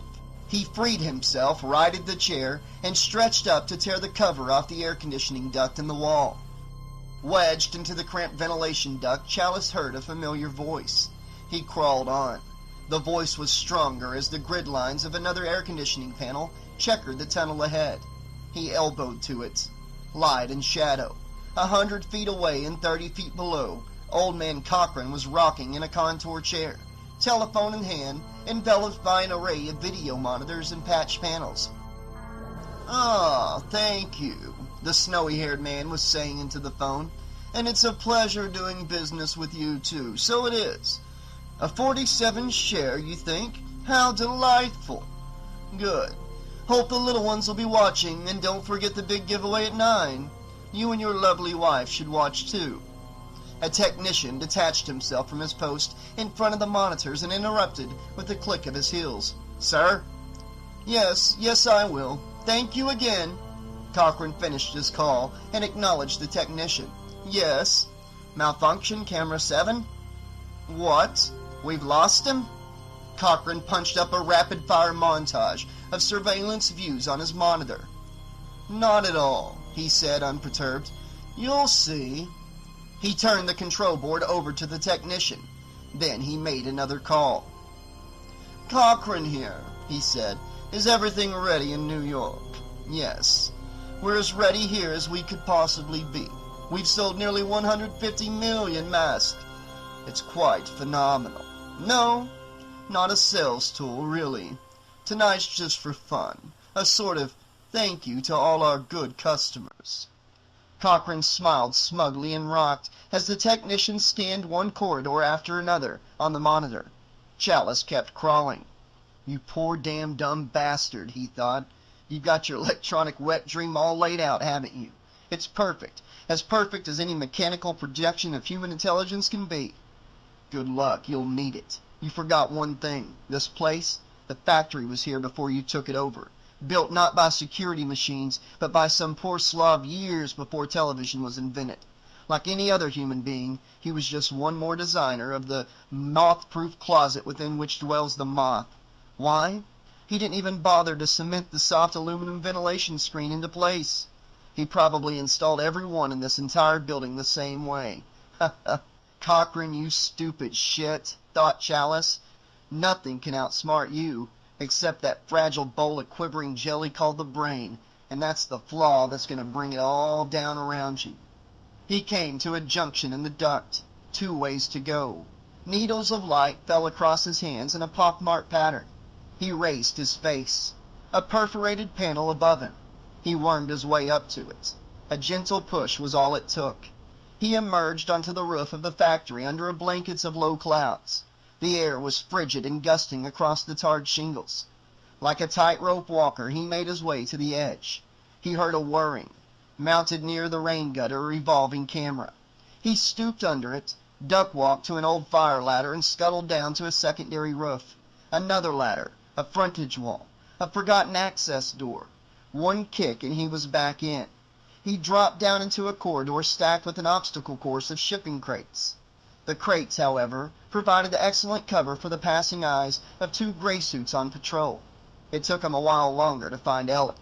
The gray suit outside her room went into a sputtering death dance at the first surprising thrust to its soft spot, the same spot where the diaphragm would be in a human being. It was an inch or 2 below the center of the ribcage. Chalice remembered well his newest anatomy lesson. He got the guard's keys and went in. Ellie didn't know him, but she was too drugged to refuse. He had to lead her out of the concrete room as if she were a mental defective. After he had ripped out the coaxial cable to the camera, of course. There were footsteps nearby, a lot of footsteps, growing louder, coming this way. The corridor was short, with tight turns at either end. The echoes made it impossible to be sure. Halfway down, the elevator, and a few yards on, a fire stairwell. In case of fire or other natural disaster, warned the sign, use stairs, not elevator. Okay, thought Chalice, you got it. He took her hand, her cold hand. Run, he told her. Run with me now, Ellie. She was barefooted, but she didn't complain. She was feeling no pain. After a lengthy descent, they came out on the catwalk above the high-tech area. At first, the only thing he saw was the slab, lowering in the work lights, like a grandiose tombstone in full moonlight.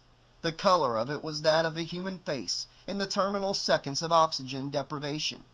To see that moribund color on such a sheer mass of surface area made his throat knot up. He led her around it. "Ready for the final test run, sir?" said a technician. "Superb," said Cochran, clapping his hands. They were relatively safe. No one had been programmed to look up. They edged past a tall pyramid of packing cartons at the top of a motionless conveyor belt. Chalice peeked into one. Mass components. He kept moving. Behind him, Ellie said, "Daddy?" "No," he whispered. "Ellie, come." It was too late. On the floor below, everything stopped. Eyes lifted. Cochran's and many others. The old man pushed himself up from his chair. "Why, hello, Ellie," he said. He snapped his fingers. A spotlight located her at once. She was standing on the tongue of the conveyor belt, a cardboard box in her arms. "Daddy?" she called down. "Can I?" "Of course you can, my dear," said Cochran. His words rebounded off the sounding board of the stone. "Come to me, Ellie. Come to me." Gray suits were ascending the catwalk stairs at either end. Cochran snapped his fingers again. They stopped in mid-climb. "Come to me now," he said. "Jump!" Chalice swung to the outside of the railing and shimmied toward her. He held out his hand. "Ellie, don't listen to him. Ellie!" "Come along now, child," said Cochran impatiently. He opened his arms to receive her. "Come to Papa. Papa will catch you. Jump now." Ellie wavered high above the bright center of light. She took a deep breath. She chewed the inside of her mouth. "No, Daddy," she said. "You don't understand, Daddy. Can I let him go?" Cochran hesitated, baffled but entertained. Now," he said. That's quite enough foolishness for one night. Can I let the little bird go? Yes, yes, of course, said Cochran. Around him, the 8 TV monitors went black, then began to flash with the final commercial test. Lanterns, gather round and watch. Watch the magic pumpkin. Watch. Boomed the taped announcer's voice. The camera zoomed in and 8 orange pumpkin heads began to strobe in close-up, faster and faster. Ellie reached into the box she was holding. She withdrew a small object, a tiny trefoil the size of a quarter, the silver shamrock trade seal. "Tweet, tweet," said Ellie. She flung the silver logo into the air. It arced out and down, striking the floor near Cochran's polished shoes. It sparked up in a miniature explosion. Startled, Cochran danced a step. "What?" "Daddy," said Ellie. "The others too. Tweet, tweet." She scooped her hand into the box again and again, hurling whole handfuls of the logos down like silver rain. Sparks zipped across the spaces like tracer fire as one screen after another was struck and exploded. Bursts of blue smoke erupted in the midst of the technicians. Their bodies instantly short-circuited and split open in fountains of squirting silicone. Chalice reached her. "Yes," he said. "Yes, do it!" He hurled handfuls after handful, with her at the war zone below. Fireworks ignited the air. He took the box from her and upended it, scattering the contents. "Tweet, tweet, tweet," said Ellie. High voltage cut through the smoke as lightning riddled the artificial storm. Cochran stood in the middle of it, staring up with an expression that was close to admiration. Now there was a mighty rumbling. Something was happening to the rock. A quaking roar emanated from it, thunder from the mountain. Opposite the stone, the monitors that had not yet exploded strobed in unison until they were joined together by a blinding beam of white light. The light zapped across to the rock. The tarp fell away, and the chipped face began to glow white-hot. Bathed in the white light, Cochran turned his eyes again to Chalice and the girl. Now he was smiling, unashamedly. He unclinched his tapered fingers and applauded madly. A fissure appeared in the rock as fracture lines lengthened. The rumbling became an earth-shattering howl that shook the building to its foundations. Chalice yanked Ellie to safety as the rock split wide and a giant arc of pure energy jumped the distance to the monitors in a long soaring bolt of chain lightning. The lightning passed through Cochran's chest, skewering him as he stood there in the center of a white fireball brighter than the sun. He began to glow with an unbearable brilliance, impelled in the eye of an energy cyclone. As Chalice half-dragged, half-carried Ellie up the stairs and out of the blazing factory, a sound like the horrible, laughing wail of a banshee escaped into the sky and rushed out over the world. Then there were only the explosions as the center of Santa Mira became a pillar of fire pointing through the clouds. He lifted Ellie's lit body in his arms and ran from the explosion, shielding her so that she would not have to see.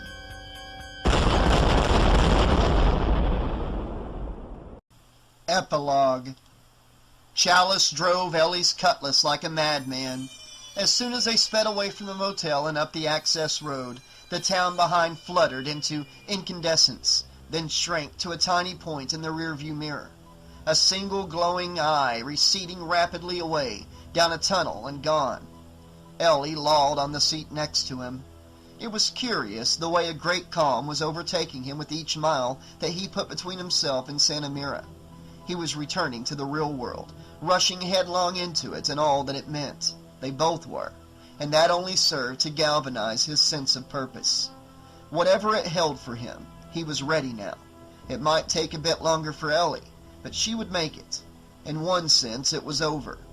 But in another sense, it would never be. Cochran was nothing new. Whatever his latest disguise, he and the dark forces he represented had been around in one form or another since the beginning of time. There was no good reason to believe something so ancient had really been destroyed in a blaze of fireworks in a small town on a cold autumn night.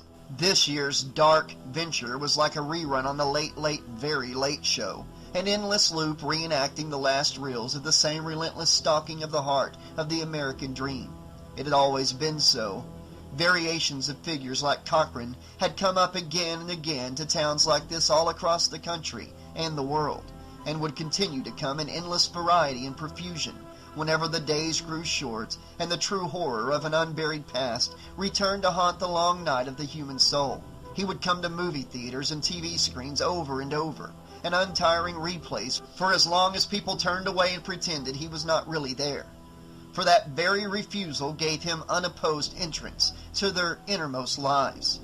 Nothing ever stopped his coming, and nothing ever would stop it, not for as long as people deferred the issue of his existence to the realm of fantasy fiction, that elaborate system of popular mythology which provided the essence of his access. For now he was still advancing, merely shifting from one field of view to another, larger one, from a single television screen to the televised psyches of a nation. Chalice shuddered. He may not win in the end, thought Chalice, and this may be only one round, but it's an important one. It matters. He floored the accelerator and barreled down the road. Phantom trees shunted past the car, an occasional renegade branch reaching out to swipe at the fender, then slipping back to rejoin the waving darkness.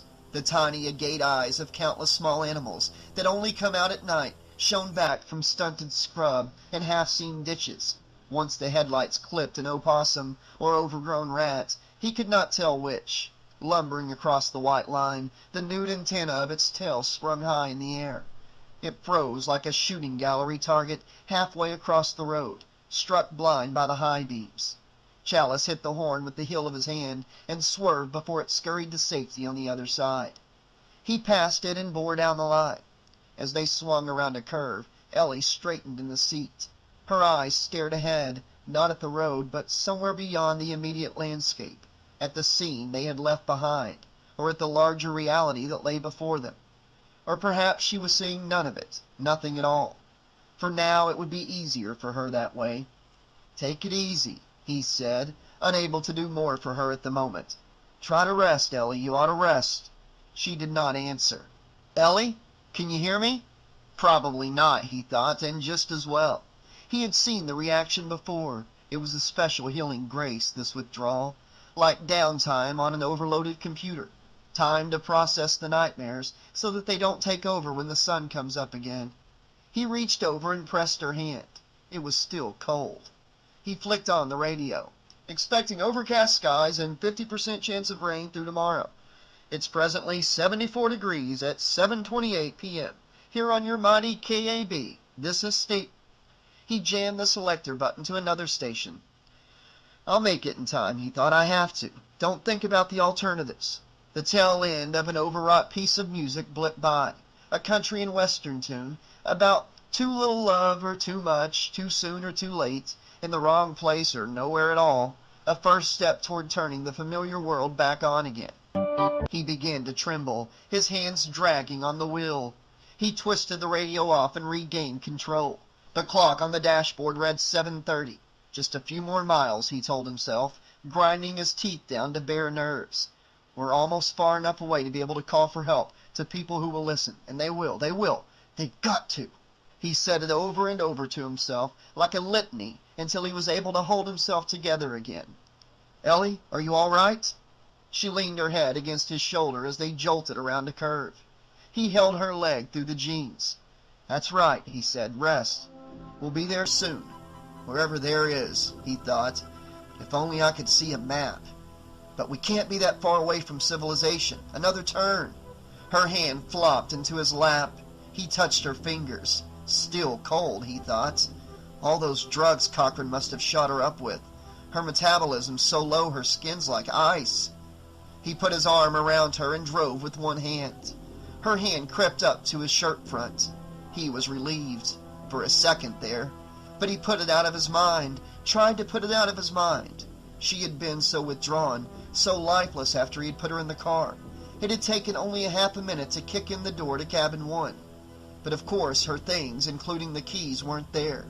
He had to lift the hood and hotwire the starter to get going. In that short time it seemed that he had lost her completely. She had been sitting round-shouldered like a broken doll, as if all the life had gone out of her. But she was all right now, getting better. At least he could feel it. Already her fingernails were picking at the buttons of his shirt. Her hand moved to his neck, the backs of her fingers caressing his cheek. He took hold of her fingers and kissed them. The first suggestion of lights far ahead, through the trees. "Honey," he asked, "does any of this look—" She doesn't remember, but that's all right, neither do I. As soon as I get to a real phone, he thought, it's all over for those jokers. I'll pull the plug on them like they wouldn't believe. I'll blow the goddamn whistle so long and so loud. Her fingertips traced his lips. He was aware of her head turning, her eyes on him. Her fingers were so damn cold. "Ellie?" he said as she reached across him with her left hand and grabbed the wheel. "What are you—" Her right hand curled into the shape of a claw and snapped onto his face. "Ellie!" The car swerved. He regained the wheel and tried to pull her hand off his face, but it was gripping like a vice, pressing higher, going for the eyes. He fought to get away. Her nails raked his face, ripping out tracts of skin. He felt the sting in his cheek, then the sharpness of her nails entering his eyes. He slammed his elbow and shoulder into her, but she would not be moved. She clung, spidering over him. Her left hand yanked the wheel again, hard. Now they were bumping off the road, tearing through bushes, heading straight for a tall, twisted oak. "Ellie, no!" The car slammed into the tree and buckled like a child's toy. The hood hissed steam. Chalice felt something tearing loose and the door opening next to him. And then he was tumbling out into wet leaves and vines, rolling free of the wreckage. He wiped blood out of his eyes and staggered to his feet. Ellie's door was open too. She was emerging from the other side, propped up stiffly. Her eyes were cold and fixed, utterly without emotion. Her right arm was missing. He stumbled around the car. The hood was sprung open. He heaved for air, gathering strength. Ellie found him.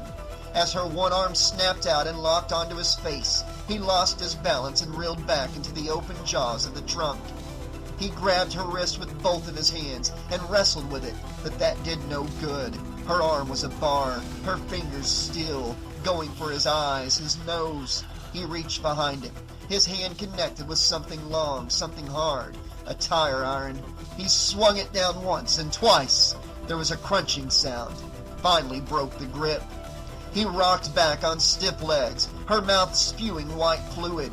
She regained her balance. He had no choice. He swung the iron again. The blow spun her around. Her head caught quizzically at an impossible angle. Then she fell.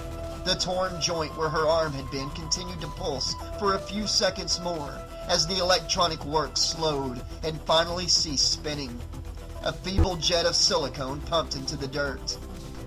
He stood over her a bit longer, trying to comprehend, but it was late, very late, almost too late.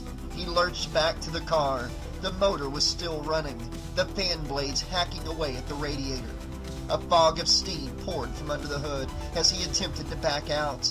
It was no good. The car wouldn't move. It was caught on the tree, or wedged against something in back. He held it in reverse and rocked it back and forth, back and... At his feet, on the floorboard of the car, Ellie's missing arm was crawling in a circle. It leaped for his face. He rolled out, but the fingers were still on him. They wouldn't let go.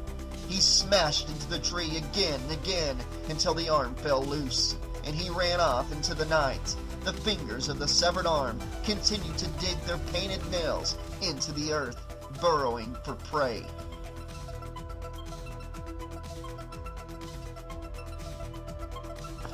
Jones saw him coming through the rain and dropped his magazine. The filthy man jumped down from the passenger side of the diesel truck and nearly bashed his brains out on the silver pumps. The truck driver gave him one last look, shook his head, and geared up charterway like a bat out of hell. The attendant started to lock the door to the station, then hesitated and squinted through the rain. The man, filthy with mud and soaked to the skin, staggered across the concrete islands, blood washing from his face and mingling with the oil on the pavement. He could not see where he was going. He held his head with one hand and reached out like a blind beggar for help. The attendant put up the hood of his slicker and opened the door. "Gotta use the phone," said the filthy man. "Life and death. It's..." "Sure, man," said Jones. "Say, don't I know you?" The man pushed past him and fell upon the phone. Jones shut the door and turned down the volume of his portable television set. "No, don't turn it off!" Sure, man, whatever you say." This time the operator came on the line. She gave him the numbers he wanted and he started dialing. First one network, then the other. As soon as he said bomb, they listened. "If it goes out, it means death to millions of people, to everyone watching. Death! Do you understand? Right! Yes, a bomb! I've planted a bomb! Why can't you understand?" He wept tears of blood. "No, I can't prove it! You've got to believe me! You've got to believe me!" He hung up and dialed again. Behind him there was a movement in the doorway. He flattened against a shelf of oil cans in horror as a witch, a pumpkin, and a skull-faced wandered into the stand behind Jones. They gave the man a quick glance, giggled and shrugged, and turned their attention to the TV set. On screen, a close-up pumpkin began to flicker. "No!" screamed the filthy man. Abruptly, the commercial was replaced by a printed card. "Please stand by."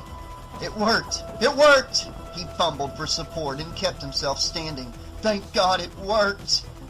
One of the Halloween trick-or-treaters clicked the TV to another channel.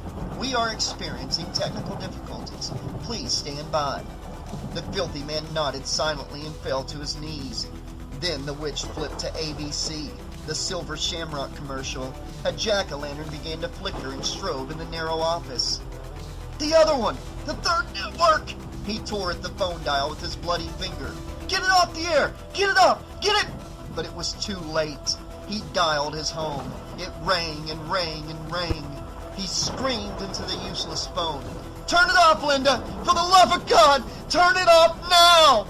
He turned to the attendant, the children in costume, who watched him blankly, as if he were a madman. They did nothing. The room began flickering, an electric orange flaming around them like a giant graven pumpkin in the night. "Turn it off, please! Oh, God!" he cried. "Stop it! Stop it!" The phone shook out of control in his hand as he screamed on, waiting for someone to answer. Bella or Willie, anyone. "Stop it! Stop it! Stop it!" Then there was only the sound of the rain outside, in the endless blackness of the long night, and presently the rising tones of a pitiful wailing within and without, spreading across the station, the town, and the land without end.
But never out of mind.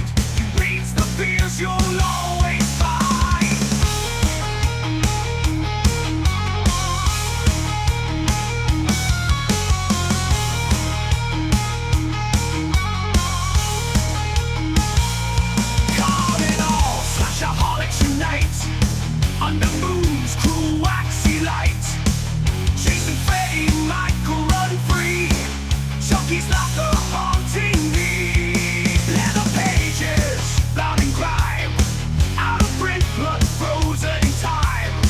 Voices calling from the past, every chapter a scream that lasts. In me, in me, in me. It's been enough. In me. Each tale turns razor sharp. His voice strings you like a harp. Silence screams behind locked doors. Librarian knows you're craving more. Fingers clutch at well-worn spines, bleeding thought to shadowed lines. Out of print but never out of mind, he reads the fears you'll always find.